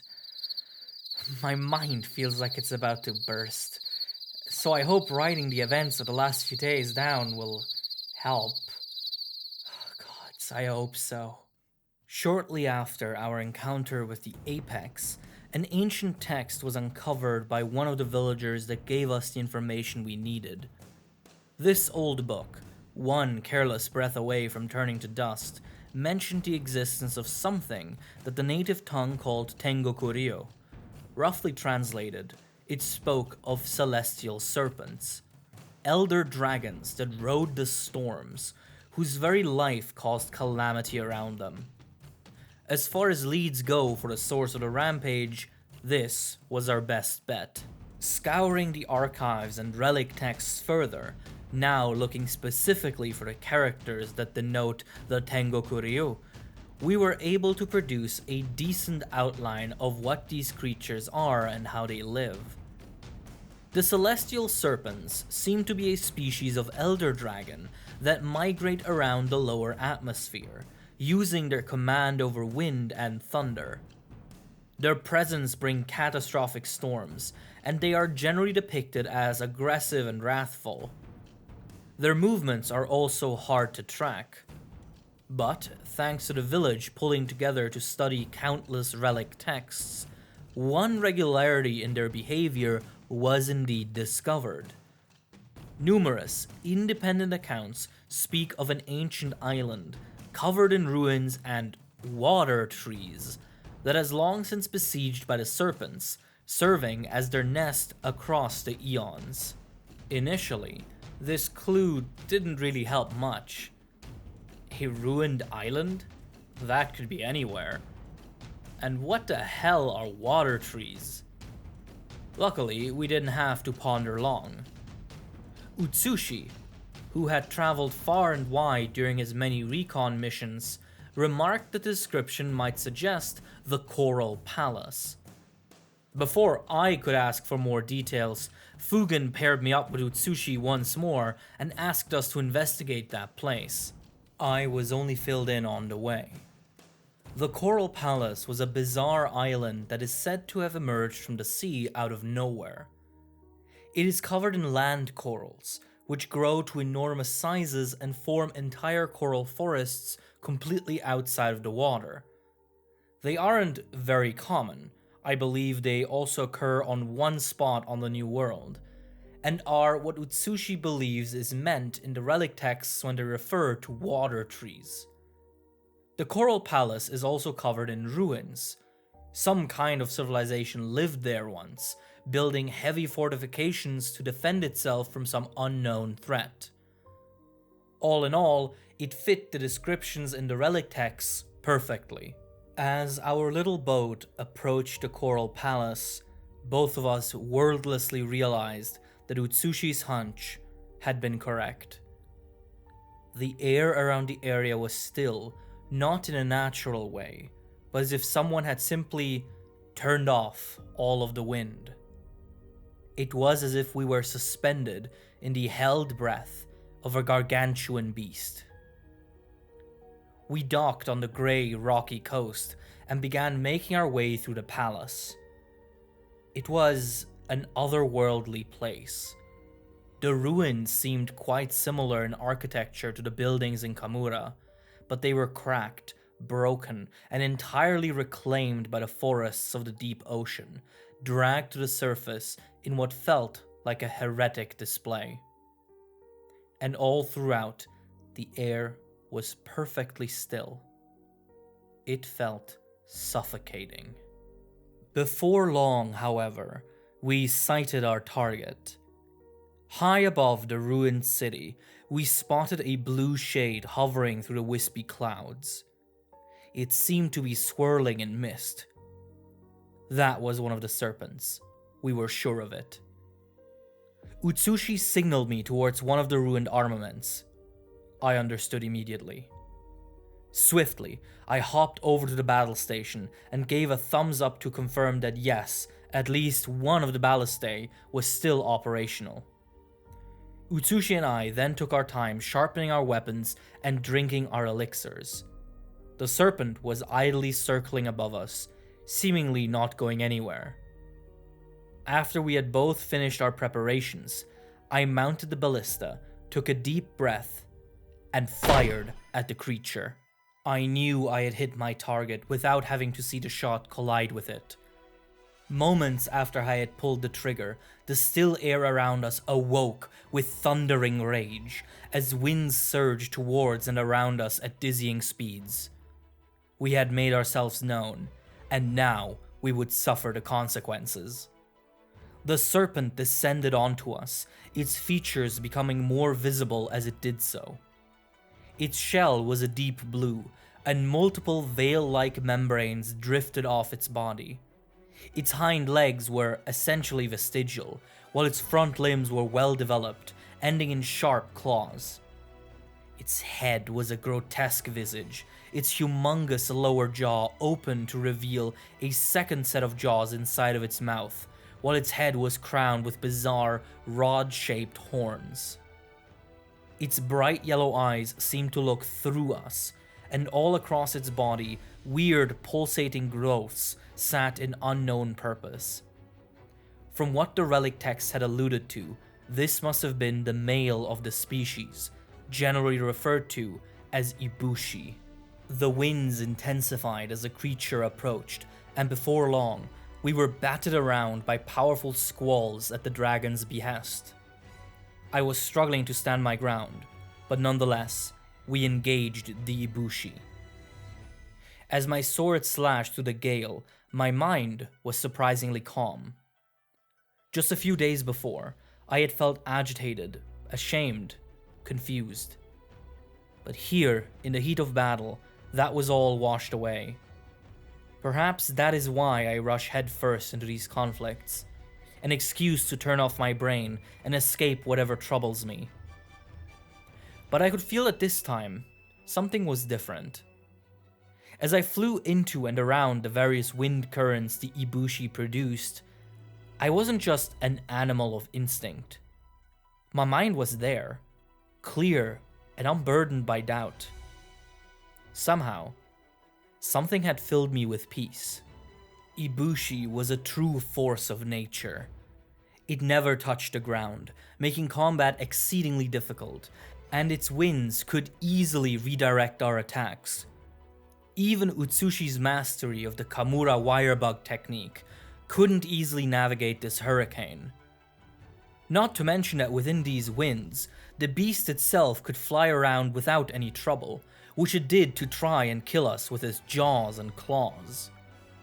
Moreover, some of its wind currents carried with them a dark red particle energy, small infusions of the dragon element many elder dragons possess. These currents posed a new issue. Getting caught in them would essentially be the end of us. At one point, the Ibushi roared in a peculiar tone, before curling up and levitating further into the sky. Suddenly, the winds began violently flowing upwards, ripping rocks and debris right out of the ground and causing them to orbit the Ibushi rapidly. We both knew that whatever came next would be bad. However, at the same time, hope presented itself. The upward winds had not just pulled up rocks, but also uncovered some fortifications that had been submerged before. Just at a glance, I spotted one ballista and one cannon that looked crooked but functional. Without having to communicate, as if connected by some invisible bond of experience and intuition, Utsushi and I nodded at each other and zipped over to our positions. I went to the ballista, while Utsushi manned the cannon.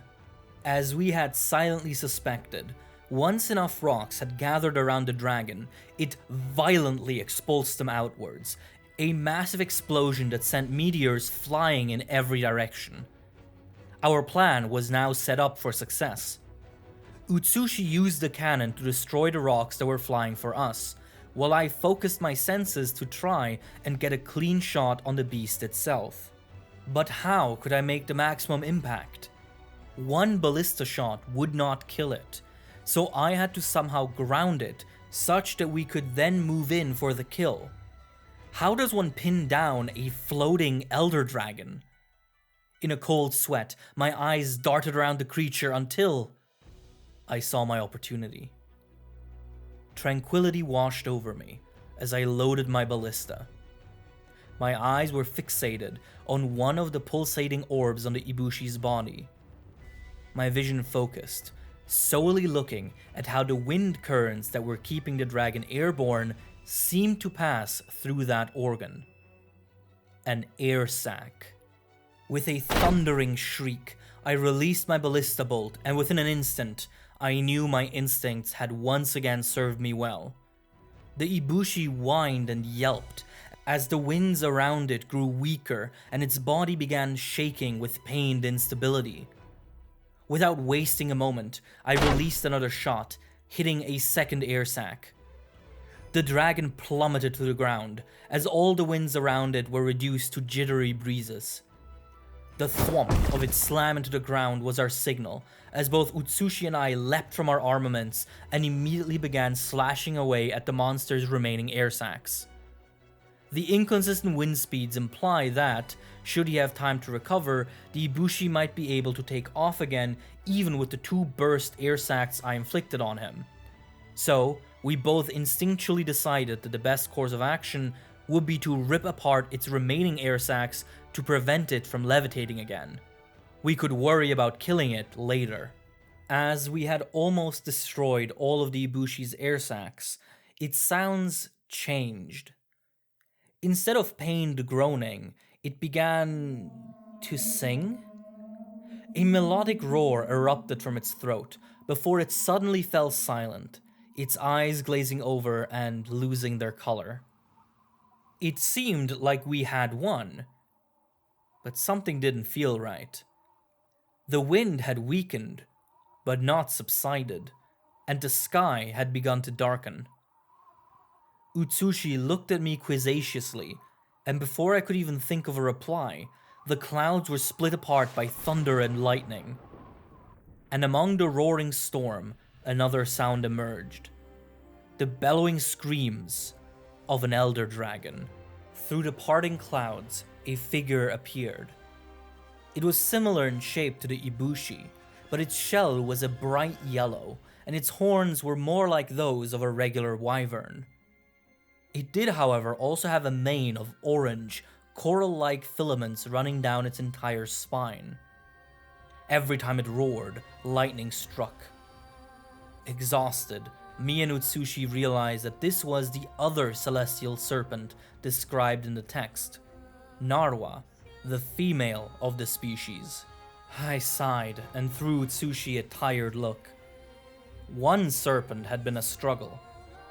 Guess we now have to deal with a second one. As Narwa approached, various rocks and debris floated up around her, similarly to how it had with Ibushi. Its body was crackling with electricity, and I could feel myself get slightly lifted by the creature's mysterious pull. I took a deep breath, readied myself, and a horrid scream echoed through the palace. Startled, we turned around to see Ibushi, awake but on the brink of death, lifting itself up using Narwa's pull. His air sacs were torn, and yet he still squirmed and struggled to push air through them, trying desperately to take to the air. His skin tearing, his eyes bloodshot, Ibushi succeeded. He levitated. Using the last of his strength, the dragon barreled towards us, at us, past us. Like a firework missile, the elder dragon flew directly to Narwa, latching onto her with his claws, and she onto him. For a moment, they simply floated in that embrace, roaring in unison, performing an unknown song. But it was not just sound that was entering my head. Faintly, my heart was filled with emotions and sensations not my own. Were these dragons, these animals, transferring some sort of emotional signal to us? Perhaps unintentionally, a byproduct of this bizarre ritual? Either way, I was overwhelmed by what was entering my mind. The feelings of a mere animal should be little more than simple sensory experiences, but this was something else. My heart was filled with despair, grit, determination, but also hope. Hope for the future, love for each other, hope and love, which I also held for their descendants. The dragon pair erupted into a blinding flash of light, and both Utsushi and I were blasted away by a shockwave. The next thing I remember is waking up surrounded by rubble. The explosion had destroyed the ground on which we had stood earlier, causing a cave-in. We now lay in a wide pit, where many old fortifications still sat half-buried. I looked around swiftly and saw that Utsushi was fine, if a little bruised. Near us lay Ibushi. All life had left him, his earlier flight having extinguished the last of his energy. And above us, descending into the cavern, was Narwa, or at least what had been Narwa mere moments ago. Now, she looked similar, yet changed. Her orange mane now pulsated with a deep purple light, and her shell had darkened. But most shockingly, her abdomen now held numerous glowing orbs, gently alighting with the essence of both Ibushi and Narwa. The worst case scenario had come to be. Ibushi, in his final moments, had successfully mated with Narwa, giving her not just his seed, but his very life force, empowering her and entrusting her with the future of their kin. This Narwa was no longer merely a dragon. She was a mother, protecting her young. My mind wandered to a word I had seen in the relic texts. All-Mother. It seemed appropriate here. The All-Mother looked over to her dead partner. A soft, purring sound escaped her throat. Then, she exhaled and turned to us. A moment later, all hell broke loose. Imbued with the raging desire to protect her family, command over thunder and dominion over the storm, All-Mother Narwa was wrath incarnate. Lightning danced around her, as her swirling movements sent out waves of wind and thunder.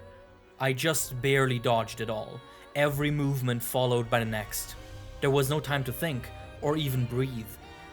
Glancing around, I saw that Utsushi was in the same predicament. This was simply not sustainable. Her power even seemed to be growing. Before long, the All-Mother began lifting up fortifications from the ground and using them against us. Ballistae, cannons, even dragonators. The power of a celestial serpent was all-crushing. And she was going to give birth to a whole clutch of equally powerful dragons? I was overcome with a sense of duty. Even if we couldn't slay Narwa, we could not let her leave with her children intact. A single one could create countless calamities. They simply could not be allowed to be born. If I couldn't kill the All-Mother, I had to, at the very least, destroy her stomach. The first thing you learn when handling any weapon is to keep your eyes open. People have a natural instinct to close their eyes when they anticipate a collision or confrontation, a flinching reaction meant to protect the vulnerable eyeballs. But closed eyes cannot effectively guide a weapon. Even if you could hit your target with your eyes closed, I think I could, your strikes will be weak, and you'll struggle reacting to any follow-ups. I thought of this lesson as I sprinted past Narwa's various attacks, my eyes wide open, fixated on the eggs in her abdomen. I had seen my target, and now I simply had to hunt it. Electric rings, explosions, winds, none of them could stop me as I weaved my way towards the dragon. Realizing that I was running at her, Narwa concentrated her attacks on me, lashing me with lasers and orbs of pure plasma. I dodged and dodged and dodged. Eventually, they did catch me, because I let them. She created a gust of wind right under me, probably to sweep me away. But instead, I used the sudden lift to jump forward and leap directly at her, her eyes widening in shock. With a grunt, I plunged my blade deep into her stomach, twisting and moving it around to make sure to rupture every single egg. Narwa howled in pain and terror before slumping down to the ground, all levitating objects plummeting back down alongside her. I regained my stance and readied myself for the killing blow. She was injured, but she would quickly recover. I would not get another chance. While her eggs were gone, she still needed to be slain. But as I raised my sword, something felt off. I could see the tension in her muscles, her heartbeat under her skin. She could have gotten up by now, but she hadn't. Then, I saw Narwa's eyes. They were simple circles with a black pupil in the middle, a supremely basic shape. And yet they communicated so much. with one of her claws gently resting on the gaping wound I had inflicted on her stomach. I could see in her eyes all that I had sensed when the dragons had embraced. A turbulent mix of rage, despair, longing. But now there was more. Regret, hopelessness, and resignation. She had given everything she had for her children. Her partner had sacrificed himself, and it had amounted to nothing. She wasn't going to fight back anymore. Never again. I raised my sword further. Confusion and doubt took over me, but I had a job to do. It was the first time my eyes were closed when my blade hit my target.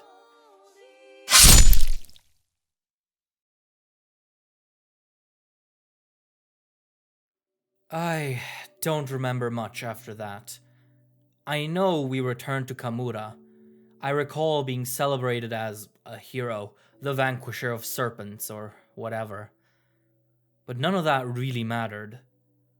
What stuck with me, besides our battle itself, was what Utsushi had told me on our way back. He said to me that he was truly grateful for my help. That he had, on numerous occasions during the fight, feared for his life. And that he might not have made it if he hadn't been inspired and supported by a true friend like me. A true friend. Mere days ago, I had shocked and disappointed him so deeply that he could barely look at me. But now, we are brothers in arms. I had done my best, my utmost, to isolate myself. And yet I had still formed a bond with him. And the weirdest part was that I did not mind. It wasn't just men that shocked me today. I have always maintained that monsters are mere animals, creatures of instinct that have little agency, intelligence, or value. I was so sure of it, it cost me my career. And I think I still want to believe this. But how can I? How, after I saw a mother grieve her unborn young? After I saw a father sacrifice himself for his family? These feelings, these sensations that I had believed to be the privilege of man. This emotional depth, seeing it reflected in those creatures that I had cut down so carelessly, This has not helped. This was not a smart idea. I should just go to bed. I should try to sleep. Against all odds. Yeah, I should, yet again, close my eyes.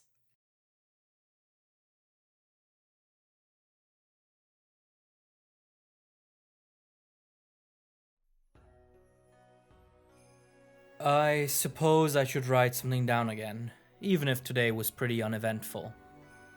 The village is in a bit of a frenzy these days. After the slaying of the serpents, many wanted to celebrate the end of Kamura's plight. But some scholars argued that it was too early to relax. The language the relic texts were written in has, apparently, an odd way of using plurals. It can only either say one or multiple. It has no distinct way of expressing a specific number, or rather, whatever way there was has been lost to time. This means that in theory, there could be other species of celestial serpents out there besides the two that we fought. This proposal has inadvertently caused Kamura Village to become exceptionally invested in the study of ancient texts. What other secrets may lie in the relic records? Since I am not a scholar, I was of little help. Occasionally a Kamuran would ask me for my opinion on some ancient sketch, which I would describe as a scrambled onion, to which the researcher would chuckle and walk away. It is actually a little embarrassing how often this exact thing managed to happen.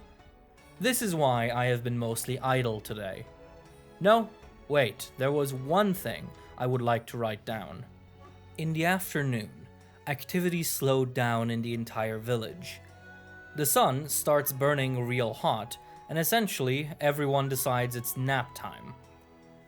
I was wandering around aimlessly, trying to enjoy the rest period I had been given in recognition of my great victory or whatever, when suddenly a voice called out to me.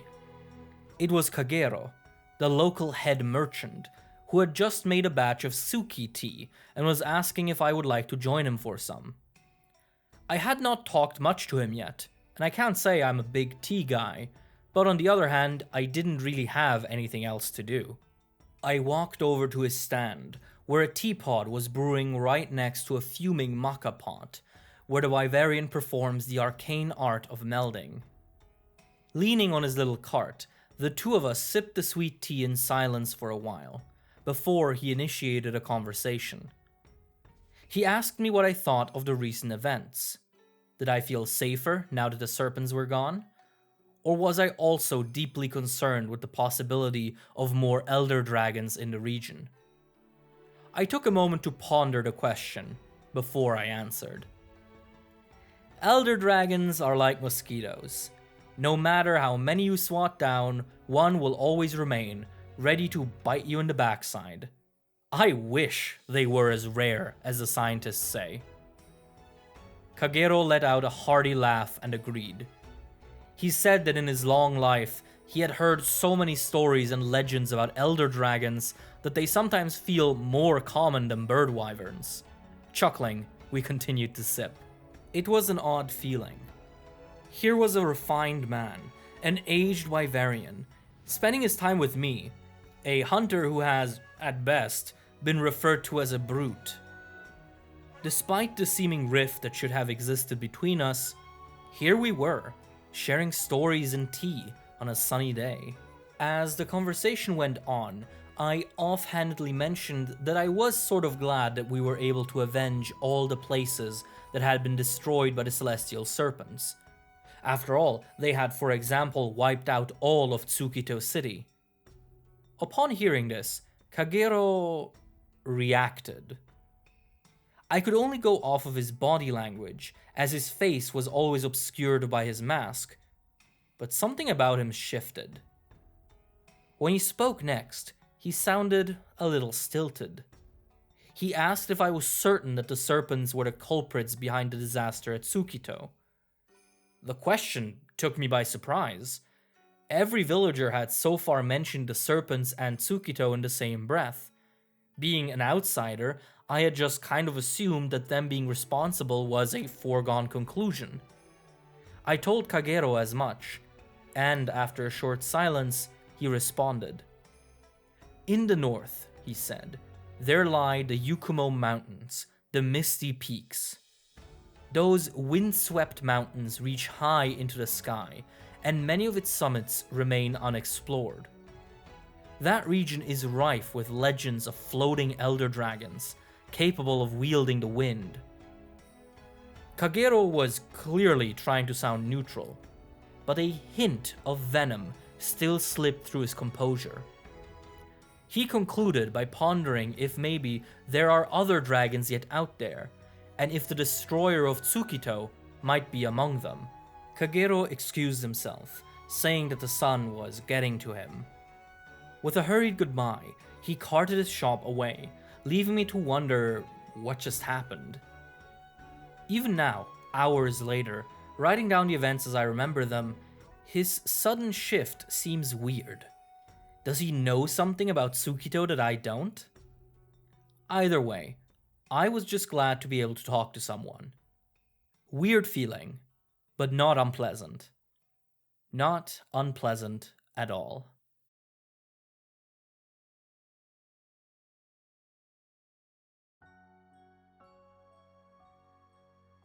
A few days after my talk with Kagero, the village erupted into commotion. The villagers were all gathered in the town square, all yelling and talking over each other. I had just woken up, so I drowsily walked my way over to figure out what was going on. Fugen calmed the masses and, with a regretful tone in his voice, explained the situation. In the early hours of the morning, a message had arrived by Kahoot. Another elder dragon had been spotted near the infernal springs. The dragon in question had been confirmed to be an Amatsu, a very old and well-documented creature.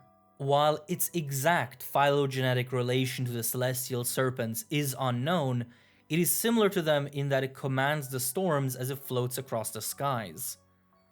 As it is usually found further north, near Yukumo, Fugen had already requested aid from the reclusive mountain village, as their experience with the dragon would surely help in driving it away. This was only part of the issue, however. Shortly after this message was received, Kagero the merchant had gone missing. He had vanished, leaving behind only a letter, which was now being passed around. Shocked, I tried not to think too much, until the letter finally passed to me and its words unraveled before my eyes. My dearest friends, these past years have felt like a dream. Your bottomless kindness and unyielding loyalty to one another has moved me in ways I thought lost to me. So, I believe I owe you the truth, now, at the end of the road. You know me as Kagero the merchant. I sell you goods, you ask if you can look under my mask, I tell you no in the politest way possible. But what many of you may not know is how I came to be in Kamura. Years ago, I arrived at the village gate, soaked in rain and blood, clutching a babe in my arms, begging for asylum. I was ready to be turned away. You didn't. I was prepared to have to explain and justify myself. I didn't have to. I dreaded that the young child I carried would be scorned and mistreated as an outsider. She wasn't. In all these years, you have never, not once, treated me as a stranger. My heart aches with joy every time I remember that. But I too had a life before that moment. I, Kagero, was once the chief advisor of the royal family of Tsukito. I was their closest friend, and I loved them dearly. I was also entrusted with raising their daughter, a wonderful child with a bright future. But then, the calamity struck. The elder dragon Amatsu swept through Tsukito City, and within just a few hours, what had once been my home turned into a smoldering wasteland. In her final breath, the queen of Tsukito handed me her child, asking me to protect her until my dying day. I ran and ran, child in hand, until I arrived at the gates of Kamura. From that day on, I was simply Kagero the merchant, and the young girl grew into the renowned village cook, Yomogi. It should have been enough to merely survive. And were I a stronger man, it would have been. But now, Amatsu has returned, and I cannot look away. I watched its winds tear apart those that I loved. I heard its thunder drown out the screams of my family. I witnessed its storm sweep away all that I was and all I held dear. My soul wishes to move on, but every fiber of my being is screaming in rage. I cannot look away. I cannot turn my back. And so, I must bid you farewell. I will face Amatsu, and I will vanquish it. I will also, most likely, be undone by the dragon. That is fine. This was always how it was going to end. Do not mourn me. You have given me much more than I could have ever asked for. I merely request that you continue to look after Yomogi in my stead. And please, should you ever find a time on a cool summer night, burn some incense for the lost city of Tsukito. Remember the silent dead, the charred and anguished souls. And perhaps, think of the faceless Wyverian, whose anger led him into the eye of the storm. Forever yours, and forever in your debt, Kagero, last guardian of Tsukito. Needless to say, within less than an hour, Utsushi and I were already on our way to the Infernal Springs.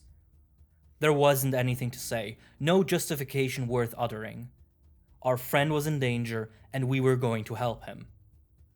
Fugen had already assured us that help from Yukuma would arrive shortly, so all we had to do was find and secure Kagero and then stand our ground until reinforcements could join in. Would that be enough? Who knew? As we were carted into the deep red valley where the springs lay, I frantically read up on what the guild knew about Amatsu. Most accounts were pretty lackluster, simply describing it as strong and overwhelming. Not helpful. One report mentioned that a hunter was able to confirm the existence of the storm vesicle, a legendary organ that is said to grant the Amatsu its dominion over the storm. Apparently, that hunter claims to have sighted such a structure on the creature's chest. Another, much shorter report briefly explained that the Zenogre seemed to have a sort of predisposed grudge against Amatsu, likely a result of generations of territory disputes. Doubt that would be useful, I remember thinking. Before long, we arrived at the springs. This abandoned valley was infamous for its hellish landscape, a scattered wasteland of old ruins and crimson waterfalls. It is said that the peculiar color of the water in the area is a result of centuries of bloodshed and suffering. What this place actually was once, no one seems to know.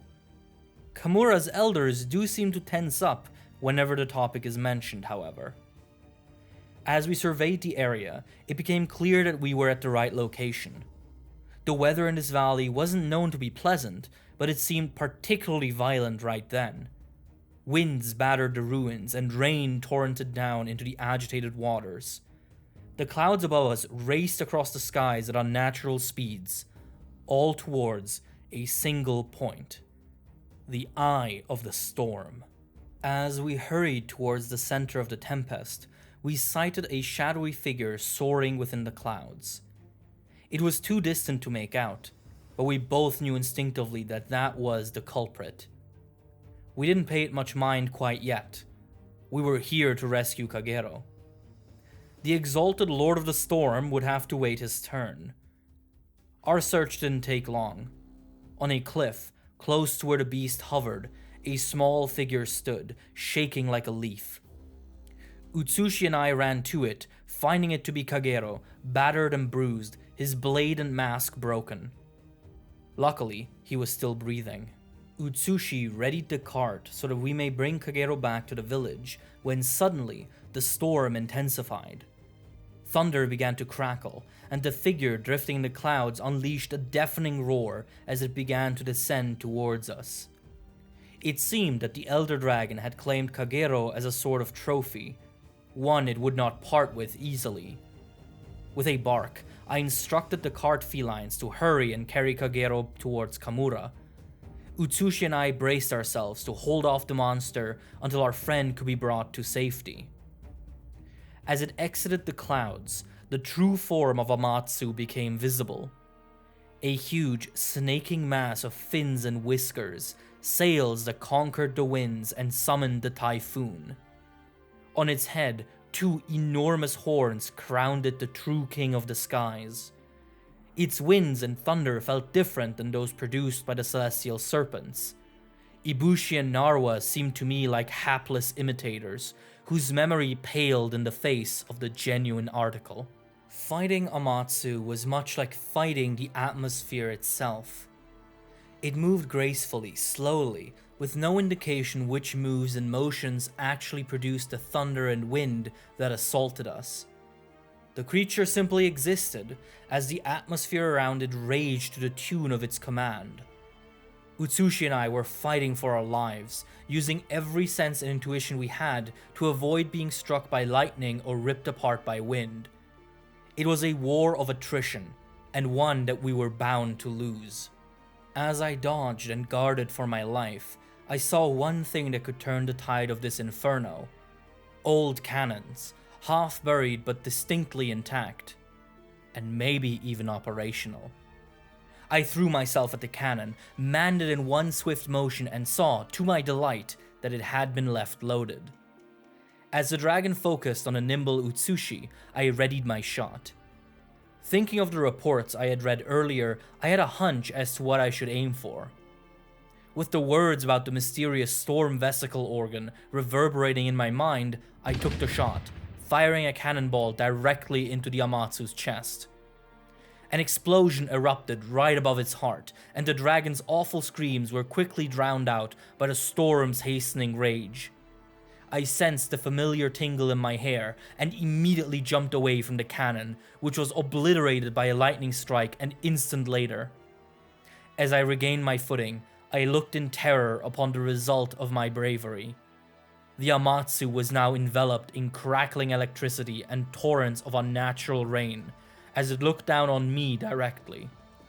I had succeeded only in gaining its wrath.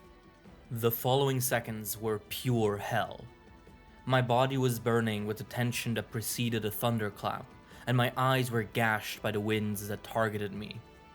Utsushi did his best to take off some of the heat, but even he could not withstand the rage of the storm dragon. All we could do is cling to life desperately, as all of nature, every element conspired to end us at the behest of this legendary fiend. With my eyes locked onto it, I studied the Amatsu's movement, desperately trying to find anything that could prolong my life. After a short eternity, I saw what I was looking for. The beast pulsated with a regular, rhythmic charge of electricity. Well, almost regular. Around its chest, the pulse was slightly delayed, with sparks that seemed much more violent and sporadic than the even currents surrounding the creature. Upon further inspection, I saw that my cannonball had not been entirely fruitless. On the Amatsu's chest, a small wound had formed, and where its protective shell had been broken by the cannonball exploding. At that spot, electricity flowed unevenly, and a fleshy, glowing mass was visible beneath the scales. That must be the storm vesicle, the source of the beast's power. At least, that is what my desperate mind clung to as the elements ravaged Utsushi and me. Before I had time to process the information, a red orb of light shot into the sky, forcing a brief pause in our struggle, as even the dragon looked onto it with mild curiosity. Utsushi and I immediately recognized the hunter's signal flare coming from further in the valley. Were reinforcements nearby? Utsushi nodded at me, and I understood in an instant. He would go meet the approaching forces halfway to make sure they would find us, so I had to give him cover to rush past the dragon. As my friend ran towards the Amatsu, I plucked a kunai out of my pouch and threw it at the beast. It bounced off its hide impotently, but it succeeded in getting the dragon's attention. As the Amatsu turned towards me in rage, Utsushi disappeared into the valley, leaving me to face the calamity alone for the time being. Easier said than done. Before, the dragon's ire had been divided, but now I had to endure its full brunt. The attacks came in such rapid succession that I feared to even blink. Thunder, water beams, wind slashes. The Amatsu had truly decided to kill me. At one point, it created a gust of wind so powerful that it outright lifted me into the air, where the beast thought to dispatch me effortlessly. If I hadn't clumsily wirebugged away, it indeed would have. Exhausted and not an inch closer to my target, I watched my options dwindle away. In a last-ditch effort, I threw a barrage of kunai directly at the Amatsu's chest, hoping that at least one would hit the exposed vesicle. They were all deflected, either by the beast's hide or the sparks of thunder circulating the vesicle.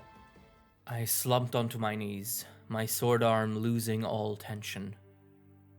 For as long as I could remember, I had relied on my strength. When others strategized, I turned their ideas into reality using my command of physical power. It was who I was. But now, that strength had failed me. What good were muscles against 1,000 cuts of ravaging wind gales? What use were finely honed reflexes when faced with an enemy that delivers death at the speed of a thunderclap? What hope did I, a mere man, have, even at the peak of my strength, against the Lord of the Storm? My body simply stopped moving. My eyes fell shut. There was nothing left to look out for. My resignation took even the Amatsu by surprise. Hovering slowly towards me, perhaps expecting a trap, the dragon eventually reared up, ready to put an end to my pitiable struggle. A flash of red light erupted once again. A second hunter flare had been fired, this time directly into the Amatsu's face.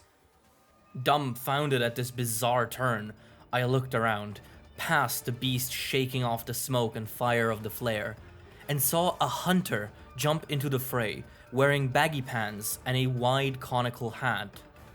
Two others quickly joined, wearing the same attire. The reinforcements from Yukumo had arrived. The hunters quickly surrounded the still reeling beast, with one of them running up to me to check on my well-being. Stunned, I asked him where Utsushi was. The Yukumoan smiled and simply told me to enjoy the show. The Yukumo hunters were incredibly efficient. The gulf in knowledge about the Amatsu was evident from the very first moments of their attack strategy. All three of them weaved around the dragon's attacks as if in a trance, not counterattacking, but not struggling either. One after another, the hunters got into position. They had managed to find and erect one ballista each, valuable armaments that me and Utsushi had simply disregarded in our panic. I watched them load unusual ammunition into the ballistae. Binders, long spears with an attached rope, meant to trap large monsters. But how would that work if the dragon's hide deflects all attacks? Before I could shout my concerns, they were obliterated by the Yukumoans' expertise. A brief bark in their native language signaled their assault, as they all simultaneously fired the ballista binders. Instead of aiming for the beast's body, or even its flesh, the binders all flew into the delicate fins of the Amatsu, where they managed to land securely, hooking into the beast and forcing it to descend in pain and rage. Of course, its body may be armored, but the sails it uses to ride the wind obviously couldn't be. With the Amatsu pinned down, strength returned to my limbs once more. The Yukumoans were locked in position holding the binders down, so someone still needed to actually slay the dragon. I stood up, my legs shaking, but my will reformed. I had no idea how I would hurt the creature, but I would certainly try. Before I could, however, the Yukumoans erupted in cheers. Following their gaze, I looked upon the roof of a nearby ruin to see Utsushi waving at us enthusiastically while producing a weird howl from his mouth. I wanted to shout a question at him, but he quickly jumped off the roof, and was immediately followed by an apex Zinogre. The thundering fanged wyvern roared into the valley. As it scanned its surroundings, it spotted the Amatsu. The natural rivalry between the two species kicked in, and before long, the two monsters only had eyes for each other. They screamed and roared in unison, 1,000 years of bitter hate propelling them into each other. As they thrashed, Utsushi came up to me, and I held my friend close. He explained that after meeting the Yukumoans, he had heard the howls of a Zinogre and embarked on a risky strategy, one that was now paying off. The two titans battled ferociously, but it was clear that the Zinogre was losing. Its claws and punches could not penetrate the Amatsu's scale armor. Desperately, I pointed at the exposed vesicle in the dragon's chest. We had to somehow get the Zinogre to hit that specific spot. With its claws imbued in electricity, it might just be able to strike a decisive blow. But how does one direct a wild creature into such a precise action, let alone an apex? Just as my mind began to race in despair again, Utsushi grabbed my wrist and explained his plan to me. It was insane. And I was insane for being up for it. We waited for our opening, which came when a particularly violent clash left both the Amatsu and the Zinogre out of breath for just a second. And a second was all we needed. In a single motion, Utsushi and I jumped onto the Zinogre's back. Before the creature had any chance to react, we both unraveled both of our wire bugs to their maximum length, tying the wire around the Zinogre's limbs and neck. By combining our wires and letting them reinforce each other like a braid, we would be able to wrangle even the might of an apex. With great difficulty, we directed the rampaging beasts, its ire enveloping its hide in deadly thunder. Like a marionette player, we moved it towards the enemy. The Amatsu seemed exceedingly confused at what was happening, and so did not evade in time. Roaring in unison, Utsushi and I forced the Zinogre's electrified claw directly into the dragon's exposed vesicle, where it plunged deeply into the spongy organ. For a moment, nothing happened. Then, a terrible current shot through me, and again I failed to keep my eyes open, as the panic conquered me. Utsushi, however, acting on some kind of hunter's intuition, had already begun to move, grabbing me and lunging off the Zinogre's back in a single motion. And just in time. Laying on the floor, we watched the Amatsu's vesicle explode, sending arcs of plasma and thunder into and around the bodies of both monsters. After a few seconds of horrible howls, the Amatsu fell limp, while the Zinogre, smoldering and charred, managed to just about keep standing. While it licked its wounds, I slowly got back up on my feet and approached the motionless Amatsu. Before I even touched it, I knew it was dead. The Zinogre had only touched the exploding vesicle and had sustained serious injuries already. Having such a thing detonate inside one's body was sure to be certain death. The Amatsu was no more.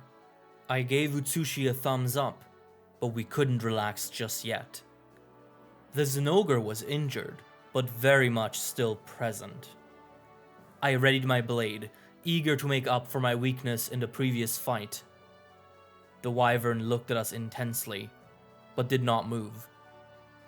Then, a thump. Utsushi had thrown a slab of raw meat from his pouch right in front of the injured beast. The Zinogre inspected the meat cautiously, and then, with a small chirp, picked it up with its maw and immediately ran away, seemingly concerned we would simply steal the treat back again. Looking at how it walked, it probably would not have been able to stand up to us. I lowered my blade, once again closing my eyes. The rest of the day was a blur. We parted ways with the Yukumoans, who took one of the Amatsu's horns as a trophy. We took the other horn, schlepping it back to Kamura, where we were greeted by an ecstatic Fugen. Kagero's escort had made it back safely. He would recover in just a few days' time, in fact. Various words were exchanged, but again, nothing stuck in my memory. Nothing except one thing. As the evening drew nearer and was time to retreat for the night, Utsushi put his hand on my shoulder. We exchanged almost no words. A standard good job and a few other niceties, but I was struck by how meaningful it felt. It was as if our entire bond had been transformed.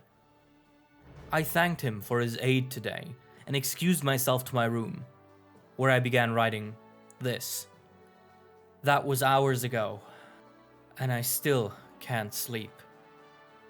My mind keeps returning to those awful moments right before help arrived. I had truly, sincerely been on the verge of giving up.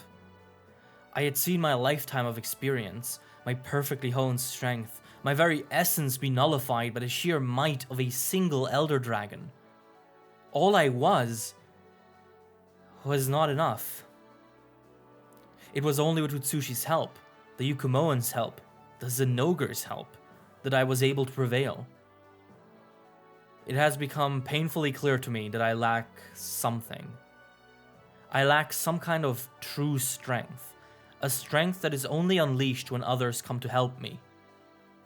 I have to find out what this strength is, and how to tap into it on my own. The battles will only get fiercer from here on. Thus, I must, too.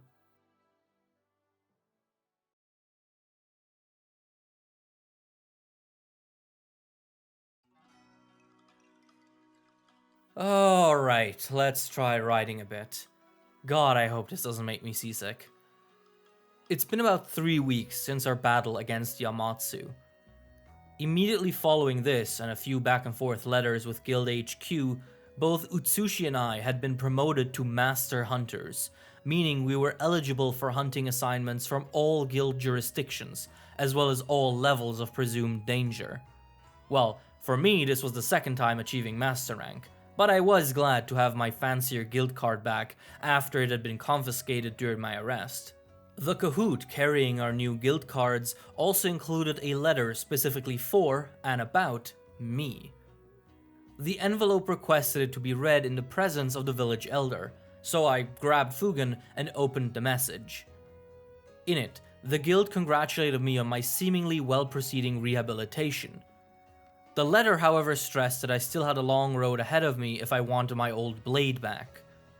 In the section addressed to Fugen, the guild expressed that if Kamura had any pending or upcoming collaboration quests, that is to say, large cooperative assignments that recruit hunters from all over the world, that he should consider sending me as Kamura's representative.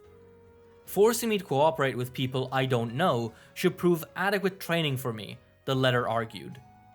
Fugen, upon reading this, looked at me with a concerned glance, but to my own surprise, I didn't mind. Trust me, I wanted to protest. The thought of being forced to work with some rando hunters I had never met before would have greatly offended me not long ago. But now, no matter how hard I tried to dislike it, the thought immediately conjured images of Utsushi and I riding the apex Zenogre into the Amatsu. Not long ago, Utsushi had been a random nobody to me as well, so with that in mind, I told Fugen as much.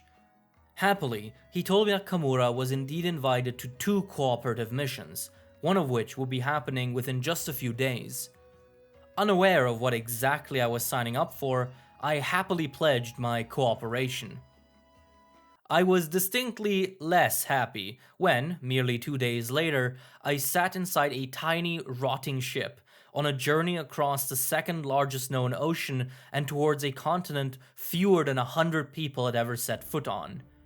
Fugen had, right up until I had boarded the transport, neglected to mention that the assignment was a research expedition into Fonron, the lost continent. Apparently, according to the extremely seasick huntress seated next to me, the aim of this assignment was the protection of a band of researchers.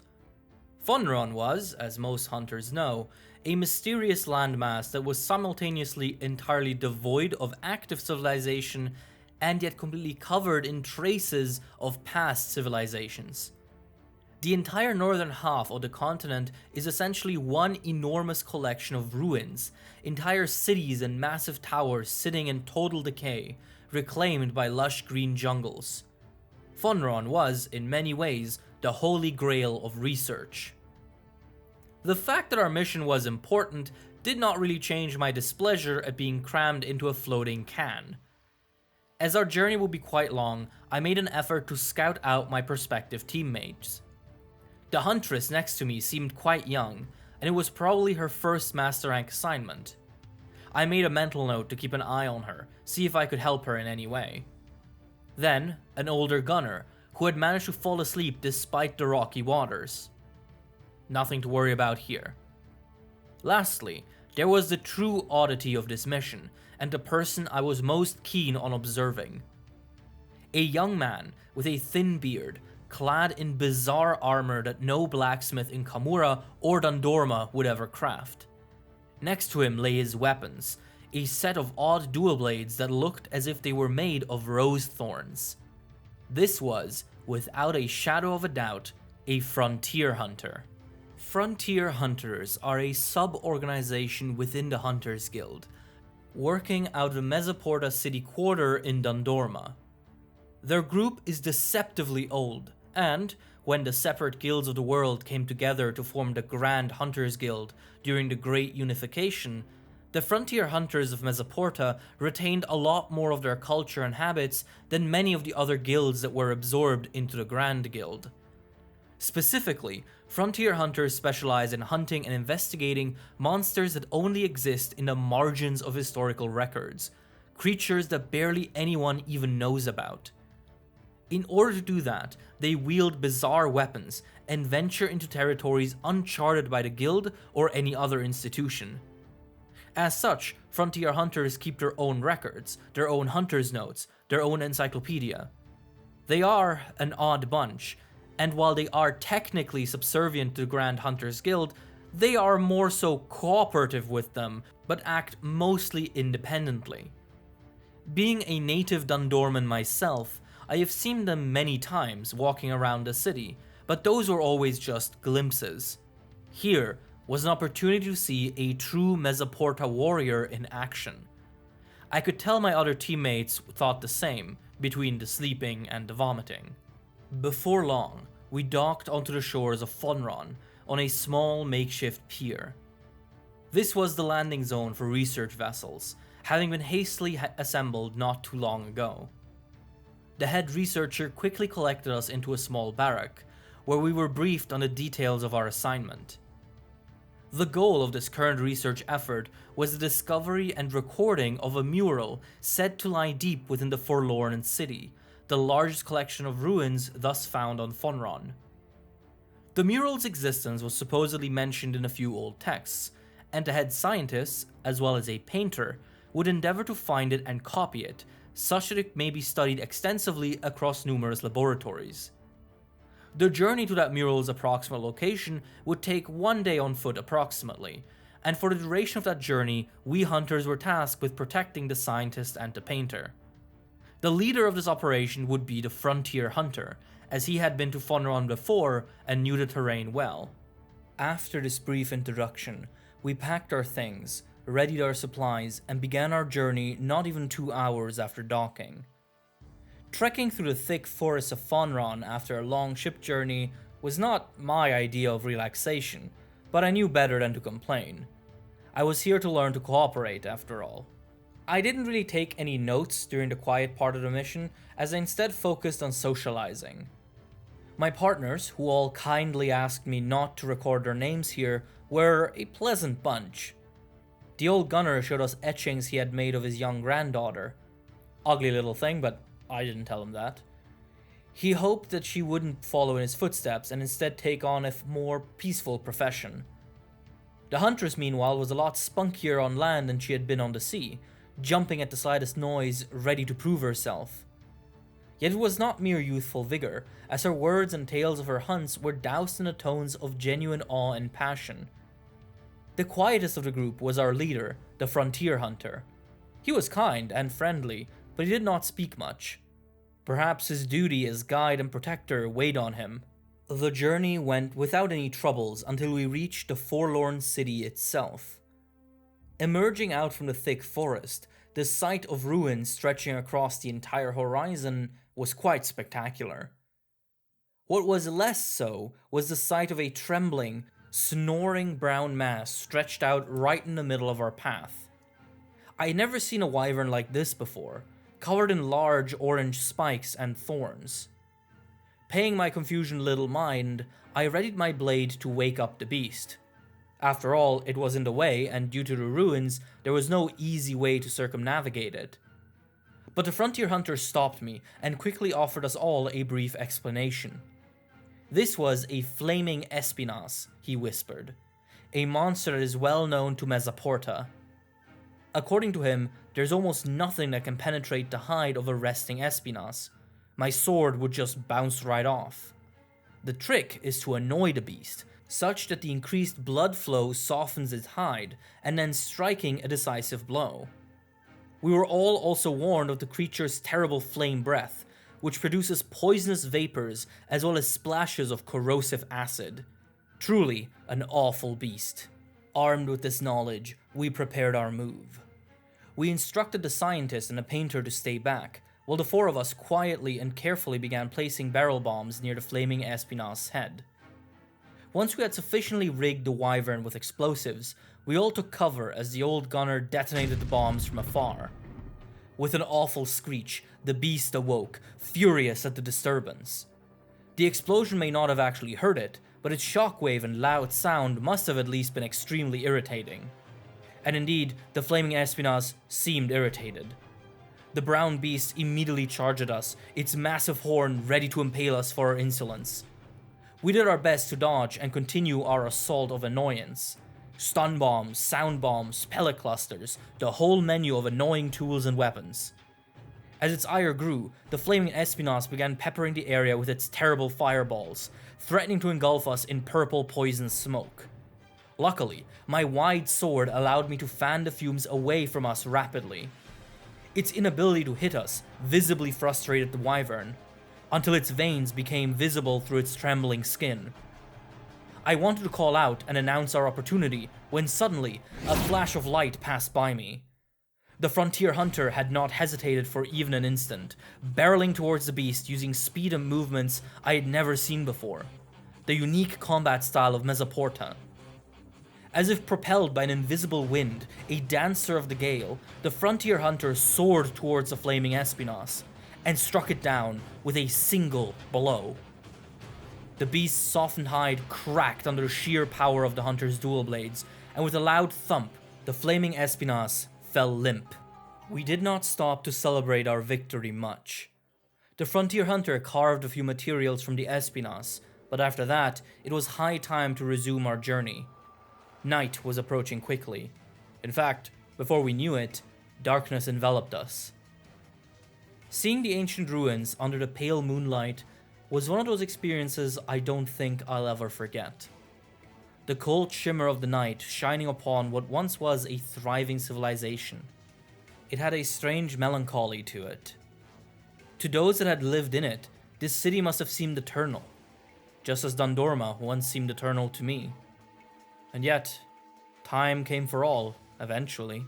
Suddenly, the frontier hunter signaled us to stop. There was no visible threat around, and yet the tension in his body language was palpable.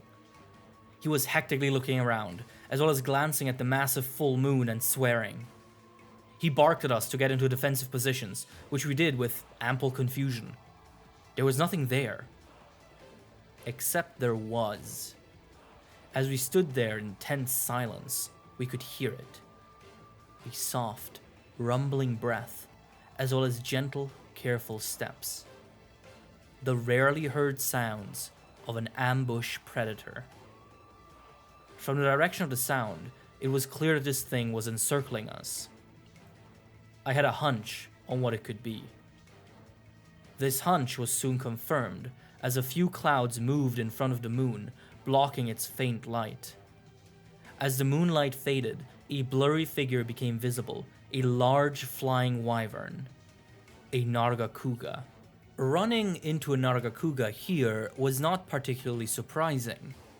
The entire genus is believed to have originated in Funron after all, and as such, the continent is known to have an immense variety of Nargacuga breeds and species. Unfortunately, we had encountered the most problematic kind.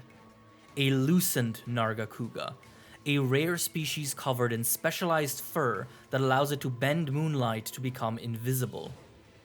Once out of sight, it awaits the perfect opportunity to strike with its poisonous tail barbs. And it seemed that this individual had chosen us as its prey. Even as its form was revealed in the moonlight, it stood perfectly still. After all, it knew that it only had to wait for the clouds to move past the moon, and we'd be helpless against its invisible attacks. Sweat accumulated atop my brow. This battle would be over in the blink of an eye. The moonlight shone once again, the Nargacuga vanished, and within an instant, a terrible force swept us all off our feet. Landing on my back a few meters away, I quickly got up and surveyed the situation. The painter and the scientist were unharmed, as the attack had hit the defensive line directly. The gunner and the hunters were both hurt but conscious. Meanwhile, the frontier hunter had been fully knocked out. Luckily, no one seemed to have been hit by any poisoned barbs. The dust that had been swept up by the attack gave me a distorted but consistent indication of where the Nargacuga currently stood, as the dirt catching onto its fur betrayed its location. It was currently preparing another attack, directed at the scientist. We were hunters clad in sophisticated armor, so we had survived one direct hit. The two civilians, however, would likely be turned into red paste if even a single attack connected. Instinctively, my hunter's experience kicked in as I reached into my pouch. Nargacuga of all species share one character trait. They all despise loud noises. Being disturbed by a loud enough sound will enrage a Nargacuga and cause it to single-mindedly chase down and destroy the source of it. With that in mind, I grabbed a sound bomb and, instead of throwing it, crushed it directly in my hand. The shrill sonar explosion hurt my ears, but not nearly as much as it infuriated the lucent Nargacuga. The dust cloud erupted explosively as the invisible predator rushed towards me. Counting the now careless steps that I heard advancing upon me, I grasped my sword, bomb shards still embedded painfully in my hand. 3 more steps and it would be upon me. 2 more steps. 1 more step. And strike! Using my intuition to time it, I slashed downwards with my sword into seeming nothingness, putting all my weight into an attack that could just as easily miss. But it did not.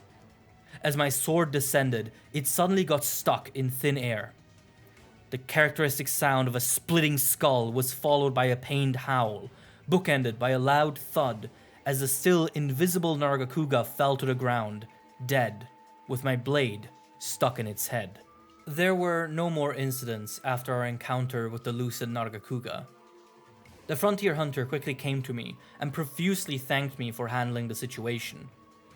The wounds on my hand, as well as those sustained by the gunner and the huntress, were quickly bandaged up as we resumed the final leg of our journey. Before long, we arrived at our destination. A large ruined structure, not notably different than many of the others littered around the area. The scientist and the painter, however, immediately jumped for joy as they ran into the building, where they indeed found the mural they had been looking for. Eagerly, the painter began to work on his reconstruction of the discovery, while the scientist began measuring the indents and engraving. An odd thing happened to me as well. I had seen ancient scriptures and sculptures before. I had worked in the Tarosu region for a while, which was quite full of the stuff. But something about this mural felt different. Without really knowing why, I quickly scribbled a sketch of it into my notebook. For some reason, I felt that I would want to look at it again later. The way back was equally as uneventful. Perhaps the fauna of this area had seen us dispatch 2 of its most fearsome predators and decided that messing with us was simply not worth the hassle. And so, we soon arrived back at the pier, where the head scientist thanked us for our service and released us from duty. To my surprise, a letter had arrived for me again. Fugen was instructing me and the captain of my homeward vessel to not return to Kamura directly, but to instead journey to El Gado, a small outpost of the Greater Kingdom, where the second cooperative mission I had been signed up for would take place. I resigned myself to another exhausting assignment and began boarding my ship, when the frontier hunter approached me. He thanked me again for how I handled the lucent Nargacuga while he was knocked out, and gave me a gift as a token of his gratitude: a vial of flaming Espinas sulfur. He had carved it off the individual he had slain, and it had many uses in blacksmithing and medicine. It was quite rare on the main continent, so he hoped that it would prove useful to me. I thanked him for the gift, shook his hand, and took to the sea. As the waves shake me gently, I reflect now on these past days. I do not feel nearly as close to these 3 companions as I do to, say, Utsushi, and yet the brief time we had has been supremely pleasant.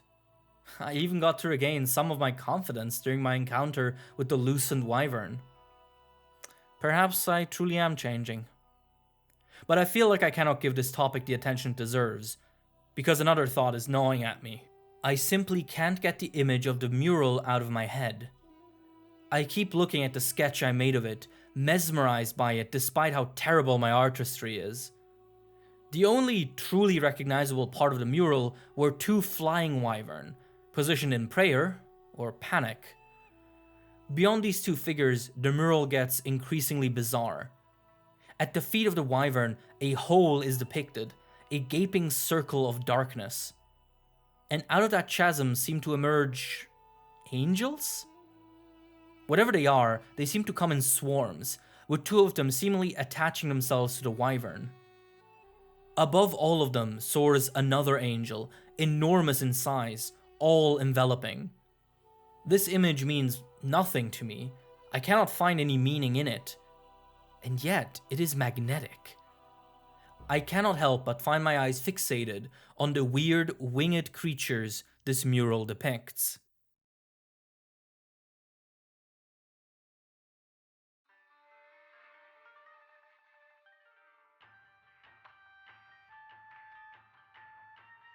Oh, journal. Oh man, where to even begin? It is very late, and I am, once again, stuck within my thoughts. After my adventure in Fonron, I was immediately shipped off to another location, Elgado. This is not a town, but a military outpost of the Greater Kingdom, a sovereign nation that only rarely interacts with the Hunters Guild. They maintain their own standing army of Kingdom Knights, and as such don't tend to hire the help of hunters. That is why this cooperative mission was so important. Apparently, a threat had presented itself that was too much even for the greatest knights of the kingdom. Some hunters had already joined the effort, but a handful of them had suddenly fallen ill recently. Hence, I was enlisted to help. This operation would become the backbone for furthering relations between the Hunters Guild and the kingdom. Arriving in Elgado felt like returning to a distant memory. Most of my hunting career had taken place in Dandorma, an organized hunter's city, and so I felt right at home among the ration posts, training yards, and command centers. It did feel weird, however, after such a long stay in the much more homely and rural Kamura. Elgado was built into a massive castle ruin, sat atop a rocky island near the eastern shore of the continent. Upon docking, I was immediately directed towards the central castle, where other enlisted hunters had lined up, ready to be briefed. The commanding admiral of Elgado was a man named Gallius, broad and stern, the poster image of military authority. He was joined by, well, the exact opposite. A relaxed Wyverian wearing baggy trousers and dirty robes, as well as research goggles. The head scientist of Elgado, Bahari. Through a duet of serious orders by the Admiral and lively interruptions by the scientist, we eventually managed to get a clear picture of what we were dealing with. About 50 years ago, an elder dragon named Malzeno devastated a nearby settlement that was under jurisdiction of the kingdom. It had not been sighted since that incident, until now. Malzeno had returned to the area, and it now fell onto the kingdom to slay the beast. Our job as hunters was to offer support to the strongest knight the kingdom had to offer, with whom we would rendezvous on site. That part was quite surprising to me. I hadn't expected us to simply be backup. Without much complaining, we stocked up on supplies and ventured out into the Citadel area where the Elder Dragon had been spotted. The ruined castle town was visible even from afar. As we arrived at the rendezvous point, we were greeted by the pride of the kingdom, Dame Fiorane, the peerless knight warrior.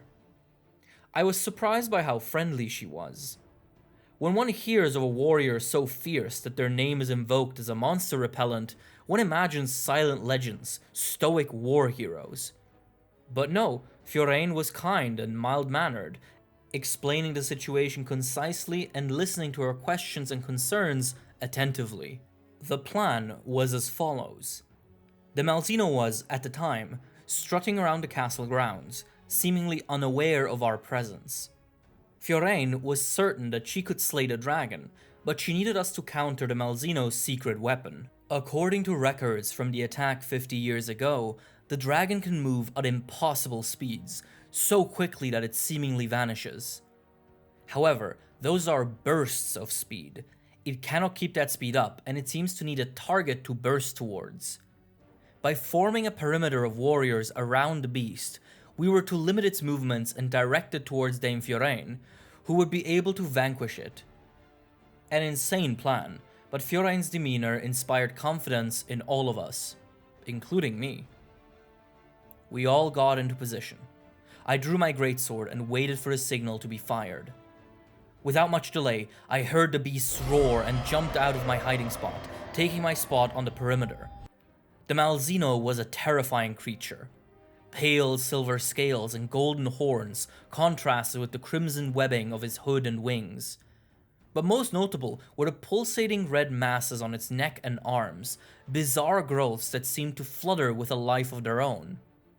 Their wriggling screeches mixed with the Malzeno's own bizarre vocalizations into a cacophony of death. After the initial warning roar, the creature eyed us for a moment, scouting out the situation and realizing that it was surrounded. Then, a horrid sound echoed through the Citadel, like a mix between a metal clang and a small explosion. I had merely blinked, and the hunter who had stood a few meters beside me had been transformed into an unrecognizable mess of blood and viscera. I could barely make out what had once been the armor that was supposed to protect him from harm, shredded apart by some profane force. There was no time to react. The sound erupted again, and this time the targeted hunter managed to just intercept the deadly blow, as the Malzeno's approach was halted by the gunlancer's shield. Enraged at the resistance it was facing, the Malzeno flailed around violently, using its tridented tail as a horrible spear. In the scuffle, it began gaining speed again, and before long, the sound returned, as the creature appeared right before me. I hadn't even begun to process its abilities and speed, and yet here it was, ready to strike me down. Time slowed as my senses sharpened, ready to defend myself. But something was wrong. I could see it in the Malzeno's movement, and in mine. A feeling crept up to me, something I had not felt since facing the Amatsu. Years upon years of experience and intuition crunched the numbers, calculated every possible move, considered all variables in a fraction of a second, and it all returned the same result. I could not do it. I did not have the speed nor the strength to survive this attack. Unlike last time, I did not fall apart. No, what happened instead was much more frightening in hindsight. I accepted. I simply closed my eyes. No reason to watch myself die. Except I didn't. Metal scraped and I was pushed back onto the ground, but I was distinctly still alive. Confused, I opened my eyes to see Dame Fiorane standing before me, having deflected the dragon. She threw me a quick glance of concern before engaging the beast. Calling her fierce would be an Acantor-sized understatement. Her movements were graceful, yet decisive, and she propelled herself forwards at speeds I couldn't even fathom. Her battle against the Malzeno was a performance with few equals. As I watched her, I thought that the gulf in strength between her and her enemy was likely much smaller than that between her and me. As I got up back into position, I joined the other hunters in watching the fight, awestruck at the kingdom's finest. No attack went uncountered, no opening unexploited. Before long, the Malzeno was on the defensive, losing ground to this force of nature given flesh. Fiore nodded at us between attacks, reminding us to stand at the ready should the creature try to accelerate into thin air again. She may be the vanguard, but we were her safety net. The creature attempted to speed up a few more times, but each time one of the surrounding hunters managed to interrupt its assault and force it back forwards towards Fiorane, who'd immediately continue her onslaught. I did my best to be ready for the Malzeno to approach me again, but deep in my bones, I knew the outcome would not be different. My knees were shaking gently, and my gaze shifted nervously. I had become a burden, a liability, and a heavy thud echoed through the Citadel. Before I had even finished my thoughts, I saw the Malzeno fall, struck down by Fiorane's rapier. It had not been a climactic finisher. She had won, clean and simple. The other hunters were just as dumbstruck as me, and it took a solid few seconds before everyone erupted in cheers. As the squad ran up to Fiorane to celebrate her, I stayed behind a little, feeling multiple variations of not great. Due to this, I might have been the only one to see the Malzino's corpse do one last puzzling thing. The red growths on its body had not stopped wriggling. Instead, they grew a bit before detaching themselves from the beast, revealing themselves to be wispy, bat-like creatures.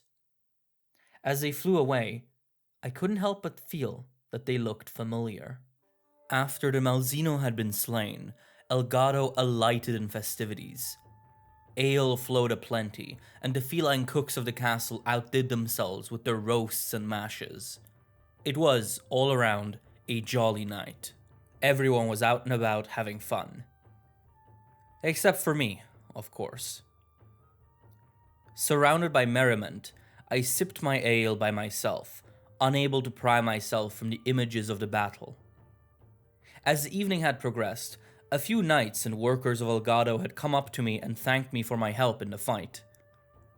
I didn't really have the heart to admit to them, and maybe myself, that I had essentially done nothing.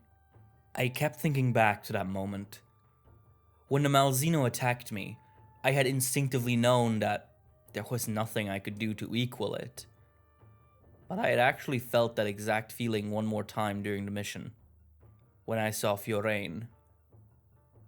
Over the years, I thought I had become pretty good at judging myself and my peers.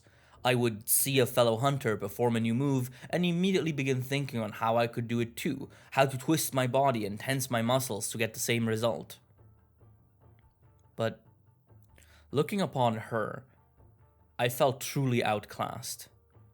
I saw moves and skills that I could never imagine myself replicating. My head sank and my eyes fell shut. The purpose of my journey had been to socialize, to become kinder and more accepting of others. And while that was obviously good, it seemed that in the process, I had also learned of all the reasons not to extend that kindness and acceptance to myself. I had been a pompous fool my entire life, parading around a strength that was as central to my identity as it was puny in the great scheme of things. Suddenly, a creaking noise woke me from my thoughts. Another hunter had joined me in my spot, his own ale in hand. He was a large man, wide and heavy in the way only the strongest men are. He wore fairly simple armor, scale plates covered by a large cloth. Despite the hood obscuring his face, I could make out the faded details of blonde hair and a thick beard. In a rough voice filled with surprising amiability, he asked me if I was alright. When I opened my mouth, I expected to answer with the usual, "Yeah, just tired," that I instinctively throw out whenever someone catches on to me moping. But, for reasons I don't quite understand, the words that actually came out were entirely different. I always believed in my strength. Now, not so much. Over and over again, I feel outclassed by both friends and foes, and I just keep wondering, how do I keep growing when my strength feels so meaningless in the face of that? As soon as I'd said it, I felt so embarrassed that I wished the Devil Joe would invade the party and devour me instantly. Who starts a conversation like that? Glancing over to the gruff hunter, I expected the look of social disapproval I was so used to. But instead, the hunter seemed to be pondering my question sincerely, a soft smile on his face as he swirled his ale. Then, he began telling me a story. Long ago, he had been tasked to slay a sea beastie, his words, not mine, in the distant island district. Young as he was, he had thought it'd be easy. His sword was big and his muscles bigger. But the beastie evaded him at every opportunity. When he did manage to face it in combat, it wiped the floor with him. All the power he had been so proud of had amounted to nothing. What was worse, he had heard tales of other hunters dispatching the same creature with ease. According to the hunter, it took him weeks to figure out what was wrong. But the revelation had empowered him more than any training ever could have. On one occasion, he had managed to sneak up on the beast, but instead of immediately attacking, he had decided on a whim to observe it for a while. He watched it play in the sand, clean its maw, and enjoy the sun. That was the moment he became truly strong. My confusion must have been pretty visible on my face, as the gruff hunter snorted merrily and explained further. Confidence in oneself is a great thing and opens many doors. But it can only bring you so far, as every person exists as just one small part of this enormous world. Where confidence cannot bring you, another temper can guide you. Respect and honor. The reason the sea beastie had been able to thwart him was because he had only seen it as his quest target, a singular thing with a singular purpose. But when the gruff hunter had watched it play and sleep, he had understood that the beast didn't exist merely to be hunted by him. It was a thinking, feeling creature with more possible purposes than grains of sand were on the beach. By respecting it and considering it a fully fledged being, and not looking at it from the perspective of mere self-validation, the gruff hunter had subconsciously taken his task more seriously, pushed his skills more fiercely, out of respect and a desire to honor the complexity and depth of the creature. Being physically strong leads to being dismissive of the weak, but freeing himself from that had allowed him to see the world as immeasurably beautiful and profound, something to be interacted with the utmost humility. He had, soon after, succeeded in his assignment. To look upon the world not as a collection of obstacles and opportunities specifically for oneself, but as one giant network of unfathomable depth and beauty, one that existed neither to hinder nor to help oneself, that was what gave him true strength. This was true for monsters as well as for people. The strengths of others should not be seen as an affront to yours. Instead, it should be celebrated as an achievement and harnessed as motivation. Respecting the fact that others exist as sovereign entities with their own dreams and anxieties, and not simply as points of comparison for oneself, is a key step in being able to truly cooperate with and understand others. And so, he spoke, the strength of humankind united is the power to move the stars. The hunter finished his ale and put a hand on my shoulder. In life, he said, there are hunters, and then there are monster hunters. Any fool can swing a sword. True strength is to know how your sword fits into the world around you, and how you can honor those you fight and those who find themselves on your side equally. If you fall, those around you will lift you up, the same way you should lift them up when they fall. As long as you understand yourself as a link in a chain that spans all beings, man or monster, you are never truly alone. He patted me one last time and told me that he believes in me. With those words, he walked off, vanishing into the darkness of the festive night. I was not sure then what to think of this encounter, and even now, hours later, I still am not sure. All I know is that, as I go to bed, my sleep will surely be invaded by the gruff hunter's words. Perhaps I will wake up as someone else.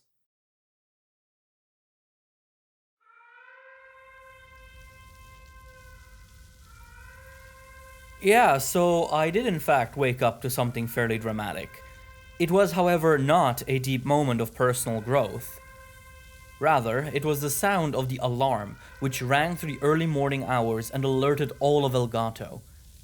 Panic had taken over the outpost, and the moment I ventured outside, the reason became clear. A ruined island off the coast, which we had sailed past without much thought before, had entirely vanished. In its place, a giant sinkhole had appeared, immeasurably wide and likely equally as deep. That was by itself not the problem. The problem was what had seemingly crawled out of it. Due to the distance, the details were hard to make out in the dark, but a huge dark figure had visibly appeared at the edge of the chasm, its many arms flinging rock and debris onto Elgato. A few key buildings had already been hit, and fires had begun spreading. But most of all, the hole had begun swarming with small red flying creatures, the same bat-like critters that had surrounded Malzeno. Seeing them circle the chasm finally jogged my memory. This was the image that the mural had depicted. The ruins of Fonron had tried to warn the discoverers of exactly this scenario. Admiral Gallius called in an emergency meeting and, unsurprisingly, announced that the outpost would immediately mount a counteroffensive on the unknown assailant.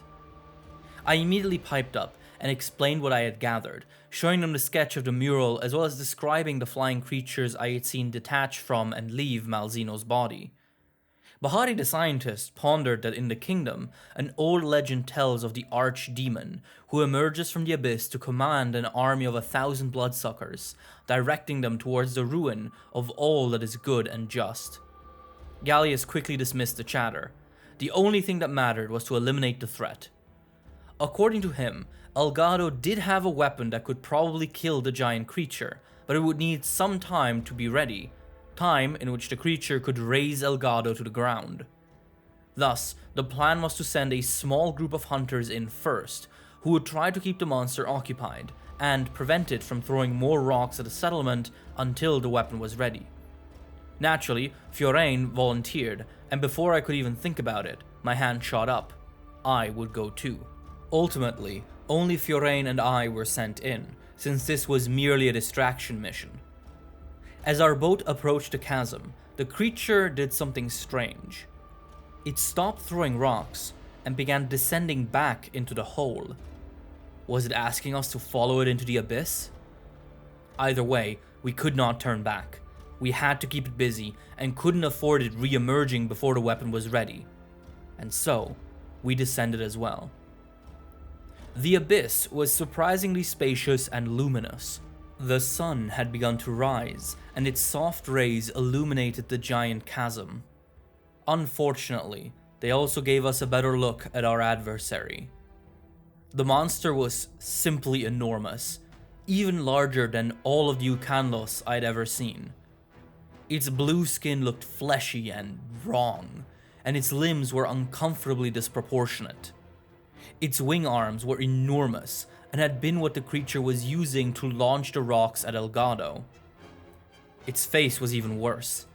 Its jaw opened up into numerous segments, with its true lower jaw embedded into one of them, creating a massive gaping maw with light blue bioluminescent tissue on the inside.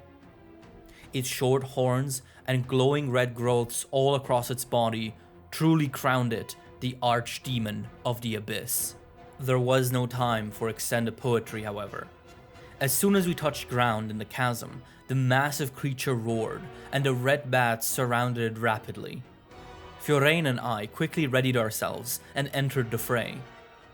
Fighting such a titan was no easy task. It didn't have to attack us to crush us, and every movement it made could have been lethal. Moreover, its skin was extremely tough, and delivering a fatal blow seemed nearly impossible. Luckily, our job was merely to keep it active, to keep it focused on stomping and swiping at us. One thing we noticed was that while its skin was tough, the red growths around its body could be broken off. This didn't seem to hurt the giant, but produced a different effect. The red material was highly volatile, as one of its shards randomly exploded when the creature stepped on it. Fiorane nodded at me, and I understood the plan immediately. Our strategy shifted to trying to chip off as many of the red growths as possible. Large quantities of explosive material would surely be useful for something. As the battle progressed, the beast grew more irate. It had expected to swat us away like flies, and our continued resistance angered it. Its swipes became more ferocious and, after a wrathful roar, it lowered its head and created a vortex of wind as it sucked up air violently, hoping to simply devour us whole. Holding onto a rock for dear life, Fiorane and I saw our opportunity. The red fragments scattered all around the floor of the chasm were swept up in the vortex and immediately swallowed by the creature, filling its maw rapidly. A kunai throw from Fiorane ignited one of the fragments, and the entire head of the monster detonated in a massive fiery explosion. For a moment, it looked like our gamble had paid off. But then, the explosions didn't stop. Our planet started a chain reaction, as now all of the red growths on the monster's body began exploding, enveloping the entire creature in fire and smoke. And then, the smoke cleared. I had never been a religious hunter. Some choose gods and pantheons to worship, but I had never really believed in any of them. And yet, in that moment, I knew without a shadow of a doubt that the devil was real, and that he was standing right in front of me. The creature's back had caught fire, burning with an unnatural red glow that bathed the entire chasm in a hellish hue. Moreover, the red flying creatures had begun oscillating in the air, freely entering and exiting the monster's body through its mouth and through the flames on its back. When it moved next, it seemed entirely transformed. The flames on its body propelled it forwards at impossible speeds, a proverbial mountain barreling at us with the swiftness of a palamute. Moreover, each movement now left behind clusters of fiery energy, emanating from its back and exploding into small, devastating suns. The heat was starting to become unbearable, and I could feel my breath shortening. There was no time to recover. The creature was now fully focused on annihilating us. Suddenly, one orb that I hadn't noticed appeared right next to me, and before I could react, detonated violently. I was thrown to the ground, every inch of my body burning in pain, and my head ringing in shrill panic. My armor had protected me well. Nothing had been broken or torn off, simply battered. And yet, I did not get up. I lay there, my eyes forced shut, and waited for the next attack. I had failed. Again and again, I had let everyone around me down. I'd pushed everyone away for a career I ended up throwing away for the dumbest reasons possible. I had tried to recover, to grow, but I still only ended up as dead weight. I had never been strong. I had never been anything. So, now, it was only right that I return to the nothingness I deserve. Then, through the ringing, new sounds entered my head. Fiorane grunting, and the monster roaring. I opened my eyes slightly, and saw her, fighting not to kill the beast, but to protect me. The monster was trying to end me, and she was deflecting every attack, ignoring possible openings so as to not leave my side. Next to me, she had thrown a health potion. Why was she doing this, I wondered. She barely knew me. To her, I was simply that one hunter that had messed up during the Malzeno hunt, and that had now been foolish enough to get hit. Why would she risk her life for a fellow hunter?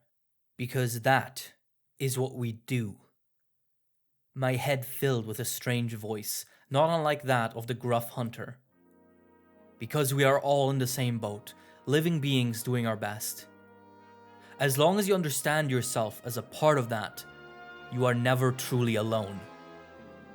Fiorane was protecting me because that is what true strength is.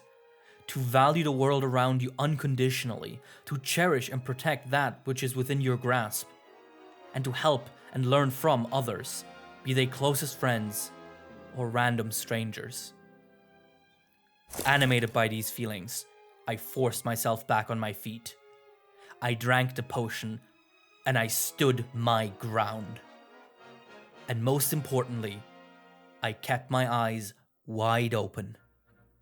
I had to see the world I was meant to cherish. In life, there were hunters, and then there were monster hunters. And I was finally ready to become the latter. As Fiorane and I resumed our assault, I watched her closely, not with jealousy or despair, but with true, undying respect. Her movements were gracious, her technique superb. But there were gaps, blind spots that I hadn't seen before. I was looking at her finally as a person, not as a part of my story. She wasn't inhumanly strong. She was a person doing her best, and I was going to help her. As if in a dance, I matched my attacks with hers, positioned myself right where I could have her back, reinforced her strikes against the creature whenever I could. When a monster unleashed its flames, we pushed and pulled each other out of harm's way in unison. Her strength, coupled with my resolve, was paving the road to victory. We now just had to walk it. Then, as we continued to rush our adversary, a new light lit up the chasm. A signal flare, fired from Elgato, flew high in the sky above us. The weapon was ready. Just as we had been briefed, both Fiorane and I fired our own signal flares to confirm the strike. The attack would come from above, and so our flares conveniently also directed the creature's gaze upwards. Hurrying behind some rocks, we got to safety as the attack commenced. A massive projectile, a dragon scorcher, descended from the sky, a massive metal spear with an attached explosive payload. The spear embedded itself in the creature's body before exploding violently, a massive plume of fire ripping apart the monster's face. Through the smoke, we could see that it had not been enough to kill the beast, merely daze it. However, its head had been damaged, and a large gash in its tough skin had opened up. A strike there would surely bring victory. All we had to do was scale the enormous beast. An impossible task for one hunter. But not so for two monster hunters. Fiorane and I began running, with me taking the lead. A few paces away from the dragon, I turned around and readied the flat side of my greatsword, while Fiorane continued to sprint towards me at full speed. As she reached me, she did not slow down, instead running right up my greatsword. Simultaneously, I lifted my blade violently, launching the Dame Knight far into the air, high enough to reach the monster's head. As the beast's eyes seemed to return to consciousness, Dame Fiorane descended down upon it, plunging her blade deep into the open gash and penetrating the creature's brain. A thunderous roar and whining convulsion later, the giant monster fell to the ground, its life extinguished. The archdemon of the abyss was no more. As Fiorane and I shook hands in celebration, I watched the red bat creatures shrivel and die in midair. Their connection to this massive monster would surely be the topic of much research. Curiously, some of them didn't seem to die right away, instead flying higher and out of the chasm into the horizon.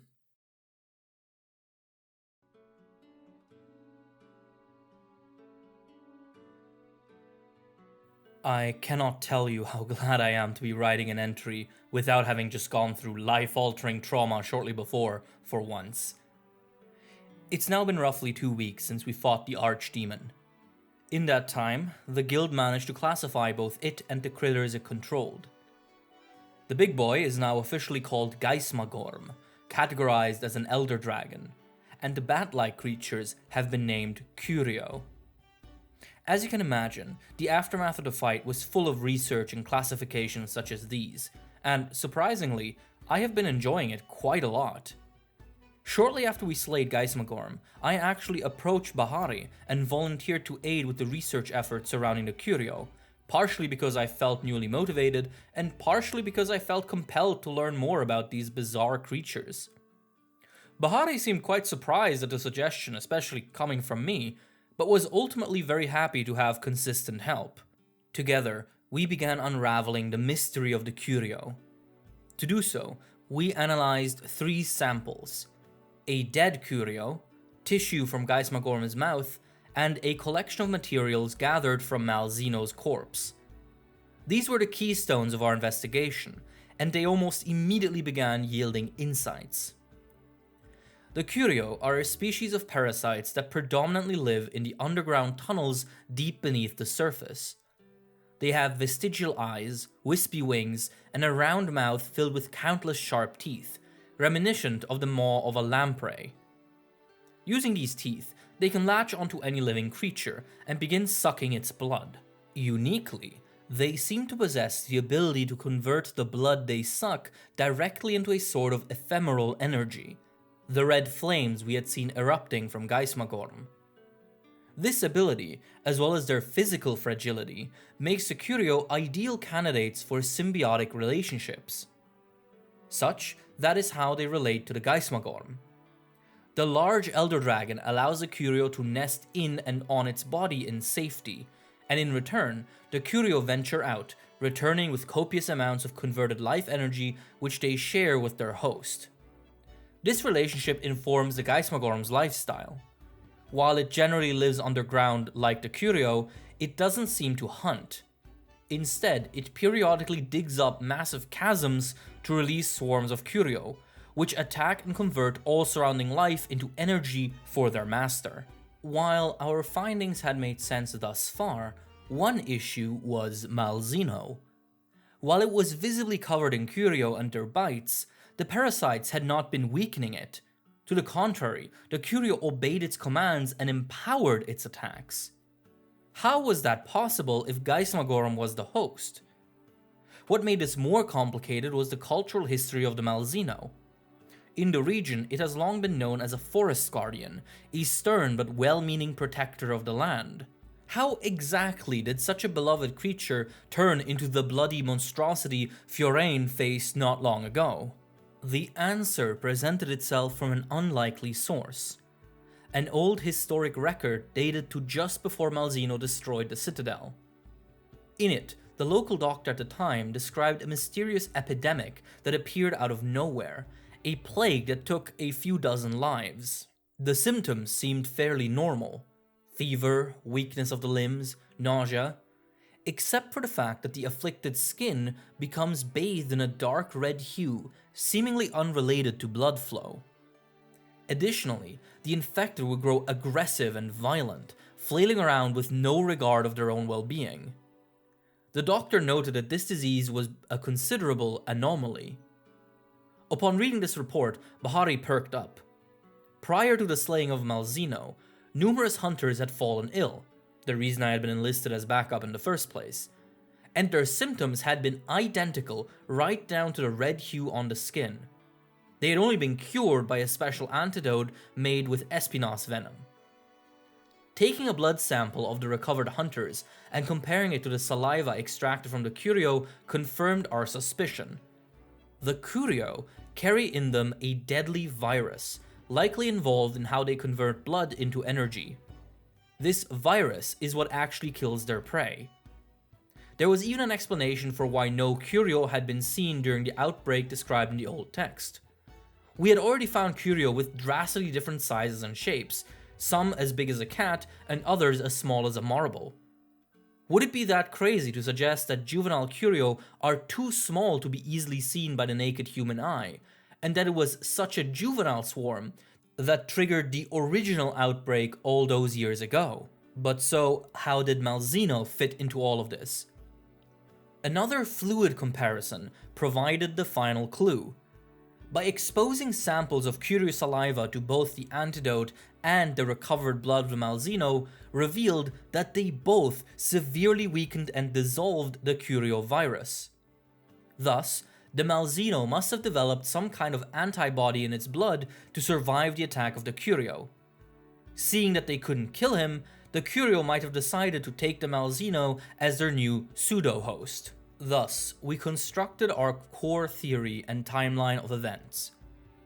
Curio are small blood-sucking parasites that kill using a virus in their saliva. When young, they are too small to be seen by a human eye. They need a host to nest in, with whom they share the collected blood and energy as rent. That host is usually a Geismagorm, which breaches the surface regularly to let its bonded Curio swarm out to bring it nourishment from their victims.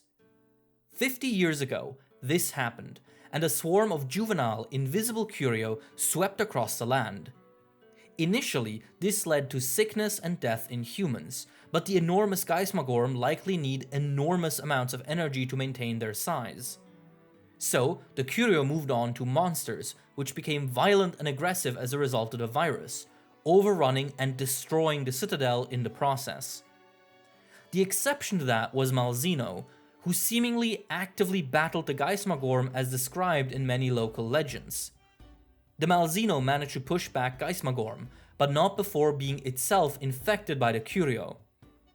However, for whatever reason, the Malzeno's body began producing powerful antibodies that severely weakened the effects of the virus, allowing it to live despite the numerous Curio attached to it. The Curio in turn decided to bond to Malzeno instead of returning to Geismagorm, as he required less maintenance as a host and also fed more frequently. Thus, the Malzeno became a pseudo-host, a bond which twisted it considerably. While the virus couldn't kill it, being constantly exposed to it likely led to its heightened aggression and violence. When we killed Malzeno, the Curio in its body simply abandoned their false king, returning to the original host who, newly empowered, sought to reach the surface once more, hence why the Geismagorm appeared immediately after our victory over the Malzeno. With this central theory established, Bahari and I began distributing antidotes and Curio capture kits to hunters, in order to widen our reach and further our research. Our little effort even received a name by Gallius, the Anomaly Research Lab, named after the way the doctor had described the Curio virus. For a while, our findings remained consistent with our theory, as the hunters of Elgado sought to weed out the last remaining Curio. It seemed like we had it all under control. But then, concerning reports began arriving at our desk. First, there was an outbreak of Curio virus infections that could not be cured through conventional antidotes. These cases were notably more extreme, with infected individuals screaming and yelling incessantly. Another odd new symptom was muscular swelling. The local head doctor, a vivarian named Tadori, told us that the only way to make the antidote stronger is to infuse it with an even more powerful venom. But where would we get something even more potent than Espinas venom? Luckily, this hurdle was solved somewhat easily. I gave Tadori the vial of flaming Espinas sulfur I had received from the frontier hunter in Funron, and asked him to see if this would work. Mere hours later, we had a new antidote that indeed worked on the new cases. Epidemic curbed, for now. What followed, however, was a lot more worrying. After the defeat of Geismagorm, we had assumed there were only a few more Curio left, and that we would soon be able to close the book on them. But now, we began to find more and more corpses of monsters drained by the Curio, indicating an increase in their population. The real shock, however, came when an infected Arzuros was observed alive. From what we had gathered so far, an infected monster was aggressive and violent, but ultimately quite weak, drained by the Curio and turned delirious by the virus. But this Arzuros was anything but. It was faster, stronger, and fiercer than any Arzuros ever sighted by the guild. What's more, it could even harness the power of the Curio. It was observed creating a massive blast of red energy around it when it was enraged. And lastly, it was itself able to infect others with the Curio virus, something no other infected individual had been able to do. This was an issue of an entirely new magnitude, and monsters such as these, afflicted monsters as we began calling them, continued to become more frequent. Analysis of the materials recovered from one such individual revealed that their tissues were completely saturated in Curio energy and fluids, just like the samples of Geismagorm. Before we could even really ponder on how this could be possible, even more bad news came our way. Letters from other regions started pouring in, describing that they too were under assault of the afflicted monsters. A few letters even came from Kamura village and from Utsushi. In them, he explained the devastating consequences of these new infected monsters. Their incredible aggression, coupled with the fact that they seem to appear without warning and out of thin air, riles up the entire ecosystem and creates chaos, which itself leads to the emergence of dangerous and usually reclusive species that are either attracted by the commotion or enraged by it. For example, the shrine ruins near Kamura had apparently been beset by a chaotic Gormagala, an exceedingly rare variant of Gormagala. These individuals form when a Gore Magala attempts to molt into its adult form while being too close to a relative that had already molted. When a mature Shagaru Magala is born, it releases an airborne chemical that ensures that no other Magala can molt in its territory successfully and try to usurp it. Should a juvenile Gore Magala nonetheless try, it will malform into a chaotic Gore, a half-thing shrouded in agony. These creatures are extremely dangerous, and one appearing that close to the village was a big problem.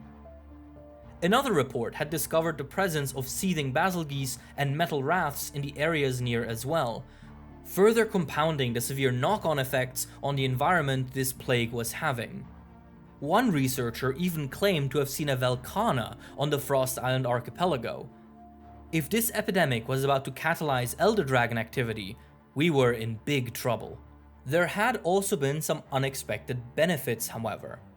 In the Infernal Springs, the accursed valley in which Utsushi and I fought Amatsu, the guild had discovered an entirely new species, likely brought forth by the afflicted commotion. Violet Mizutsune, a never-before-seen rare species of Mizutsune. This blue and purple relative of Yukumo's soap Leviathan is special in that it secretes an entirely unique type of liquid, synovial fluid, a substance similar to oil that is highly flammable. Unlike oil, however, it burns a bright bluish white and can melt through anything.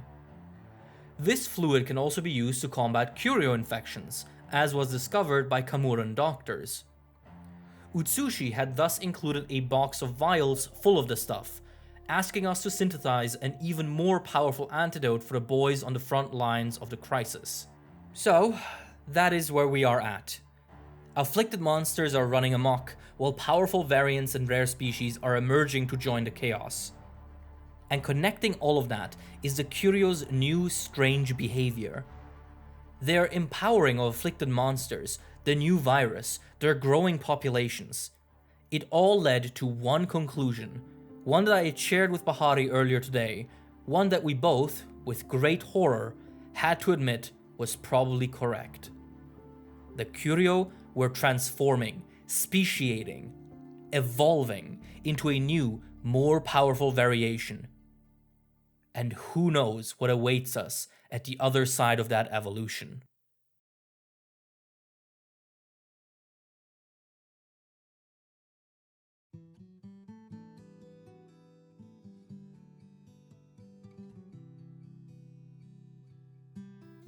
This may be my final entry, so I will try my hardest to compile all the relevant information. The affliction of the Curio Plague continued to worsen. More and more monsters became infected, and more worryingly, it started affecting increasingly more powerful creatures.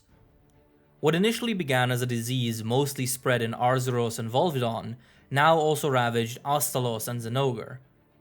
Even powerhouses such as Rajang and Espinas were not spared. Every day, new reports of afflicted monsters and infected hunters poured into the research lab, where we were not any closer in understanding what exactly was happening. This changed with two key events. For one, a hunter managed to snag a dead Curio off of a defeated beast, meaning that we now had a sample of these newly evolved Curio populations. The second, and much more problematic event, was the emergence of the Risen. As we watched the Curio infect stronger and stronger monsters, a thought began to gnaw at me, and surely at Bahari too. If the Curio were working themselves up to more powerful targets, then the only logical conclusion was that they would eventually infect Elder Dragons. The only known case of an infected Elder Dragon had thus been Malzeno, and he had been fierce indeed. What would happen if this would begin affecting other elders? We did not have to wait long to get our answer. A panicked report from a Kamura hunter described an awful encounter with an abnormal Chameleos. This extremely scarred individual had employed numerous behaviors never before seen in Chameleos, such as new ways to utilize its poison mucus. But most strikingly, when enraged, It had been wreathed in a shroud of orange energy, which had increased its power many-fold. The hunter had barely escaped with his life. Before long, numerous reports of bizarre elder dragons with heavy scarring and unusual physical features began appearing. A dark purple Kushala Daora that emits golden gusts of wind. A bright blonde Teostra that creates fireballs as it moves. An orange Valstrax whose wing claws shred armor to ribbons. And, most worryingly, a grey Shagaru Magala that can split the ground in frenzied fury. But what all of these had in common was that odd orange energy state in which their power increased further. On one occasion, a terrified huntress managed to inflict a deep wound on the abnormal Kushala Daora and escape, allowing us to analyze the blood on her blade. Our suspicions were confirmed. These anomalous elders were indeed doused in Curio virus. What's more, the intense scarring on their bodies suggested that they had likely suffered from many of the known symptoms of the Curio affliction at one point. But instead of dying, they had conquered the affliction and risen above it, gaining newfound power in the process. Thus, the guild dubbed them Risen Elder Dragons. With all that we knew about the Curio, Geismagorm, Malzeno, the new Curio strain we had received, and now the Risen Elders, Bahari and I managed to map out a full theory on how the new Curio work and how afflicted and risen monsters come to be. Our original theory on how the Curio under Geismagorm worked seemed to still be fairly accurate. The original population of Curio, bound to Geismagorm, fed on prey to deliver energy to their host. But two key events changed the trajectory of the small parasites. One was the infection of the Malzeno, which resisted the virus and accidentally became a pseudo-host for the Curio. The second was our slaying of Geismagorm, which left the Curio stranded and without a host. By all means, they should have simply died of starvation and exposure to the elements. But life is nothing if not tenacious. Because of the Malzeno incident, these Curio, perhaps subconsciously, understood that with enough luck, they could find a host other than their original Geismagorm. This desire to survive and the accompanying desperation led to these Curio evolving. Instead of merely feeding on prey, they now began flooding some of their targets with the energy they had accumulated. At the same time, the Curio began infecting their targets with their new virus, which didn't weaken the infected but rather strengthened them, heightening their muscular activity as well as their aggression. In short, the Curio were trying to forcibly turn some of their victims into a new host, by flooding them with power to entice a symbiosis. But the Curio were used to the enormous and powerful Geismagorm, and the combination of energy and the virus effects were way too much for the smaller, weaker bodies of non-Elder Dragon monsters. These doomed hosts, driven mad by a gifted power they could never control, were what we had designated as afflicted monsters. They were destined to die as the Curio continued to pump them full of energy until their very flesh disintegrates under the pressure and violence. But as the Curio worked their way up the food chain, they eventually found adequate hosts, the Risen Elder Dragons. However, as we had found them, they too had not yet been fully transformed into Curio hosts, namely because the parasites were nowhere to be seen, unlike with the Malzeno or the Geismagorm. Until an Elder was killed and brought in for study, there would be no certainty in this, but we theorized that this was an intermediate step, in which the Curio enter the potential host's body entirely and begin preparing it from the inside. The final form of these dragons, once they have fully bonded with the Curio, would likely be similar to that of the Malzeno. This is also consistent with historical records of Malzeno. When old texts describe the species, they refer to physical attributes that the individual we encountered didn't have. A helmet-like growth on the head, shoulder rings, wide neck plates. It is likely that bonding with the Curio has them chisel away at the body, reshaping it for their needs, just as it was now happening with the Risen Elders, whose bodies were gradually changing as well. It wasn't much and full of conjecture, but this theory was all we had. More crucially, it provided two core assumptions. That the afflicted monsters would eventually die off on their own and were thus low priority, and that the risen elders were the true dangers that, if slain, would lead to the curio population rapidly declining again, as their bodies are probably currently being used as the multiplication nests. With this at the front of our theory, we sent our findings to all affected areas and implored them to prioritize the slaying of these risen dragons. Much to our relief, all scholars in all villages agreed to our assessment, and the Risen Extermination Front was spearheaded. The first to go down was the Risen Chameleos, who was struck down in the shrine ruins by none other than Utsushi. Nice one. Risen Kushala was next, being vanquished by a fellow Dandorman hunter in the Terosu jungle. Teostra, Valstrax, and Shagaru proved more problematic, but a joint front of eastern hunting parties allowed for their eventual slaying as well. We requested a few samples of the Risen Shagaru Magala specifically, as the interplay between the Curio virus and the Frenzy virus was extremely fascinating. Our more deepened understanding of the Frenzy virus compared to the Curio might help us develop more sophisticated vaccines and antidotes. As the Risen began to fall, the number of reported afflicted monsters dropped in tandem. Our theory had seemingly been correct. With no functional hosts to speak of, the Curio's reign continued to dwindle as they died off one by one. With the defeat of Risen Shagaru Magala, cases dropped rapidly, and we were expecting it to hit near zero soon. As Bahari and I celebrated, it seemed that the worst part had been survived. But one last complication came knocking. As part of our efforts to monitor the cases of afflicted monsters, we had devised a system wherein every village with an active hunting post had to check in with us every few days via carrier pigeon or Kahoot, until they reported 0 new cases. Out of the blue, some villages just stopped reporting in. At first, it seemed like a fluke. Someone might have forgotten to send a letter, or it might have gotten lost on the way, or some disgruntled hunter just didn't bother with it for one time. But then the silence continued, and before long, numerous hunting posts in the same area had gone completely dark. We knew this couldn't be good, and so Bahari and I left for one of the villages, the nearest one, to see what was up. We expected a few things. We did not, however, expect utter devastation. The village in question had been entirely flattened, razed to the ground by what looked like a fierce battle.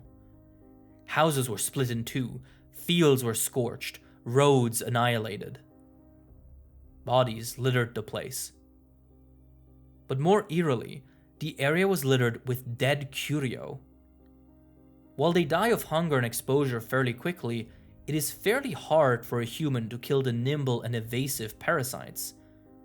For there to be this many dead ones, and with these kinds of wounds, no human had done this.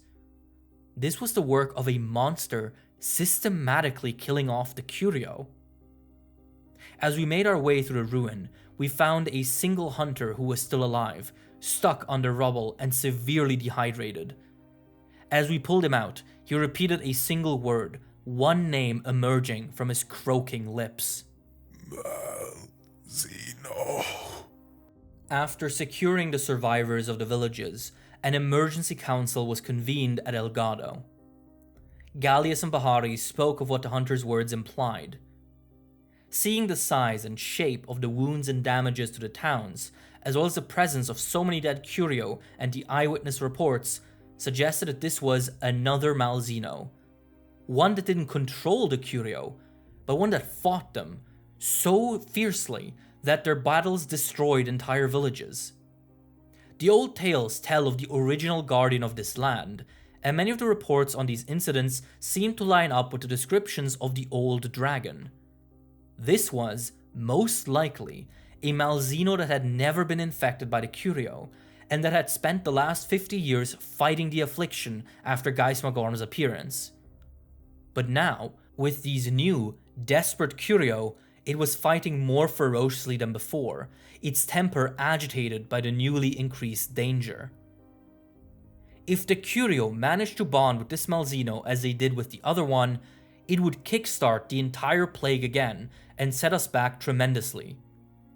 Thus, it was decided that this primordial Malzeno had to be killed immediately, before it could become a host. It was late, so the meeting was postponed to the morning, where we would decide on who would go, and what exactly to do. This would require perfect planning and assignment. If this dragon was as strong as the legend said, it would pulverize anyone but a true master hunter instantly. As I am writing this, I know that this may be my final entry. I know I have to go. I could not leave this alone, and I have to see it through to the end. I know that I will go. I do not, however, know that I will return.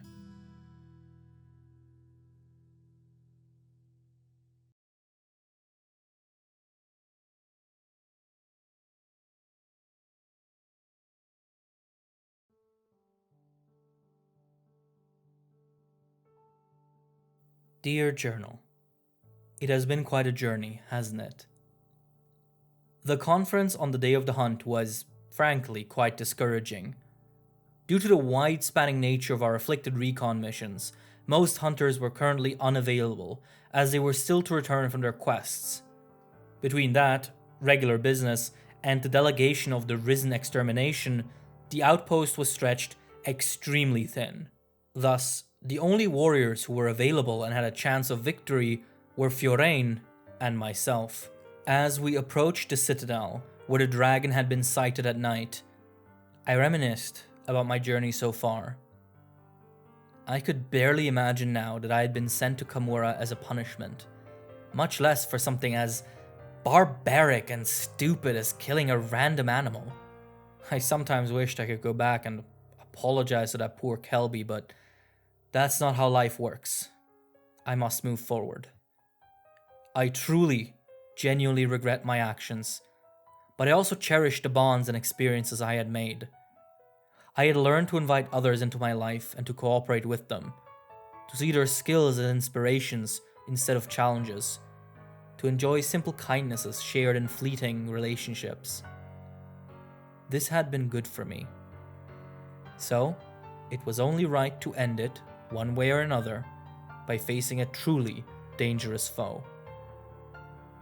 As we made our way to the castle of the Citadel, we spotted it. Looking upon its true form, the Malzeno we had fought previously appeared all the more tragic. The shining silver scales and golden horns of this primordial Malzeno, its royal blue wing membranes, its gorgeous osteoderms, all features that would be lost to the affliction, eaten away by the horrible parasites. It hadn't noticed us yet. It was engaged in a battle against the swarming Curio, which seemed to eagerly await their chance to attach themselves to the dragon. Knowing that we had made it just in time, Fiorane and I jumped at the dragon in unison, an unmistakable challenge to the resurrected legend. The primordial Malzeno cried out in acknowledgement. A breeze swept to the field. A single moment of silence. And then, the fight of a lifetime began. Every single move the Malzeno made would mean instant death if it ever as much as grazed either of us. It used its armored wings as shield and sword simultaneously, the edge a destructive blade that split the earth, and the outer membrane an impenetrable wall. The Malzeno had every range covered, and approaching it meant looking the Reaper in the eye.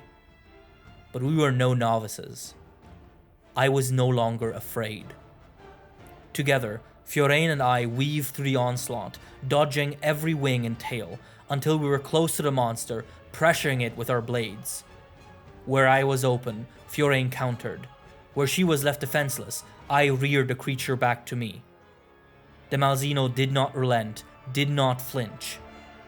And so, we were locked in combat, for hours, or maybe mere seconds. Time meant nothing. There was only death, danger, and the hunt. As our muscles began to ache, it became clear that this war of attrition would not end well for Fiorane and me. Determined to grasp victory, I swung my blade full force onto one of the dragon's horns, and chipped it. The primordial Malzeno roared in pain and reeled back. Just then, as the dragon was distracted, the Curio descended upon it, swarming it violently, trying desperately to attach themselves to it. There were fewer individuals than the usual Curio swarm we had observed. To me at least, it was obvious that these Curio were the last of their original crop. They were facing existential stakes and would not go down without a fight.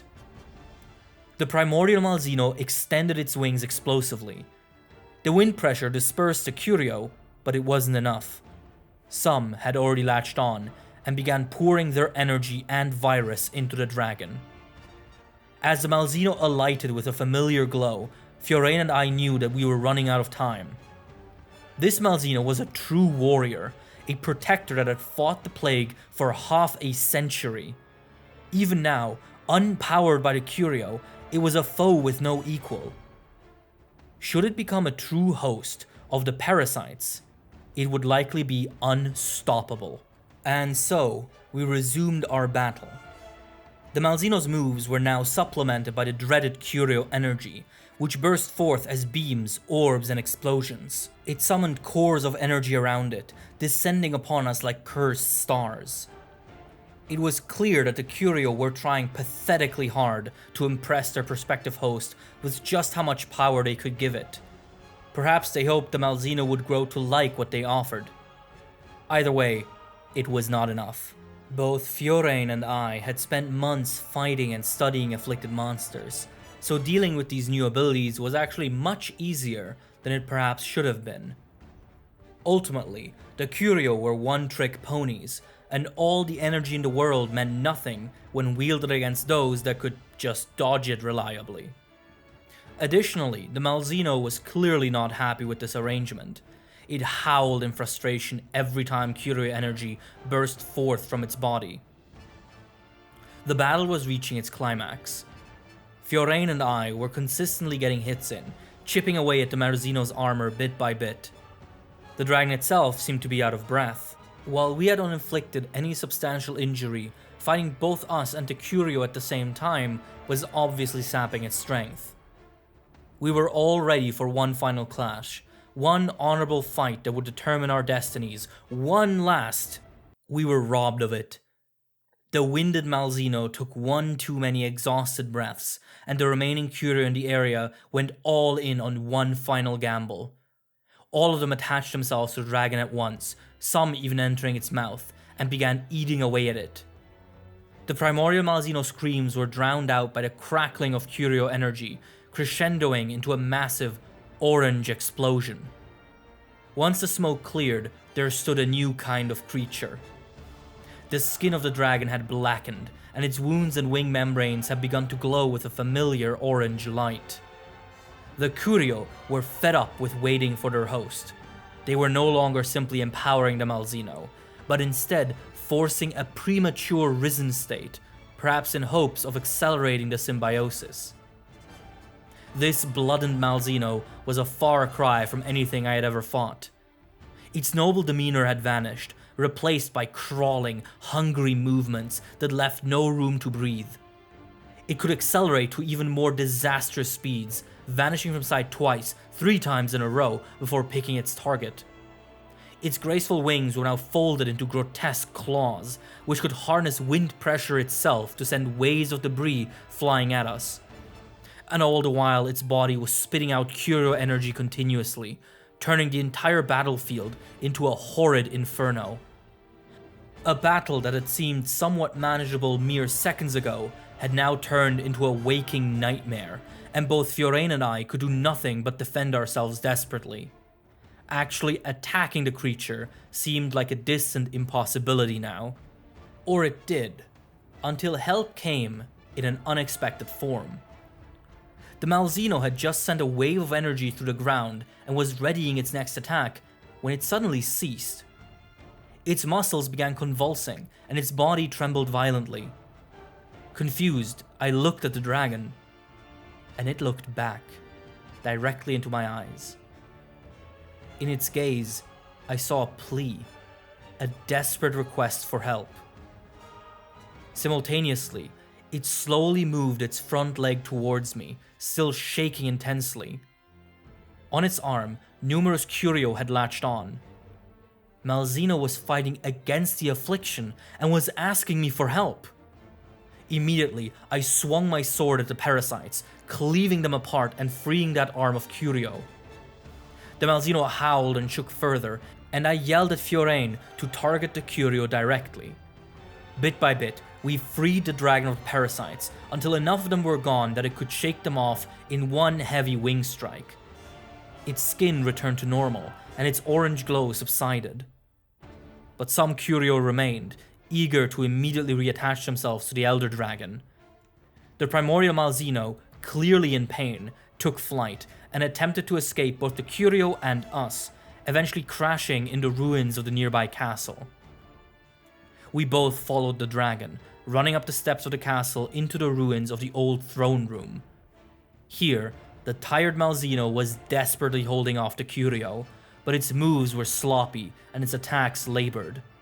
If we didn't slay it soon, it would surely succumb to the curio. I could sense Fiorane next to me readying herself for an assault. But for some reason, my sword felt heavy. Looking upon this dragon, this ancient guardian, fighting for dear life, didn't fill me with determination or grit, just sheer, profound sadness. It had defended its land dutifully, and what would it get in return?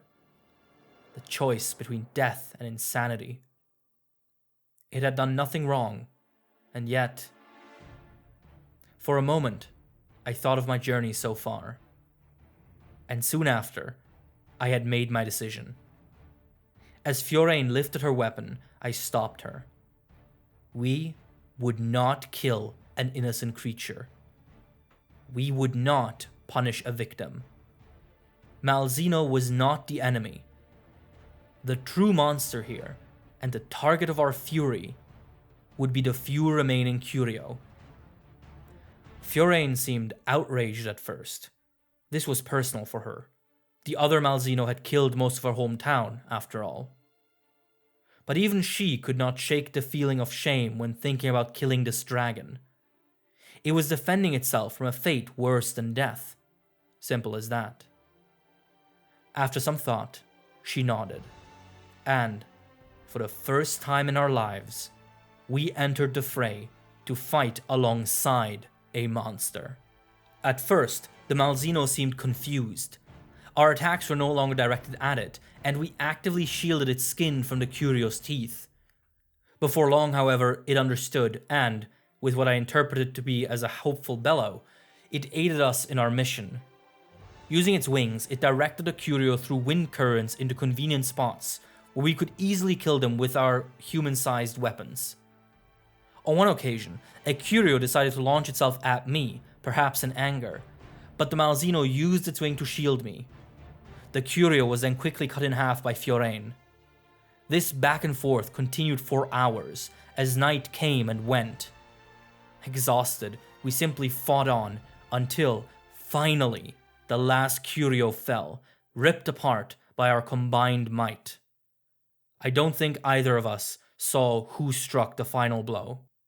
The sun was rising, and the previously overcast sky was making space for its young rays. Tired, we turned towards the primordial Malzeno, unsure of what would happen next. But the dragon seemed at peace. As the sun kissed the ruins of the castle, in this room where once counts and barons were crowned, the kingdom had regained its most stalwart protector. The Malzeno extended its wings fully, displaying its brilliant blue membrane. It gave us a quick glance, even a nod, before flying off into the horizon. On this new day, As the silver guardian of the kingdom roared in triumph across the skies, we knew that we had finally, truly succeeded. We simply stood there as the clouds parted, suspended in time under its gentle, shining sunbreak. I will fall and stumble again. That gentle hand that reached for me and then leads me to that sacred place, guiding me to where I belong, to the days long gone. Night is long and dawn is far away. I am wandering alone, into the night I go, but I'll never stop moving on this road that I believe I forged faithfully. A very special thank you to all of our patrons, including Fictionape, Arcturian711, Claire Miboun, Danilo Villavicencio, Dissy, Emperor EV, Geo, Hubble Mirror 123, Jameson Tate, Magenta, Kane Eddy, Makot02, Mr. Pyramid, Mr. Meander, Mr. Chef, Orbital, Pidefuego, Oak Wood Tree, Peroscoco, Person 212, Project Iceman, Rambling Robin, Russell, Terrador, Iron Camel, Courage, and Sir Newt Newt.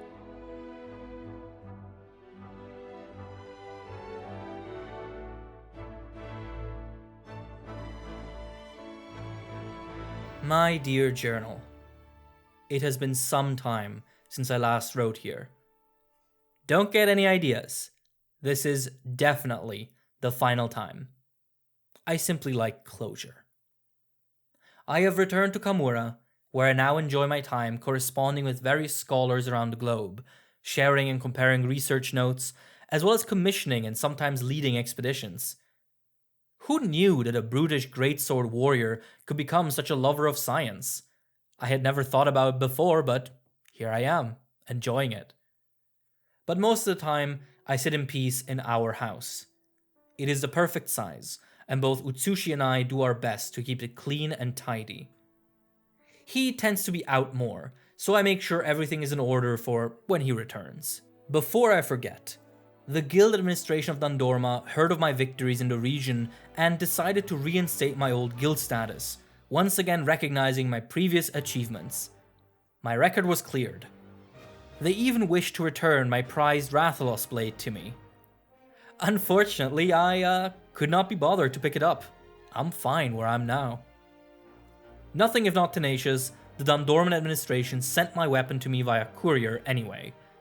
It arrived in peak condition, and for a moment I admired it, the beautiful craftsmanship. But not for too long. It now hangs in our home here in Kamura. Its purpose is no longer violence. Instead, it simply sits here, a reminder of who I was, and a promise to who I now am.